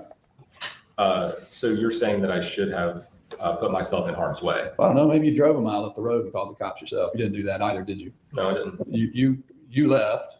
Before you left, Z had put Chloe in the car with the baby and took off, right? Kwani got in the car by her own free will. And it was actually her that insinuated that they needed to leave, like I said earlier, because she could see the... But, sir, Ms. Torres called the police because she believed there was an issue going on there, right? Ms. Torres called the police because, I mean, I don't know why she did. I mean... She didn't have anything to do with you all. Right? Yeah, that's what I'm saying. That's why it's so bizarre that someone would go so far out of the way, especially, like I say, when I was carrying Kwani across the road, one of the individuals who lived in the apartment complex was walked out, and she walked by us and asked if we needed any help. And I said, no, we don't. So maybe that lady just didn't want to involve herself with what was going on with you, right? Or maybe that's probably what a normal person would do if they, saw some woman having a panic attack and all of the individuals around her trying to help. Well, calling the police is not necessarily calling to get somebody in trouble. As you know, sir, you called the police yourself on December 8th because you knew there was a problem. That's more like an emergency medical. Right. Yeah. But that's what calling 911 does. It gets law enforcement, it gets medical personnel, it gets EMS people out there to determine what the issue is, right? Mm-hmm. And if they believe that Kuani was having a medical emergency that needed to get attention, they could take her to the hospital. They could take her to see a doctor, right? Sure. You didn't want that to happen. I don't think that my desire has any reflection on the. Z didn't want that to happen. He was the one directing that they get Chloe in the car and get out of there, right? Actually, like I said, it was Kuani that initiated the sequence for them. She was telling Miss Torres to call the police. No, she was telling Miss Torres to call her parents. She was telling Miss Torres that she needed to call her parents. And then Miss Torres began behaving erratically, like I said, and began behaving belligerently and aggressively and threatening us. When you left. So then Kuani said that, she initiated the sequence for them to leave. She could see that this woman was like this drunken, you could smell the alcohol on her, that she was just this, drunken individual who wanted to involve herself and make probably so bored with her own life or whatever that she wanted to cause drama and involve herself in somebody else's business that had nothing to do with her. You believe that Miss Torres involved herself in someone else's situation so Yes. she could get attacked by you Mm-hmm. and receive a broken eye socket? Yeah. Sir, this is a picture that's dated November 25th of 2020. Okay. That's a picture that Miss Torres sent to us. Okay. She took of herself that day. Continue to object to publishing evidence that has not been admitted. I'm not admitting it yet, It's Judge. being published in a jury. It's not been identified with an exhibit number. It's not been admitted. This day of judge. So I just told you the story of what happened. And, that was never brought to trial. So your assumption. Yeah, it was never brought to trial, sir, because you pled guilty to that. I was never brought to trial because they would never give me a trial. Mm-hmm. That's very much what happened. You can make assumptions and. Sir, I'm not making assumptions. You are. I've seen the documentation of your sentence that you received for that case out of North Carolina. Yeah, I know. It says you pled guilty to assaulting and inflicting serious injury as a misdemeanor on Mrs. Torres. Pursuant to Alfred law. No, it actually doesn't say pursuant to Alfred law. That box Nor is isn't it checked at not all. guilty It plea. says you pled guilty.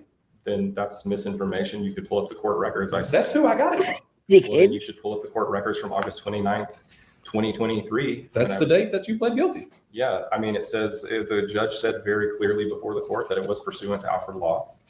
So perhaps you have some kind of. So you're saying there's a mistake in the document? Yes, there is. Mhm. Okay. From You what I- understand an offered plea is still a plea of guilty though, right? Yeah, but the reason why I pled guilty is because they were actually, so they didn't give me they were refusing to give me bond dates. They were refusing to give me court dates. They were refusing to give me a trial. They refused to give you those things because you had violated your bond before. Is that right? Yeah, I was actually framed by the, Oh, and false boy. evidence was submitted against me by Baldwin County. Really? Absolutely. Have you initiated a civil lawsuit against them for them? Not yet, but I have spoken with some civil rights attorneys, and I have not initiated that sequence yet, but I have spoken with several attorneys. And sir, you're currently incarcerated by the federal government, right? Yes, For threatening a man online, right? that's an allegation, which Yeah, I understand it's an allegation. You haven't been convicted of anything and you stand absolutely innocent until proven guilty. that I think that we should, not talk about that. I'm not going to talk to you about it. I'm not going to ask you what you did. I'm not going to ask you who it is. I'm not going to ask you any of those questions, but you are currently charged with that, right? I've currently been charged with a crime. 14 counts of crime, correct? Is it? Yes, sir. Okay. Counts 1 through 14 Okay. for communicating threats to kill someone. Yeah, like I say, that's still. That's not the first time you've been charged with communicating threats to kill somebody either, is it? Can you specifically? I can. No, it's not. I've never actually threatened to kill someone. Kylie Cross, Kylie Cross, the girl you got the CBD from. Kylie Cross, I had a sexual relationship with her, and I told her that, and she stole $1,600 out of my You stole a CBD. dresser drawer. And I told her that if she ever came back to my house, that I was going to end her. I didn't say I was going to kill her. Well, That's what she thought you said, isn't it? Yeah, I mean, That's this why is she like- went to the police and That's had you really arrested. funny, mate. Yeah, That's why you were charged with threatening her. I probably should have taken that one to trial because I feel like I would have That's, won. that's two, I guess. You should have taken a trial, but you didn't. You pled guilty to that one too. Yeah, You got probation and 45 days in jail on that case too, right, sir? it was actually. I'm still trying to figure out what this has to do with Hannah and what your. It has to do with you. Yeah. Okay. No credibility. I get to ask you questions and it has to do with you. Okay. But that's what you did. You threatened her and you spent time in jail because you pled guilty in that case. I mean, a lot of the circumstances in my life, if I really would have just called the cops, and I should have called the cops on Kylie Cross, I was stealing $1,600 out of my drawer, but I couldn't really prove that. And like I say, I mean, Maybe it didn't just as you're proving right now that there's like a real sinister nature by your tone and your, I mean, we're here to talk about a baby, and all you seem to want to be is obsessed with me. So it's like, I mean, I'm just like, I'm not You're obsessed with obsessed you, with sir. you. then stop asking me questions about myself and let's talk about the crime that happened. I'm asking you about sinister things because you've committed sinister acts. Saying, And I'm asking you those things Saying because of how something- they have affected this young lady as well. saying and doing, these all happened after this incident with Coin. All of these circumstances happened after this incident with Coin. Yeah, I'm aware of that. So do you want to maybe, give some, maybe we should talk about the trauma that I experienced and how that has No. affected me and, It's not what about you. has led to me being irate with people. And like I say, the San Torres thing, Right. I'm happy to talk about that because I mean, I want that. I plan to appeal that to the Superior Court of North Carolina. And I've already spoken to civil rights attorneys about the false evidence that was submitted against me in Buncombe County. So you're testifying, your testimony earlier was that you never struck Sandra Torres in the eye. No, I didn't. And there's some evidence that would prove that in the motion of discovery. So how did she get the black eye that she says she got Emotion of in those discovery. photographs? Who knows? I mean, there was I can show you other photographs from her of her black eye that developed over the next 3 days. Would you like to see those? She went to the hospital Yeah, I and discovered her hospital visit was 4 hours after the event. Maybe it was her son, the one who came and slashed tires. Maybe she had her son punch her in the face. She might have, but we don't get to know that, sir, because you pled guilty to assaulting her. Well, You pled guilty to doing exactly what she says you did to her, which is punching her in the eye. I had been held for 22 months and I felt that I had a really strong civil rights case. And that's only been a year ago. I've already spoken to civil rights attorneys. So I pled guilty pursuant to Alfred law because I wanted to stop being oppressively persecuted by the Buncombe County government and get out so I could. You were in jail a lot of that time because you violated your probation in your case with Kylie Cross as well, right? No, No, that was not the case with Kylie Cross. You were on probation for that case from 2022. No, I was not. That's so I had actually become off probation. Had become And off it was probation. it wasn't a violation of probation. I had become off probation and I had discovery motion. He's fucking Probation that can I have some more of this water? It wasn't a violation of Water. probation that got me reincarcerated on the 5th of April 2023 after they had held me for 8 months on 24-hour house arrest. So I did 10 months in jail. I finally made bond and they held me for 8 months. And I'm happy to talk about this. This is like a really good venue. I appreciate being able to speak this out before a court because this is all factual information that's going to come out later. And so after they held me for 8 months on 24-hour house arrest, there was a document submitted to the court by a DA, a specific DA that was targeting me named Amy Laura Broughton. And there was false evidence submitted to the court. She brought this photo of a Facebook post that she said that I made, but it was right there it was not on my Facebook, nor did I make this post. And so, like I say, there was false evidence submitted to the court in order to persecute me and frame me. And I've already spoken to several civil rights attorneys about this, and they say they have a very strong case. So, we're moving forward with that in due diligence, and I absolutely have every intention of appealing that guilty plea to the Superior Court of North Carolina and making sure that I get a fair trial, because that's the whole thing. They didn't want to. That's why they held me for so long, and they were refusing to give me court dates even by law. But like I say, and so like I say, I pled guilty to that to end my incarceration. But I came here today to tell my experience with Kawani and give an account to my observation of her and her mental health decline. And I'll say it again, that I do feel like not guilty by reason of insanity would be the correct call from my unprofessional perspective, perhaps there's something that, I just don't feel like I said, she would never do that to her baby. And this was just like, she was like not herself when she did that. And I want her to know that I care about her and I forgive her and I love her very much. And that's it. Any redirect? Just briefly. Mr. Spillers, you indicated that you had had multiple conversations with her after she was arrested for murdering Hannah, right? Yes. Okay. And when she called Z from jail. Okay. And so you indicated the nature of those was communicating how much you all love her and that you forgive her for what she did. Yes. Did she ever tell you why she killed Hannah? No, I don't think she ever really did. I mean, she spoke to Z about it. I remember, and I'm giving you secondhand information here. Don't do that. I'm asking, did she ever tell, when you talked to her, did she ever tell you? I don't remember her ever saying anything about that. Okay. Did she ever tell you that she told the police that she killed Hannah because she just wanted to be with her baby and her husband, but he refused? What do you mean? Did she ever tell you that that's what she told the police? That she just wanted to be with him and Hannah, but he refused? Oh, no way. Okay. You No, never heard that before? Nothing like that. Okay. No, I could tell you something, but I don't know. I mean, did she ever tell you that she told doctors that she killed Hannah because she thought it was the only way for her and Hannah to be able to escape the situation? no, definitely not. You've never heard that before? No. Never. Any further cross-examination? All right, then we are going to let you take a recess, members of the jury, until 3 o'clock. Leave us your notepads. Don't talk about the case with anybody. We are going to, as I said, we're going to ask you to be back at 3 o'clock in the jury room, but you can step downstairs, walk around, take a break, and we'll see you back at 3. Thank you. All right, so 6:12 we jump to. Yay, he's done. Woohoo! All right, so this is a pediatric forensic pathologist.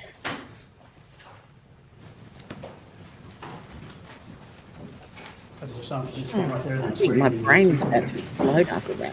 Would you raise your right hand, please? Do you solemnly swear from the evidence you're about to present in this matter shall be the truth, the whole truth, and nothing but the truth? So help you God. Yes, sir. Thank you, Dr. Abston, if you would, please. Please state your name for the record and spell it if you would. My name is Dr. Laura, L-O-R-A, Darasaw, D-A-R-R-I-S-A-W. She was in a trial. Dr. Darasaw, where do you work? I work at the GBI, the Georgia Bureau of Investigation. How long have you been working there? She must have been in the Leilani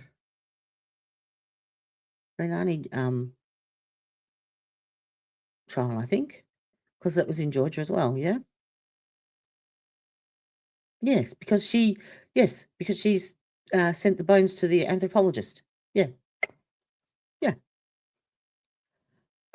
No, the fainting juror was from the other case or the other trial that's running at the moment, which is the McKinley Louisma body dumped murder trial. It's from that trial. Wasn't this trial? Since 2002, 22 years. So we don't need to listen to her qualifications because we know she's Or very continuing medical intelligent, Any course of very supervised clever. 7,542 autopsies. Yeah. you do when you do an autopsy. Similar to the type of examination that you and I get when we go to the doctor. Yep. Either a That's natural fine. disease process or if they are Pathology, how's that different, say, someone evaluate an organ or maybe just a violent means, it may be an acute results. And the manner of death is circumstances by which it ended death. You've taken your own heart attack. They are reported, yes, sir. homicide or was suspected? Medical examiner's office at GBI is responsible, would go to those offices. Do you know how many autopsies a year that you have to do I've done more than that, just to It's just in our nice. GBI, in that report? Okay. and then it's gonna. Dr. Aaron, you Stacy Exhibit 88. Just double check that, make sure that that is your autopsy report in this case. Yes, sir. So that's entered into evidence Stacy 88. No objection. He is Ma'am, so self-worth. Abundantly clear.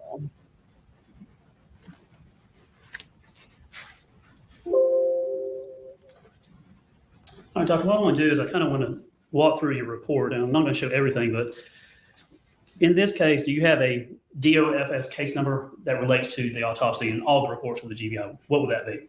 That's correct. So that would be the unique identifying number for a specific case. It begins with the year of the autopsy and then a specific number that is assigned to that case. And looking at State's Exhibit 88 here on the top right is, what is the case number in this case? It's 2020 representing 2020, and the case number is 103-1455. And what was the date that you generated this report? I completed the report on December 30th, 2020. And we'll get into the evidence here. And if you would, give us the, what day did you receive the remains in this case of Hannah? That I have to find out where that is on the report. I can tell you the day I did the autopsy was on December 10th. You see where it says evidence on this first page here? December 9th, 2020. Yes, sir. Okay, so yeah, that's the day it was received. The autopsy was performed the following day. And how does the GBI receive a person, the remains? So I talked about the GBI is responsible for the 152 counties. Each county will have a coroner who is responsible for handling the deaths in that county. The bodies are received at our office in a body bag from the county of origin. And here, who did you perform the autopsy on? I performed the autopsy on Hannah Driver. And can you tell us the statistics on Hannah, who she was in the sense of how much she weighed and how old she was? Yeah, so that is in my autopsy report on page 3, beginning in the general external examination. This was a 13-month-old white child who was 23 pounds and 30 inches. 13 months, you said? Yes. When you perform an autopsy, I want to get into this section. You have a section in the report here, and I believe this is, I'm trying to figure out this on page 3 or 4 of yours, evidence of injury. Do you see that? Yes, sir. What page is it on? The body has no appreciable remote surgical scars or distinguishing marks or scars. Evidence of injury. The right anterior neck has a 0.9 centimeter slightly slanted stab wound that is orientated in the 11 to 5 o'clock position. The 11 o'clock upper end is slightly sharp and the 5 o'clock, okay, so it's going 11 to 5 that away. And the 5 o'clock lower end is slightly blunted. Margins of the wound are smooth.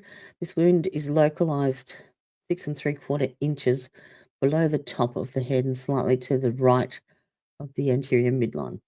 There is penetration rightward and upward into the subcutaneous and muscular tissues of the neck with an approximate depth of 1 inch. The left anterior neck has a 0.9 centimeter stab wound that is orientated in the 10 to 5 o'clock position.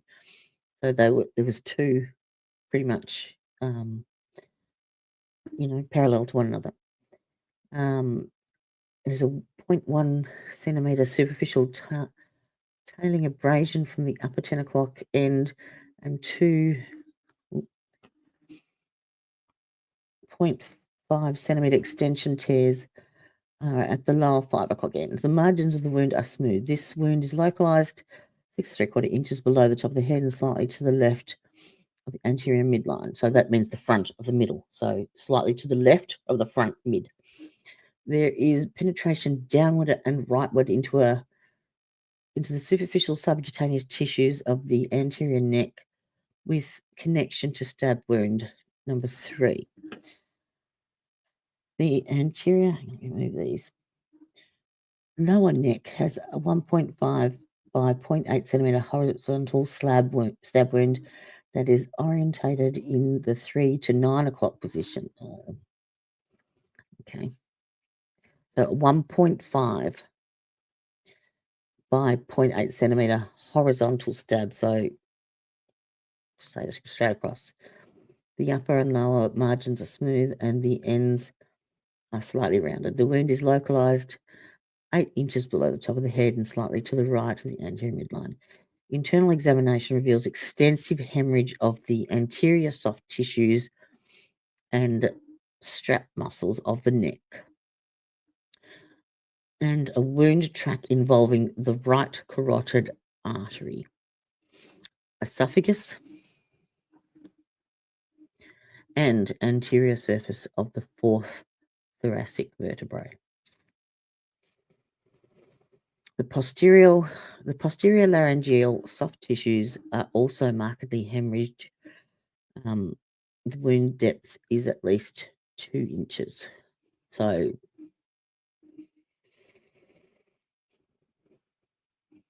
that's fucked.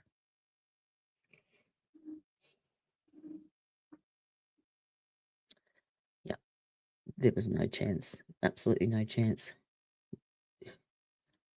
She's cut through everything. Through everything.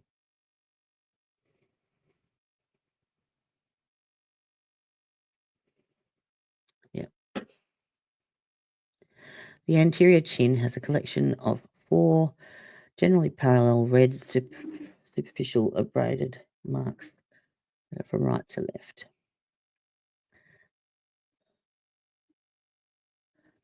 The anterior neck additionally has faint tan puncture marks. Faint, can't read that word. Yeah, that poor baby had no chance at all. That almost sounds to me like, yeah, no. Okay, sorry. It starts on page 2 and ends on page 3.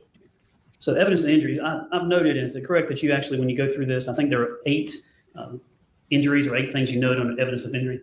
Yes, I itemize 8 injuries. And tell the jury, if you would, when you are performing an autopsy, do you visually give an entire perspective and look at all parts of the body to see what type of injuries there are and how they relate to the other injuries? Yes, sir. And how much did you know about what took place in this case before you did the autopsy? So at the beginning of any autopsy, there is always investigative information and circumstantial information of that individual's death. And in fact, we will really not start an autopsy until we have some basic information. And this is just very similar to when we go to the doctor, we have to provide some information as to why we're there. And that focuses us on what we should expect and the type of autopsy we want to do. So the information that we get comes from the coroner. When the coroner reports the death in their county, they provide information of the circumstances of death. For instance, this was an individual that was found dead in bed, and the husband says she has a history of hypertension. That would be a hypothetical of an older person that died in bed. In this particular instance, this was the information that we received was this was an individual child who had recently moved into a family with her mother, and then there was injuries that were identified on the child at the home. I mean, there was a lot more information, but I'm giving a very brief summary of such. Did you know that this was a stabbing case? Yes. And when you're looking for the injuries, let's go through. You have the 8 here, beginning with the first one, the right anterior neck stab wound. Tell us about that one. Number 1 you have. So she had stab wounds on the front of her neck, being the anterior neck. The number 1 that I identified was a stab wound that penetrated somewhat superficially just into the tissues of the neck, into the muscle tissues, did not penetrate very deeply into the vital structures or vascular structures of the neck. The main structures of the neck would be the trachea, the esophagus, and like the carotid artery, the jugular veins.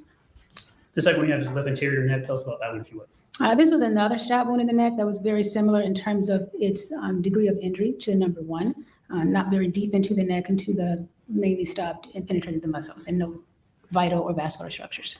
The third injury or stab wound is the central anterior lower neck. Seems to have more information on this one. Was this a more significant injury? Yes, this was the most significant stab wound of the neck. In terms of the injuries that it caused, as the sharp object, in this case being a knife, penetrated the neck, and it severed or completely cut across the carotid artery, which is the major artery that supplies blood to the brain. There was an injury of the esophagus as well, and there was a defect that went all the way to the cervical vertebra related to this stab wound. It did not go through the vertebra into the spinal cord itself, but it stopped right at the vertebra, and there was a defect or a small nick on the vertebral bone. And this third injury that you note here, it appears to be, you talk about extensive hemorrhaging, and then I think you just talked about the trail of the injury itself. How much do you remember when you say extensive hemorrhaging? How much is that? So in terms of all the tissues that are in the neck, I can see all the blood that's in the tissues, and I can just measure the extent of it. Also, though, there was also, as she was received, she was wearing a shirt that was saturated with blood. So I can't actually quantify in like a volume of how much blood there is, but I make note of a size range of the hemorrhage in the tissues. It appears the knife traveled through, I think I've got here, the muscle trap, carotid artery, esophagus, and then into the 4th vertebrae. Is that right? That's correct. And then how deep ultimately was at least how deep was the wound depth? I measured it as at least 2 inches. Now the 4th. How thick is a baby's neck? Okay, put that into context. Injury, paragraph 4 here, what was that? So the other injuries 4 through 8 that I identified were much more minor. Number 4, there was a collection of abrasions on her chin, the lower part of her chin. Those are grouped together as one injury. And then you had the 5th, right interior chin. Yes. Just some marks there too that you noted. Yeah, the other injuries, well, I should say the 4, 5, and 6 were abrasions, which are small little marks. Sometimes they can be caused by, some of these may have been caused by the sharp object maybe nicking the skin. It was kind of unclear whether these were actually caused by a sharp object or maybe something else that scraped across her lower chin as she was being stabbed. For the 7th evidence of injury, you talk about an injury to the back, the right upper back. What was that? She also had a stab wound on the right upper back. The stab wound on the right upper back only penetrated into the muscle of the back. It did not go deep into and actually go into her body cavity at all. And then finally, the 8th evidence of injury, what is that? The medial upper chest. Yeah, on her chest, she had. All right, so the rigor was fixed. Okay, so lividity was posterior distribution. That just means that she was on her back pretty much when what was left lividified. No decomposition. Head and neck. Teeth are good. No piercings. The head is normocephalic. The nose is normally formed and the septum is intact, midline. Oral cavity has moist mucosal membranes and is free of injury. The nose and mouth are free of abnormal fluid or blood accumulation. The ears are normal. The neck is normally formed and supple without palpable adenopathy or masses. The trachea is palpable in the midline. Injuries are previously described. Torso chest has a normal anterior posterior diameter and is stable to compression. The abdomen is flat and soft to palpation.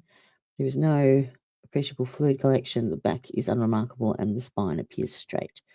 Upper and lower extremities are normally developed and have a normal number of digits.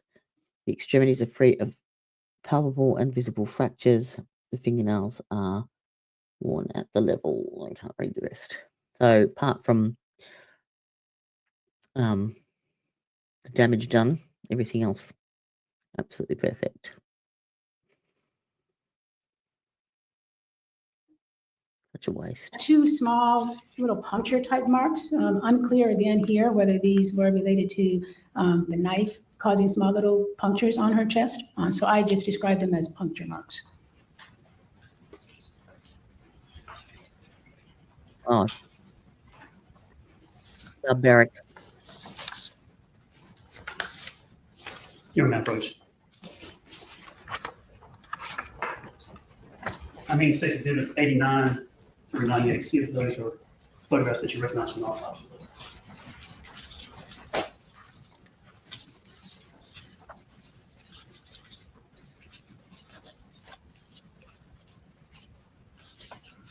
Yes, sir. Just at this time, I tendered to evidence State's Exhibits 89 through 98. 89 through 98 are admitted. And publish those, Your Honor. Yes. Maybe All right, Doctor, let's begin with Exhibit didn't even 89. have a chance before.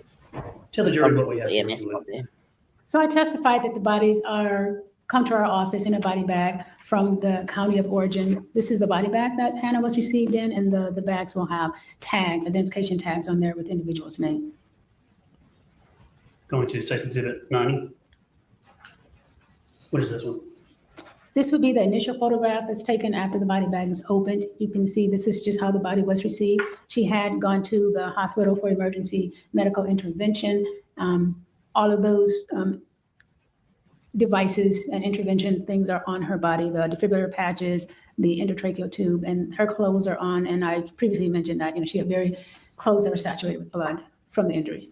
Is this how normally when you do an autopsy you receive the individual as they come to the, I guess, from the hospital or from the scene? Yes, sir. This would be a part of our routine photographs that are taken, the routine photographs, including the body bag with the tags. And then as soon as the body bag is open, to show how the body was received before we begin removing clothes and medical intervention.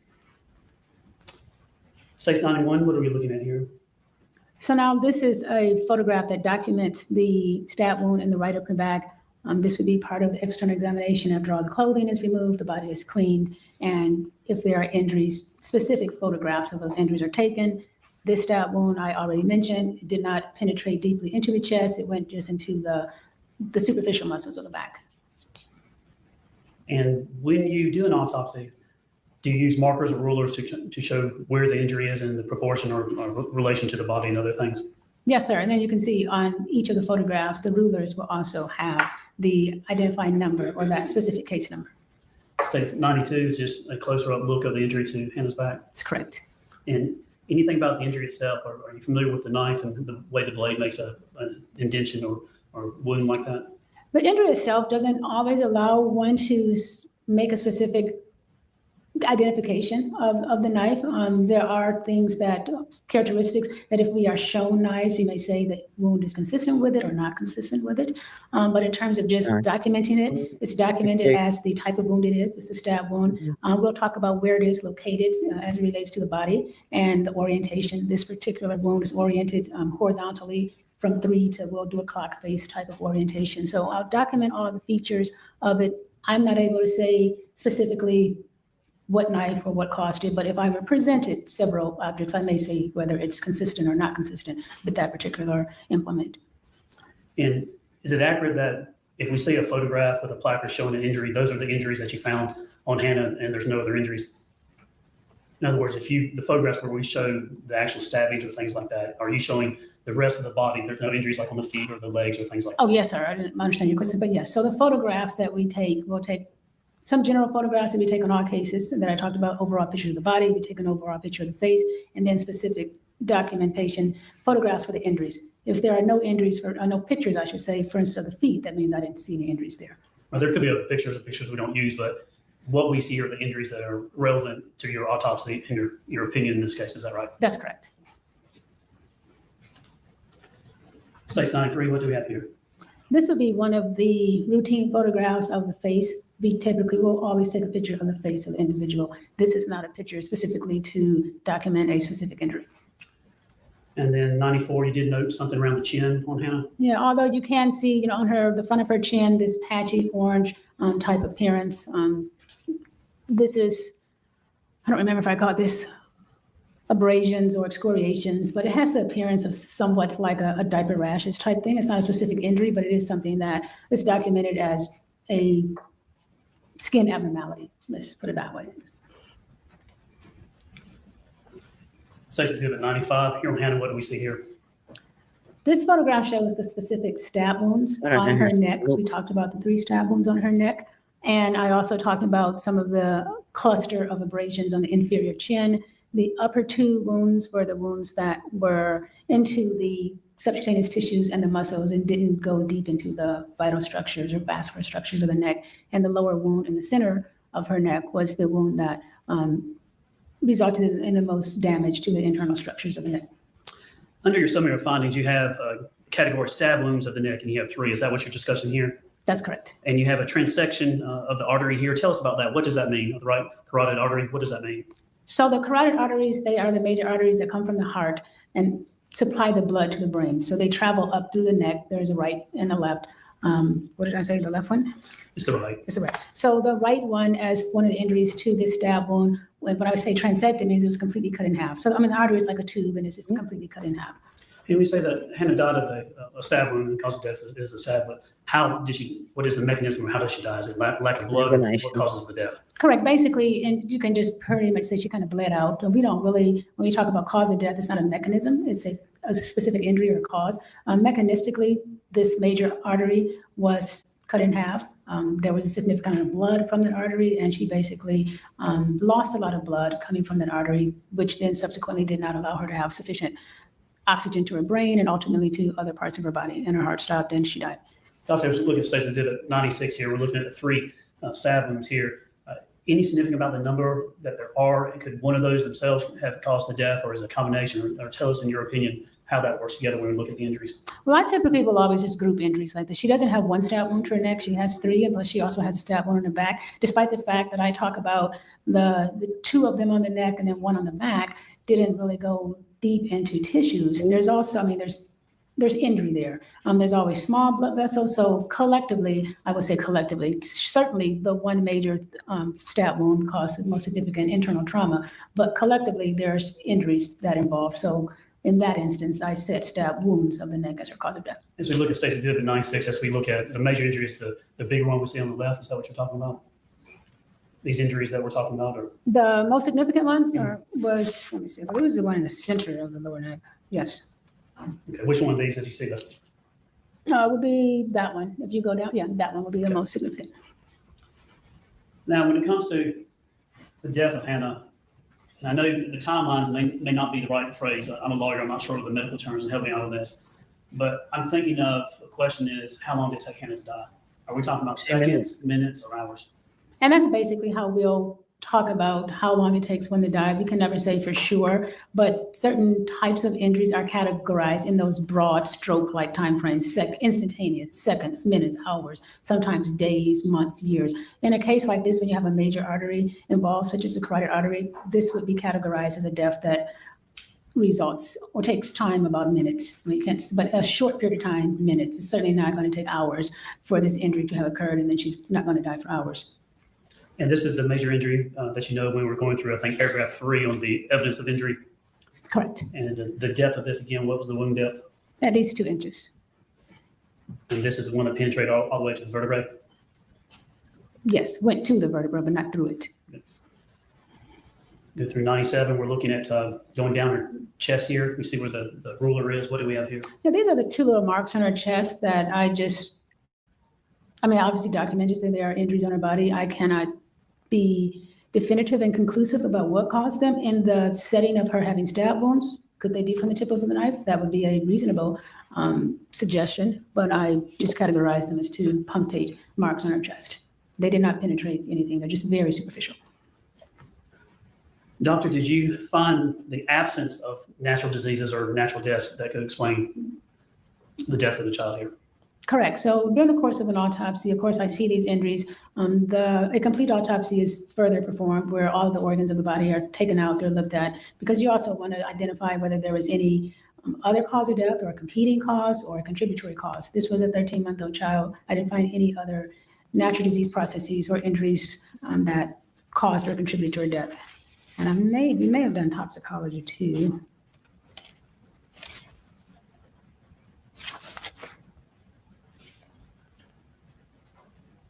Yeah, I'm not actually sure, but oftentimes in such deaths, we'll do a toxicology analysis. Doctor, when I'm going to page 6 and 6 of your report and your opinion summary, in your expert opinion, can you even say, you can say that there are 4 stab wounds, is that right? Yes, 3 on the neck and the 1 on the back. But can you in any way tell the jury which one occurred first and what order those happened in? No, sir. Is there anything else about the stab wounds that you could give the jury information about that's relevant to the cause of death and the manner of death of Hannah? Not more than what we've talked about so far. And when it comes ultimately to your opinion, what is your opinion for the cause of death of Hannah? I certify the cause of death as stab wounds of the neck. And in your expert opinion, your medical expert opinion, do you have an opinion on the manner of death? What is the manner of Hannah's death? So based upon the circumstances, I certified the manner of death as homicide. Nothing further on. Cross-examination. Good afternoon. Hi, how are you? I'm good. How are you? I'm well. Good. I just have 1 or 2 brief questions for you. So the manner of death listed as homicide, that's really just one of, I think you said 4 or 5 ways that you have to classify. That's one of the 5 manners that we have available to us, yes. Okay, and typically the medical definition of homicide is that it's a death caused by the actions of another individual. That's correct. Okay. You're not making any assessment as to the underlying facts of the case or anything related to that when you make that medical determination, correct? Correct. It's not a legal definition. So there is the difference between legal standards of things that happen when other people cause the death of another. Ours is homicide being hands at the actions of another individual. That's a medical definition is what you're telling me. Correct. Okay, thank you. No further questions.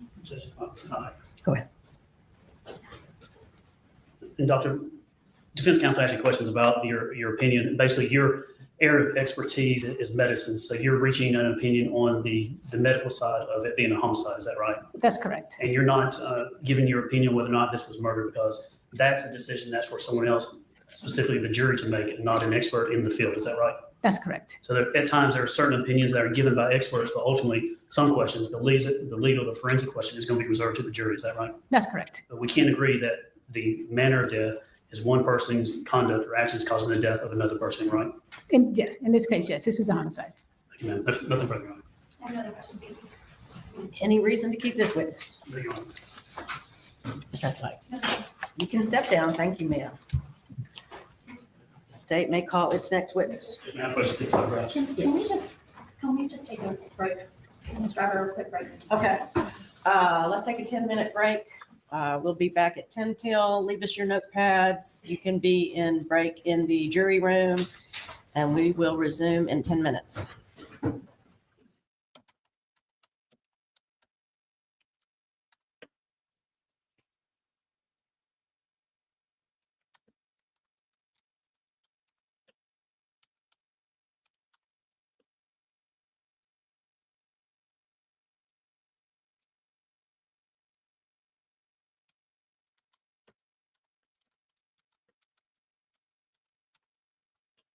Right. Sorry. I think we all needed a break after that one. That's nasty. Nasty, nasty. What's Tanya telling me? Going to bed. Excuse me. How are you employed? So this is the last one for the day. Dr. Asif Choudhury, the psychiatrist. 6:59. How long does he go for? Tanya, stop it.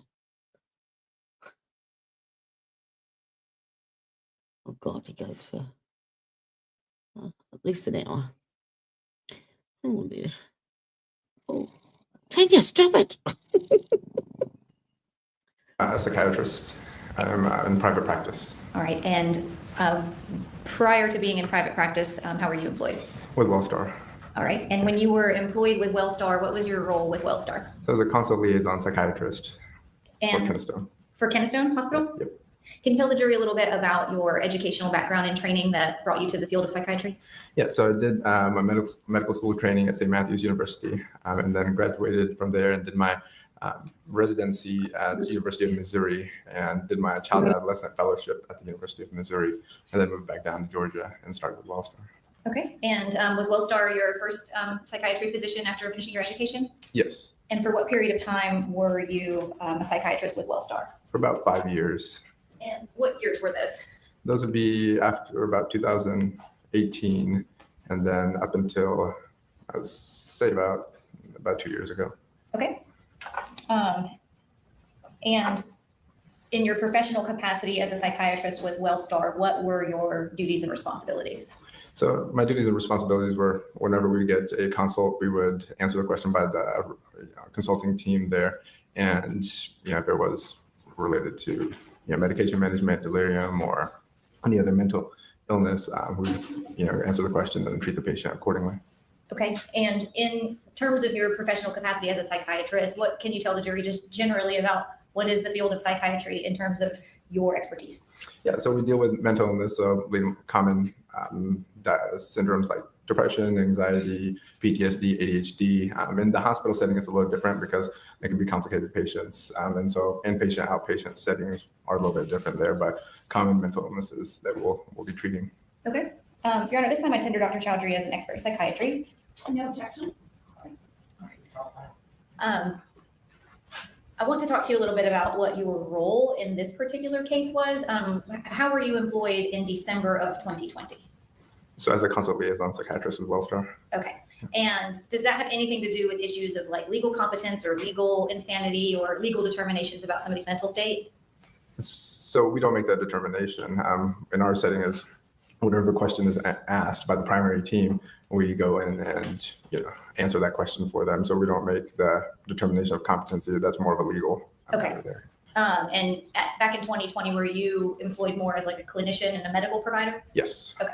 And so when you say that you were involved in consult psychiatry with Wellstar, how would it come about that you would be called upon to evaluate a patient? So common things that, for example, the hospitalist team, somebody comes in with like, suicide attempts or depression or anything like that, where if it's a mental illness, they would consult us to get further assistance in treating the patient or helping with disposition or anything like that. So those are common things. And back in December of 2020, were there other consult psychiatrists with Wellstar that kind of performed the same function as you? Yes, I had a partner, Dr. Stefan Rout.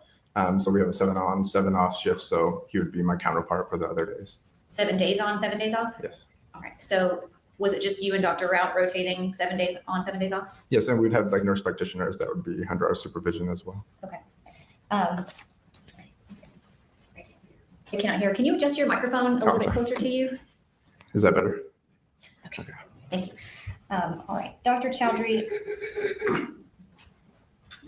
Your Honor, at this time I'm going to tender states 117, 118, and 119, which is the the business record certification, as well as the complete medical record of Chloe Alexis Driver from Keniston Hospital. Any objection? No, Your Honor, thank you. All right. You're admitted. Thank you. Dr. Chowdhury, did you have an opportunity to review the records in this case? Yes. All right. And I've tendered states 117 through 119, which is 1,200 pages of medical records. But I also have sort of excerpts from those medical records to just kind of help us conveniently navigate through the volume. In the voluminous records, do you do like consult psychiatry notes and put documentation of what your evaluation was of Ms. Driver into her more thorough medical record? Yeah, we input it into the EHR, and so anybody can review those, anybody on the team as well, anybody who's allowed to. All right. And I'm going to, Your Honor, I think just the easy thing to do would be to just tender all of these states 120 through 127, which are just excerpts from the complete record that has already been admitted by business record certification. Any objection? Yes, I will reference them as we go. All right, so states All right. 120 through 127. Are admitted. Thank you, Your Honor. All right, Dr. Chowdhury. I first want to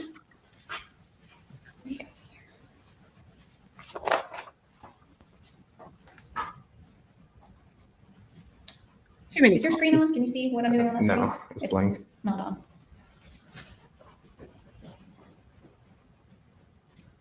Your Honor, is there a way to turn the screen on? It has text on the bottom, but it says trying to find the transmitter. I'm not sure I can help with that. Okay, you can control it up there. All right, well, we'll do the old-fashioned way. I will just hand you the physical exhibit. Okay, I will put it on the screen for the jury. States 120. All right. Let me see. All right, Doctor, I'm going to hand you a physical copy so you can see what is up on the screen. Sure, thank you. What is states 120? Excuse me. What is depicted in this exhibit? So this is my initial consult note. All right, and it says there, here at the top, we have Chloe Alexis Driver, Keniston, and the dates of her hospitalization admit date. But when we scroll down, it says patient name Norland to Norland. And when you go into history of present illness, it says 100 years old. Why is that designation in there? So that's more of a hospital system kind of policy there, where if they have a trauma patient, they'll put a random name and a birthday or the age if they don't know for multiple reasons. All right, so when you have a patient that has experienced some type of trauma, they just put a random name and age designation rather than their actual identity? Yeah, and they change that usually a few days in. They'll update it. All right. And on this particular states 120, it indicates that she was admitted on December the 8th and that your consultation date in this record was December the 9th. Was this the first time that you had attempted to evaluate her? Yes. Okay. And what did you do after being called upon on the 9th to attempt to evaluate Ms. Driver? And so upon any consult, we end up going to go see the patient and then obtain like collateral information and then information from the primary team, whatever the information that they have. Okay. It indicates in states 120 that the patient's chart was reviewed, but the patient is currently sedated, and that patient was unable to be interviewed at this time. On this date, the 9th, was all of the information that you obtained from her record and from other medical staff? Yes. Okay. Is part of your system in reviewing the chart for psychiatric purposes to review toxicology results? Yes. Okay, and if you flip to, I think, the 4th page in State's Exhibit 120,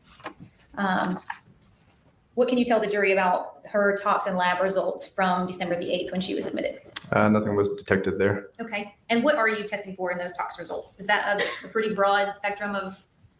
Yeah, usually when they come in from the trauma standpoint, this is done by the primary team, so to rule out if there are any other substances on board or anything that needs to be addressed. So those are typically done, and different tox screens are ran usually, but it just depends on what the ordering provider is actually running at that time. Okay, and so this panel we see is everything from cocaine, opiates, THC, and nothing was detected in her system. Is that right? That is correct. Why is that relevant to you in doing your psychiatric assessment? Because substances there can cloud our judgment and can play a role in our mental health there, and can also lead on to other symptoms of like hallucinations, psychosis, and delusions. And the other factor is if they are positive for certain things, we want to make sure that they don't go through withdrawals or life-threatening withdrawals. So our management can also change based off of that. Okay. All right.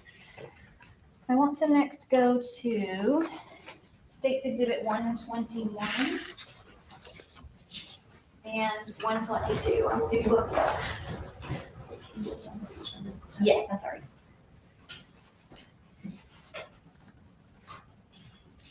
State's 121 starts on page 51 of the medical record. All right.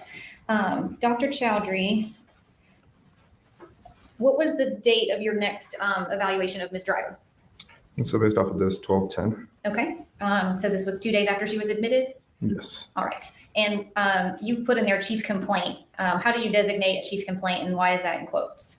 So typically the chief complaint we get is the patient's own words on why they're here, or if they requested to see us, what are the reasons why? And so the quotes are what the patient has said. Okay. And this says, quote, "I wasn't supposed to make it."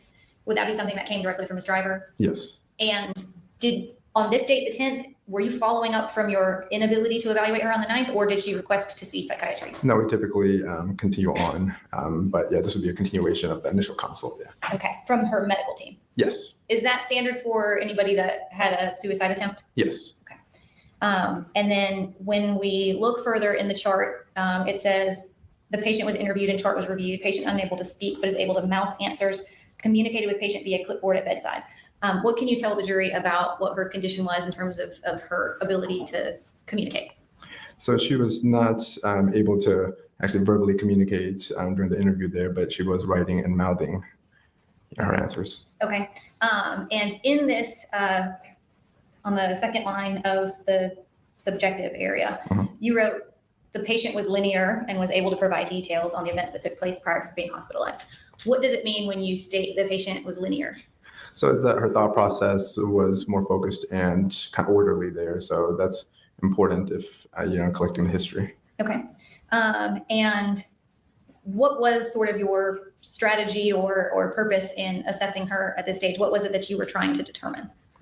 So the safety and addressing any mood component as well. So in the individual, we look at disposition as well after a suicide attempt, if they need to go inpatient or where they would be going next. And so we look at all areas and looking at medication management if it's indicated as well. Okay. This summary where it starts with she reports being in a relationship with a male individual for 4 years. Is this summary, are these your words summarizing what information she gave you, or are these her words? So these were basically a summary of her words. So kind of incorporating it all into some, a format that could be understood and kind of makes sense there. Okay. And in the initial paragraph, it says patient via clipboard at bedside. Was she able to sort of coherently and logically respond to your questions in writing? Yes. Okay. And did you collect those writings and make them a part of her official medical record? Nursing did, I believe. Nursing did. Yeah. Okay. And is that what is depicted in State's Exhibit 122? Yes, I believe so. Her handwritten responses? Yes. Okay. And I want to go through the things that she wrote. You told us that you kind of summarized the things that she wrote here. What, from your summary, did she tell you was the motivation for her killing her daughter? It was to get out of the relationship that she felt the only way out was taking her life, or taking the baby's life and her life. Okay. All right, I want to go to her responses in States Exhibit 22. Ms. Trethewey, this is page 1262 in the record. All right. So when you were communicating with her, were you verbally asking her a question and then she was writing the answer? Yes. Okay. So when we look at States Exhibit 122, it is multiple pages of writing. Did you document anywhere what question you had asked that prompted these answers? Typically, it's all kind of within the narrative of the subjective. So we don't usually put like this question and then the answer tied to it there, but it's usually all kind of asked together. Okay. So for example, if we look here at page 1264, there's a writing that says, do you know if I'm going straight to prison or leaving here first? Can you tell from your record whether that would have been in response to a question or if that was a spontaneous statement?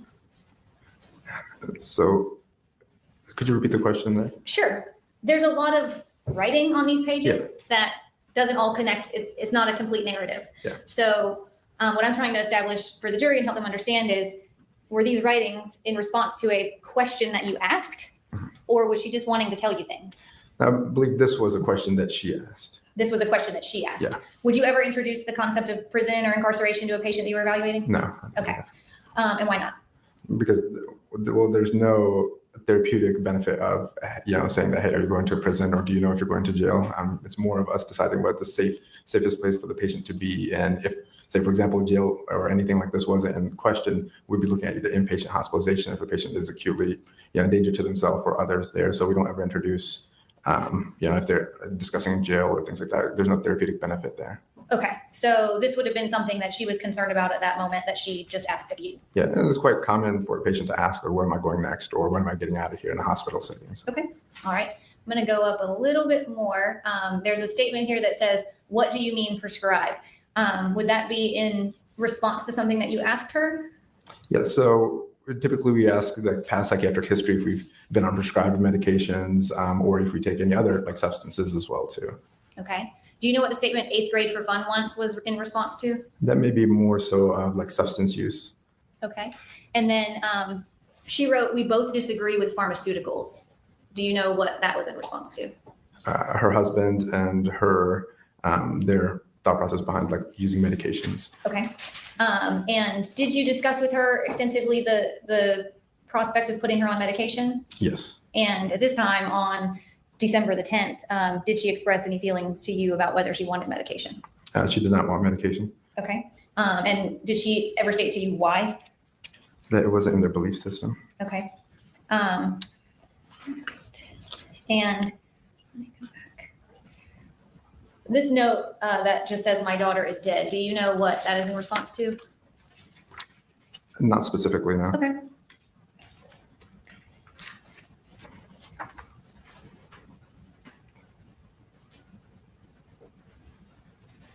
All right. This statement at the top that says, I think Grace changed them already. Do you know what that was in response to? I don't know. Okay. Was there a medical provider named Grace, or was this in response to any type of medical need? I don't believe so, but I don't know. Okay. And then she wrote, I hurt myself and my baby. Would that have been in response to an inquiry? Yes. Sometimes we ask, like, do you know what brought you into the hospital? So that may be in relation to that. Okay. And then she wrote, I was stating for months I couldn't handle my husband's lifestyle anymore. What would that have been in response to? That what led up to our hospitalization. And is that, when you were questioning her, is that, when you say what led up to her hospitalization, are you specific about what led to the suicide attempt or what led to her being physically present in the hospital? Would this be a statement as to her motivation for the act? So the goal is to kind of assess a timeline of what has been going on, what kind of led to our present moment of being assessed at that time. So why are they in the hospital there? So a lot of times patients will kind of give a timeline of, I've been feeling depressed for some time, or these symptoms have been going on for some time, and now I'm here, secondary to numerous different things. Okay. Sorry, I'm trying to zoom in for the jurors so they can see better. This portion that says, well, maybe I shouldn't press my luck. he collects people to live with us. And after we got 3 more people, I started perceiving them ganging up on me and leaving me out, changing stories.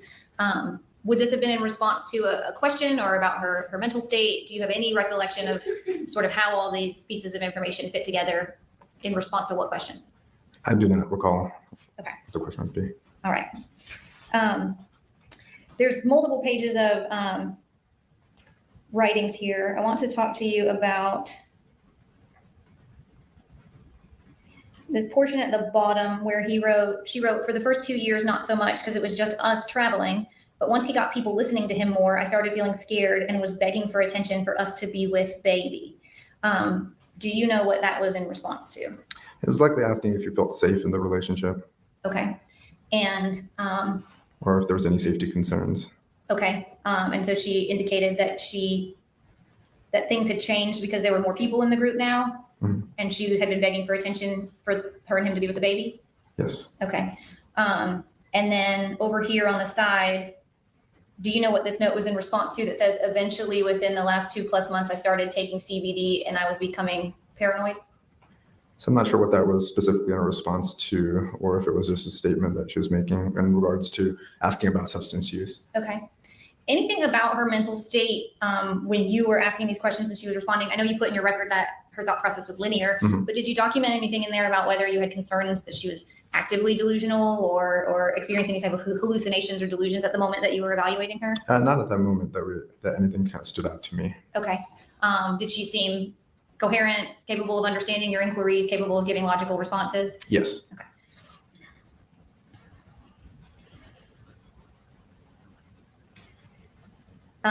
Did she describe to you, and I think you kind of summarized it in States 120, did she describe to you sort of the back and forth of her wanting to leave the group and coming back to the group? She did talk about her inability to leave or the hold that the other individual had on her. The hold that he had on her? Yeah, in a meaning like where she couldn't leave the situation. Okay. And I think that you put in your summary of her motivation for the act of harming herself and her daughter is that she felt like that was her only way out. That is correct. Okay. And this portion at the top where she said there was no escape for us, was that consistent with sort of your overarching summary that that was her only way out? Yes. Okay.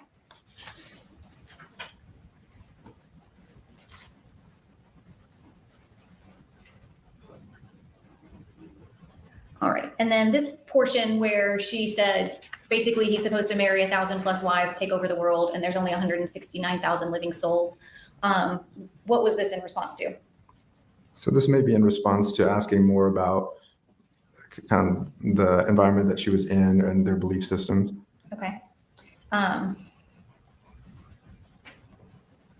So this portion here, if we go down a little bit further, it says, turned me into really mean and cold for the righteousness of the Holy Spirit. Then it was just us. But then once he got people, he flipped almost all the info he fed me in the beginning.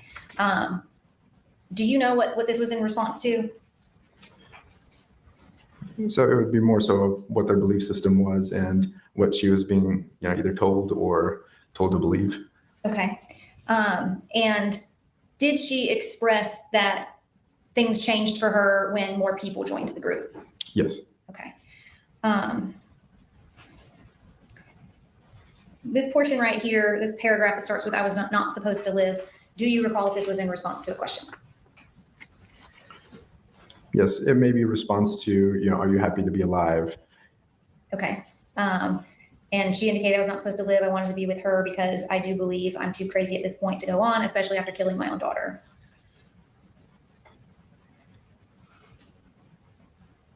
What is this portion that says, I'm pretty sure I was, though, when I asked sometimes they'd confirm lights flickering? What does that mean? Do you have any recollection? So it may be related to having any sort of hallucinations. Okay. And when she wrote, they'd confirm that lights were flickering, do you have any idea what that meant? So, or it may be more so of like she was seeing things and confirmation by others in the home that yes, that is actually happening. Okay.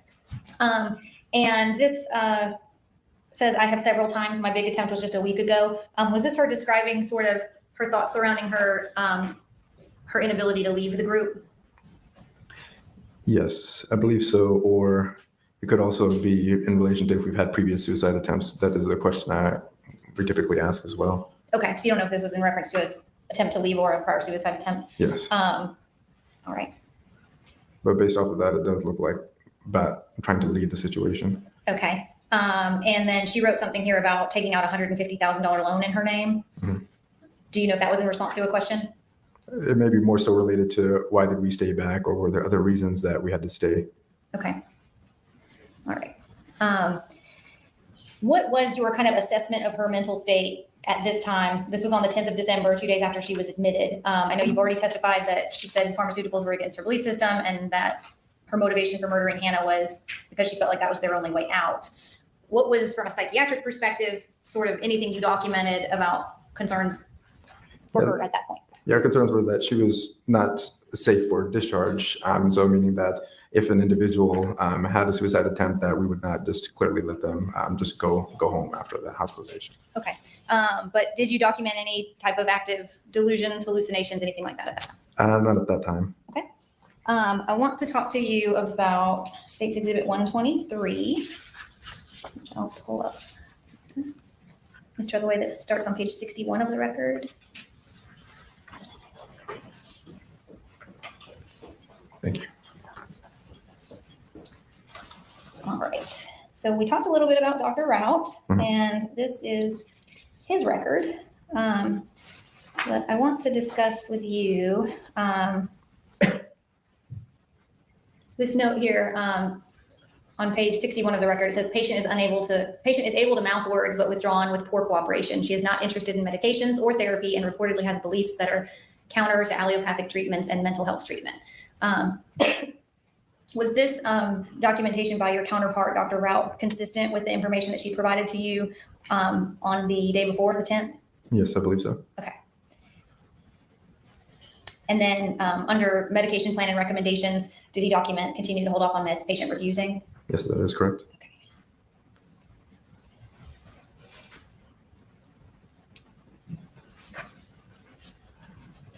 All right, and then this last portion, can you read the portion under subjective current status? Where it starts from withdrawn? Yes. Okay, withdrawn, flat, poor eye contact, does not cooperate to write for interview, just intermittently mouths responses, not interested in talking, taking meds, or participating in therapy, still wishes she had died with her daughter. Okay.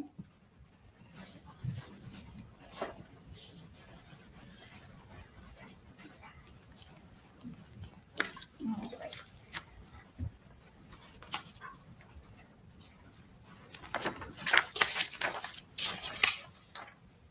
And I'm handing you page 124. Tell me what that is. So this is a progress note. And is that a progress note from you assessing her? Yes. I'm sorry, page 84. Yes, it is. Okay. And tell me, after. What have I missed? What have I missed? Whew.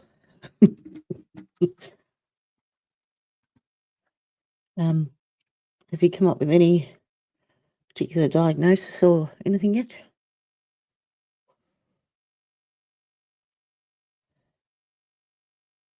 Anything interesting? No. I have to go back and rewrite it. After yourself and Dr. Rout had evaluated her, obviously you got the bulk of her responses and writings in her initial workup on the 10th. Mm-hmm. What is the procedure for continuing to go back and assess and evaluate a patient like Ms. Driver? So, excuse me. So based off of acuity and like what it comes down to, like medication management, we may see patients frequently, like every day, every few days until we sign off on the patient. So it all just depends on the severity of her symptoms. Okay. And was this follow-up consult on the 14th primarily about whether she needed medication management? Yes, if somebody's refusing medications, we'll still follow up to offer those services or other therapeutic interventions like bedside counseling as well. Okay. And did she avail herself of any of that? She did not want any medications. Yeah. Okay. And what did you document under your subjective current status on this consult on December the 14th? So would you like me to read that? Sure. Yeah.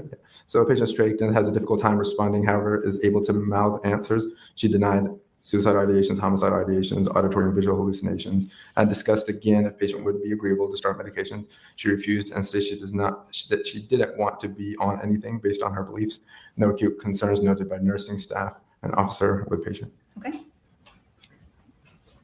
And was there anything about her mental state at this time that was different from when you initially assessed her on the 10th, or was she substantially in the linear, capable of following your inquiries? Yeah, it was similar. Similar? Okay. Yep. He does. Yes. So did he diagnose anything like bipolar or manic depression? Or this bipolar is a new manic depression. Anything in particular, or he's just observing her while she's in hospital?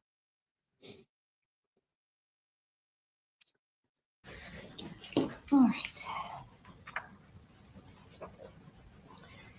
I'm going to hand you State's Exhibit 125. A very large forehead. All right. This is not your note, but all the records are in. Okay, this is a progress note that we see here on the screen is dated December the 18th of 2020, which is 10 days after her admission to the hospital. Can you read, starting with patient refuses, in terms of what the progress note was from her care? Yeah, so patient refuses all medication, crying, repeatedly saying, I just want to go back. I just want another chance. I'll be good. Patient refuses any medication for relaxation. Okay, and was this by the nursing staff? Yes, okay. I believe so. Okay.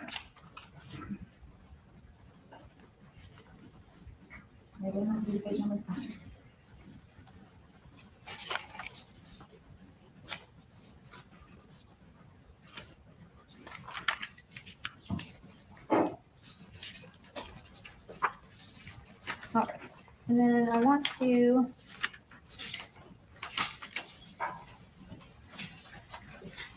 hand you State's Exhibit 126.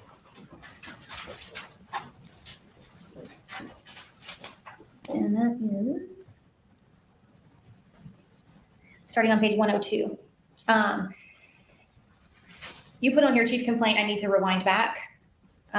What can you tell the jury about this consultation on the 18th with regard to when Ms. Driver learned she was being charged with murder? So based off of this, there is notable decompensation from my previous visits with her. Okay, and you put in there, she was told yesterday about her charges and decompensated. Mm-hmm. And so between the 8th and the 18th, did you attribute her decompensation based upon your consultation with her team to her learning of the charges against her? Yes, that's what it appeared to be. That was the only change at that time. Okay, and what did you document about any delusions that she had at that time? So based on this note, but the patient is delusional throughout the interview. She's fixated that we are living in hell and that we are all actors. She states that this is a movie playing, that we can rewind from the beginning. She states, when you die, you don't really die. She was pressured and anxious, excuse me. And okay. She was told yesterday about her charges and decompensated. All right. At any time, did you ever either hear her, was she able to speak at this time? Had her trach been removed, do you know, or was she still communicating with you in writing? She was able to communicate at this time, I believe. Okay. And so the delusions that you documented are that we are living in hell, that we are all actors, that this is a movie playing that we can rewind, and that when you die, you don't really die. Did she articulate at any time any delusions related to the baby or her daughter? Not based off of this note, no. Okay. And then when we go through the mental status exam, were these things that she was cooperative in providing responses to? For example, it says, does whether she has suicidal ideations or homicidal ideations, and you've indicated denies. Mm-hmm. Would those be questions that she was capable of answering for you? Yes. Okay. And then you put thought process disorganized. Does that relate to your sort of summary of she was pressured and anxious? Yes. And what does that mean to be pressured and anxious from a psychiatric standpoint? Yeah, so from the anxious standpoint is that the patients, when we're looking at affect as how they present to us. So at that time, she was anxious, and the thought process being disorganized, meaning that we were kind of jumping from one thing to another and things were not kind of connecting or linear or goal directed. Okay. And based upon your and Dr. Rout's, well, let me ask you this. When you said you and Dr. Rout were 7 days on, 7 days off, from these records, we know Ms. Driver was hospitalized from December 8th until December 22nd. So between December 8th and December 22nd, would it have been a consistent 7 days on, 7 days off with you and Dr. Rout? Oftentimes, yes. There are times where we may swap over. We provide coverage for each other because holidays or other things. Like Okay. Yeah. So she was in the hospital for about 2 weeks. Based on your experience with her, would you have reviewed and consulted Dr. Rout's records as well? Yes, we continue. Whenever we transition off, we update each other on the patient list as long as the patient is still active on our list. Okay. And was she consistent in her statements to you and Dr. Rout about her belief system and not wanting to be on medication? Yes, she was. Okay.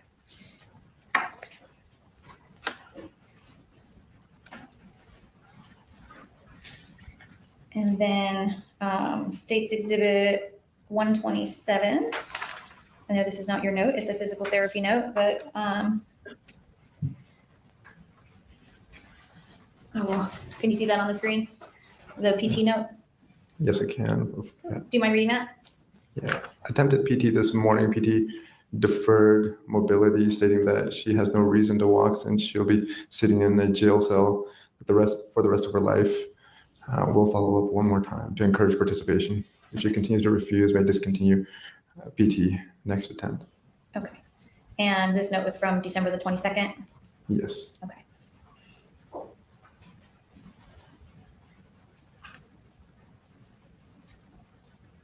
And beyond sort of assessing her initial mental state and counseling her about medication options, which she refused, was that your limited role in her treatment and care? That is correct. Okay. Have you had any involvement at all in the legal proceedings or the legal side of competency, sanity, any of that? No. Okay. Is that your wheelhouse, so to speak? No. Okay.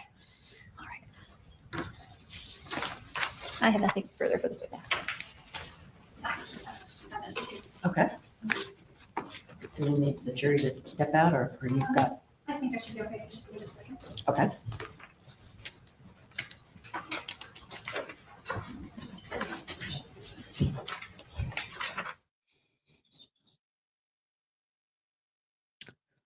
Okay.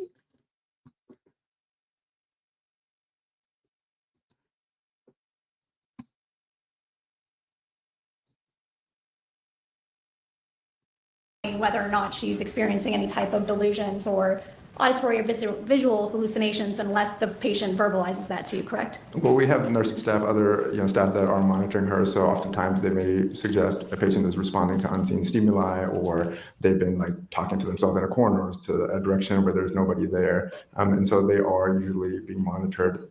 And they're often, there's sometimes cameras there if there's no individual monitoring them. Okay, but what I'm asking you, and at least not noted in any of these records, you were not being told by any other staff members or anything that those things were something that they were reporting with respect to Ms. Driver.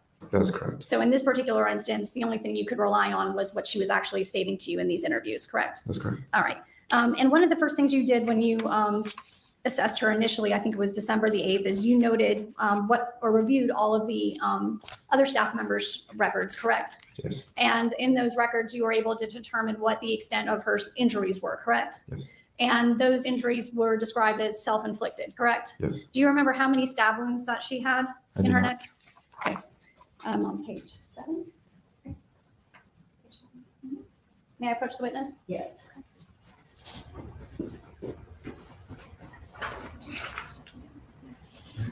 So 5 stab wounds.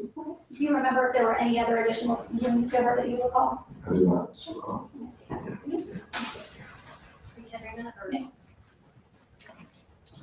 If the medical records reflected that she also had a stab wound to the chest, you don't have any reason to dispute that, though, correct? That's correct. Okay. And you also noted in your initial assessment of her that she actually had scars or marks on her own wrists. Is that correct? I would have to look at those notes. I don't recall. Okay.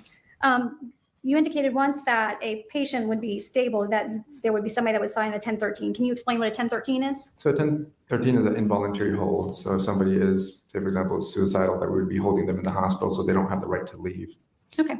This is page 1261. We're on 4. Okay.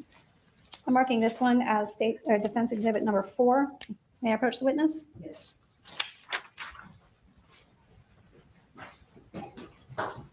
Can you tell the jury what that document is? So it's a 1013. Okay, and what is the process behind getting a 1013?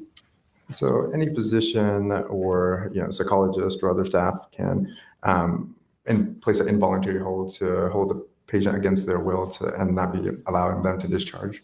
Okay, and that's kind of a process that involves a court, correct?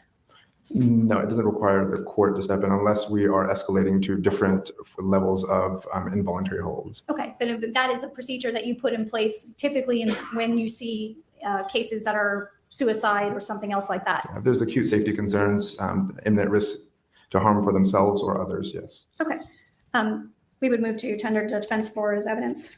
Okay. Thank you. So your next contact with Ms. Driver was on December the 9th, correct? I believe, I don't have my notes in Okay, front of me. so this, the day she came in was December the 8th, and you were unable to assess her at that particular point in time, correct? Yes. And were you aware that at that time that she was being given medications by other doctors? I believe so, yes. Okay. And at that particular point in time, the staff had determined that she was unable to medically make those kind of medical decisions about whether or not to take that kind of medication, correct? Correct. Okay. And you also indicate that you prescribed, I think it was Haldol, PRN? Yes, Can you explain what PRN means? as needed. Okay. And do you know if any of in this particular case, if that was ever administered by any of the nursing staff? I don't have that knowledge. Okay. Would that be something that would have been taken orally or intravenously? In her case, likely IV or intramuscular. Okay. And who made the decision, who would make a decision as to when it would be needed? The treating staff at that time. Okay. But there was a prescription or an order from you for the Haldol at that particular time? I believe so. Okay. And then Ativan as well? Yes. And Ativan is used for what? It's to help in the setting of anxiety, so we often use Haldol and Ativan together. Now, when you order something PRN and you've determined that a patient does not have the ability to make their own medical decisions, is that something that you or the staff can decide to administer?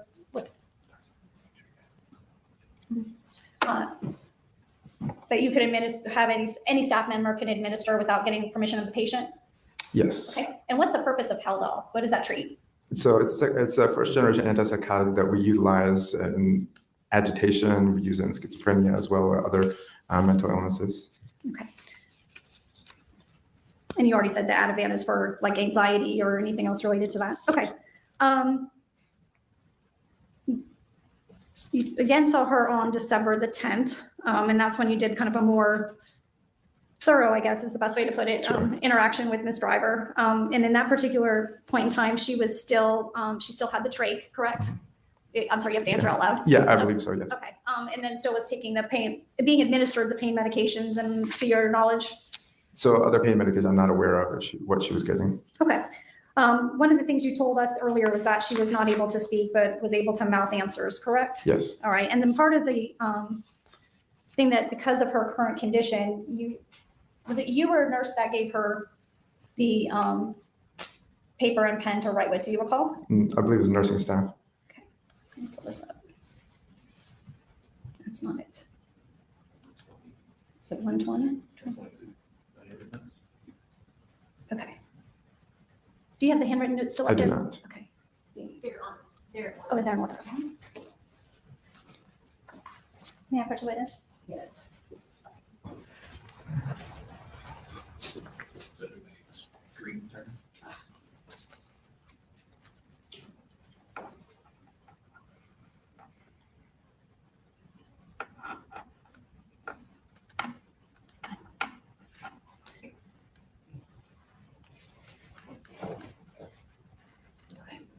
What's that? Yeah, I'm trying to. Tech is not my thing. The screen is working now, by the way. Oh, the screen's over there? Yeah. Okay, good. Yeah, just had to restart it. All right, so I know that you said you don't recall the specifics with the order or what your specific questions are, correct?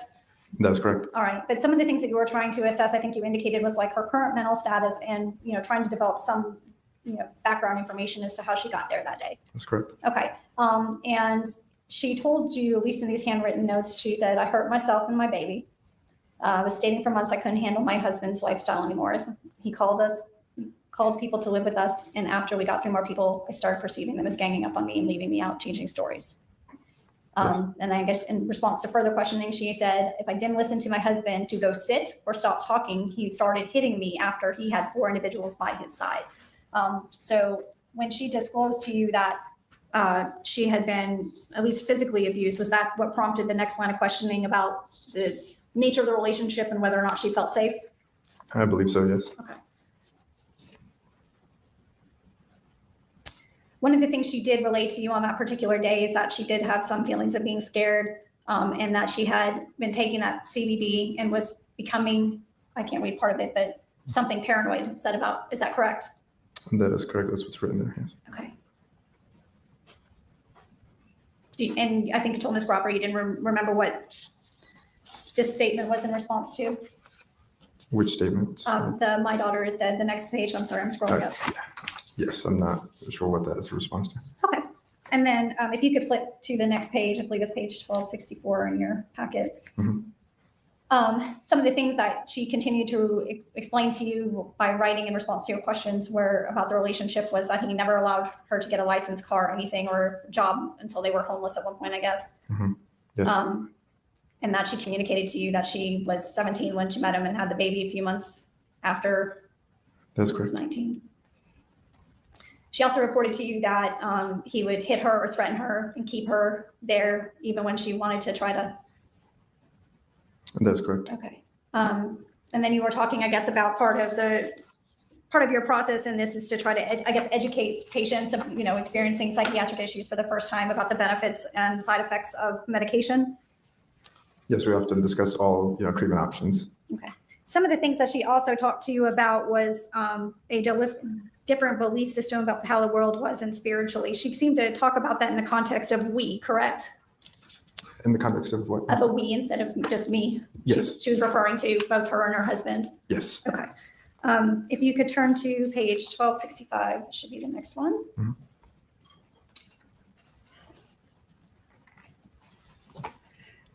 All right. And she had previously, in questions leading up to this, had indicated to you that they just didn't believe in pharmaceuticals or doctors or anything else like that, correct? That is correct. All right. And then this next step in these notes, she seemed to be kind of talking about some things, including that he had taught her that everybody was Satan, parents rape me, the CIA is after us, and entities controlling her unless she listened to him. And I guess this is, again, in response to questionings about the relationship. I believe so. No. And in these statements, it's a clear indication that she is communicating some concerns or things that she felt in this relationship with her husband, correct? Yes, correct. All right.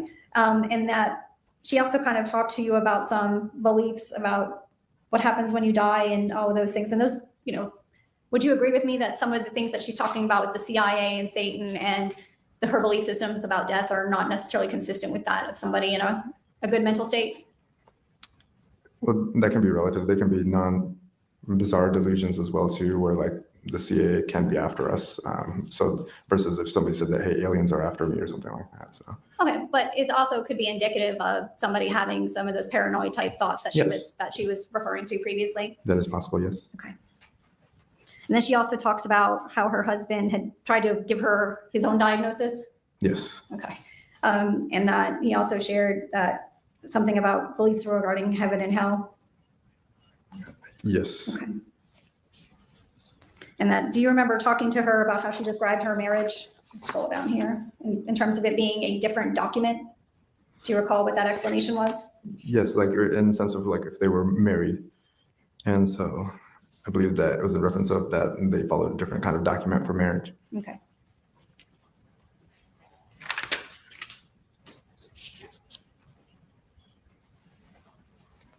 All right. Part of your job as a resident there at Wellstar is not necessarily to. So not a resident, attending. I'm sorry, attending, sorry. Is not to necessarily diagnose somebody with a specific disorder, correct? So as the council liaison, it's more addressing the underlying, the question that is asked by the primary team, but we do try to provide a preliminary diagnosis of what we believe the patient may have at that time. Okay, and some of the things that you talked about in your notes or your records here is that you had concerns that there was an adjustment disorder with mixed disturbance. Can you explain what that means? Yeah, so the adjustment disorder, meaning that there has been recent stressors that the patient has been exposed to. And so it was a diagnosis that we put down preliminary. Okay. And you also noted the physical and emotional abuse victimization? It's based off of the history that was presented. Okay. And that some of the things that you felt needed further consideration were the PTSD, which is the post-traumatic stress disorder. That's correct. And then an unspecified depressive disorder, correct? That's correct. But you continued the Haldol, PRN, and Ativan as yep. needed throughout this process, correct? That's correct. Okay. You don't want to know. The sun's coming up and it is 6 a.m. Yeah. And I still haven't heard back from Steve, so I don't know if I'm going to bed or if I'm staying up or what's happening. Jeff, can you help me get back? Or somebody.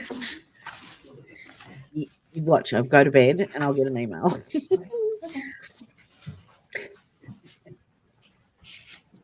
You would agree with me, Dr. Chowdhury, that a person's psychiatric condition can vary across different points in time and intervals, correct? That's correct. Okay. And if I somebody didn't is realize not being today was going to be so long. Like, it's not like we wasted a lot of time.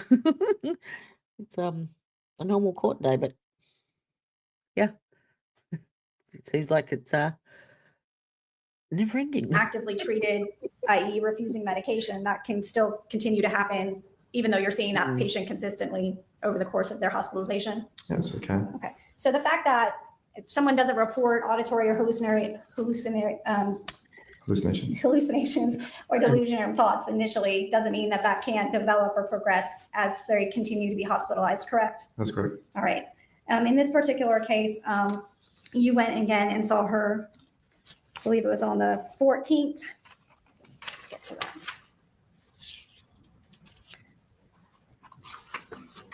25. Yeah.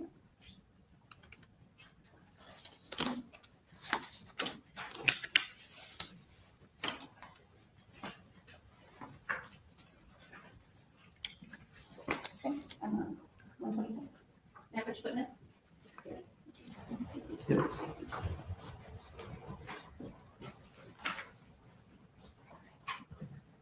This particular one is from December 14th. And at that point in time, you did another mental status exam, correct? That's correct.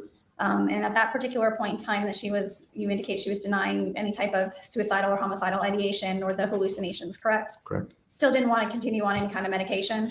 That's correct. And that, again, all of those things were something that needed to be self-reported, right? That is correct. Okay.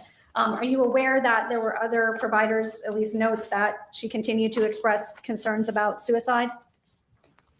I'm sorry, say that again. Around that same time, were you aware that she had continued to express concerns about or desires to commit suicide? I'm not aware of that. Okay.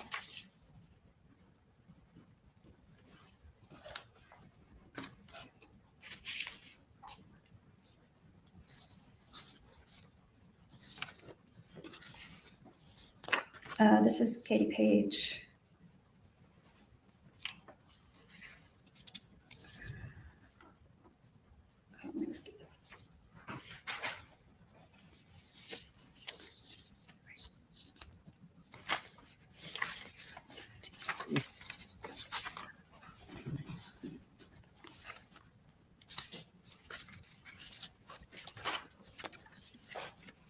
I know Ms. Gropper asked you earlier, but you were talking about that she was delusional or appeared to have reported delusions for the first time on December the 18th of 2020. Do you recall that? I do, as long as. Let me come up there with that one.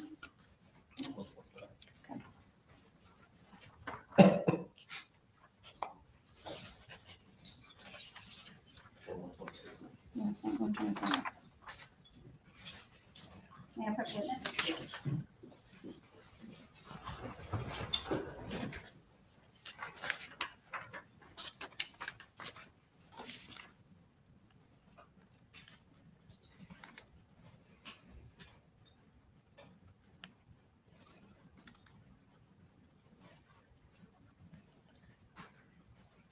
At this point in time, you don't have any recollection of whether or not she had been given any of the Haldol or anything that you had prescribed as PRN?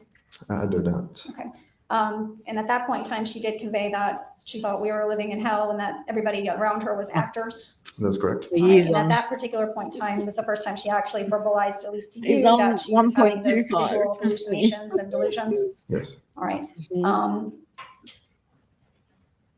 Yeah. And continued to refuse any type of treatment or intervention. Is that correct? That's correct. 1.5. It's not so much. Oh, shoot. Do you recall reviewing any notes in this particular case about her discussions with any of the other providers, like the speech language No. pathologist or anything else like that? I do not recall. Okay.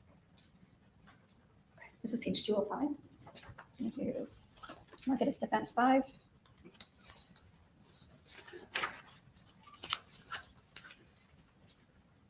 Oh, my head's We had to been see some lower, records, so I can lower, pass them out. lower. All right. Yeah. Yes.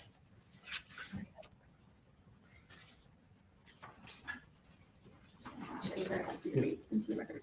Can you read to the jury and the members of the court what the patient's verbalization was at that particular point in time? Patient verbalizing, let me die, please let me die. I want the world to start over. I want my baby. Everyone out there hates me and wants me to suffer.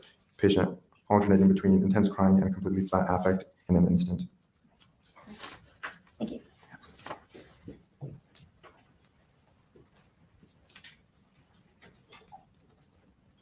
Oh, I think we've only got. Oh, yeah. 4 more minutes.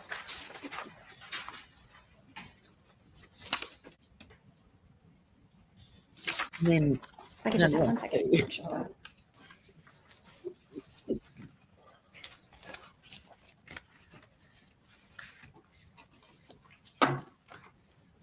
maybe we get back.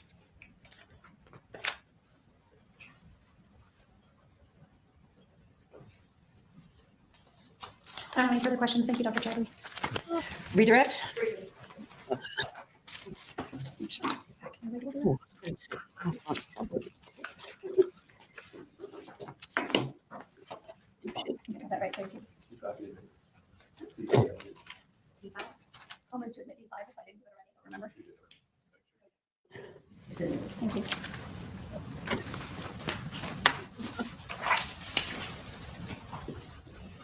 Dr. Chowdhury, I just wanted to follow up on something Ms. Trethewey asked you. She was talking to you about delusions, and she asked you specifically about the notation of her thinking that the CIA was after them. And your response was something to the effect of like, not necessarily, it's not the same thing as if she said aliens were after them. Can you explain that a little bit for us? So yes, we can have different kinds of delusions. So there could be non-bizarre or bizarre delusions. Like we could feel like, hey, my house is tapped, which could possibly be, versus something that would be out of character, like, hey, there's another entity around the world or something that's spying on me or things like that. So delusions can be different kinds. Okay, and what is a delusion?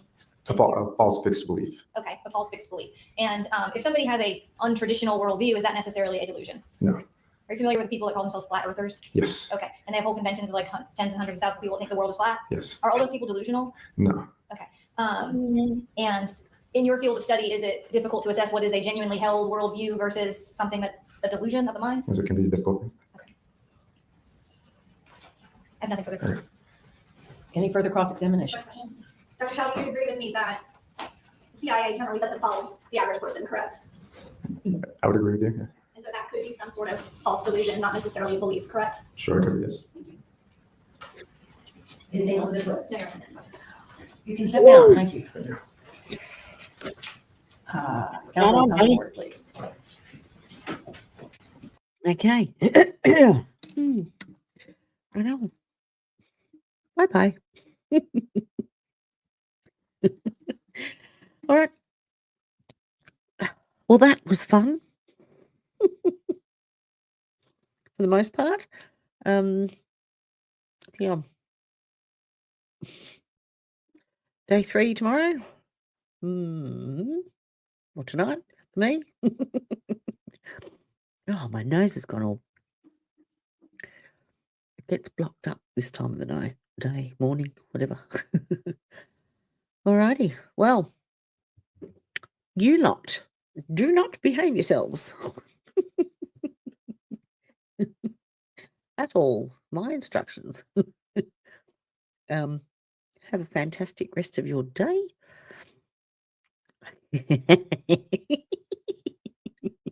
You know, it's sad, isn't it, that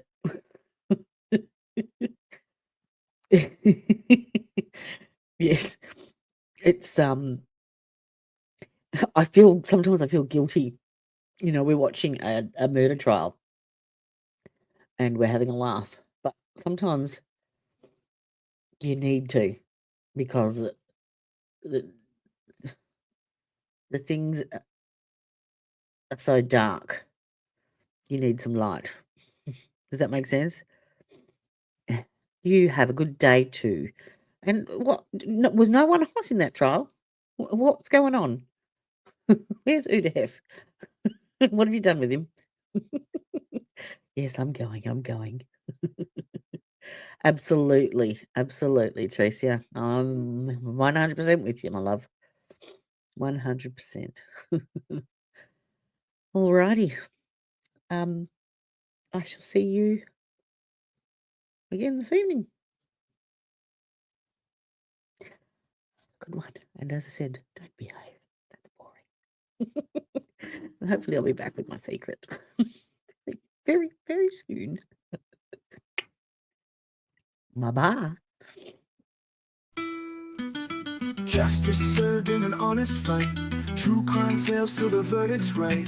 Solving more than just trivial quests, where sentences rule at the defense rests.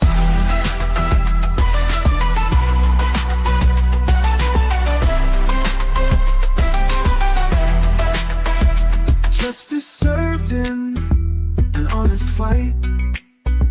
True crime tales till the verdict's right.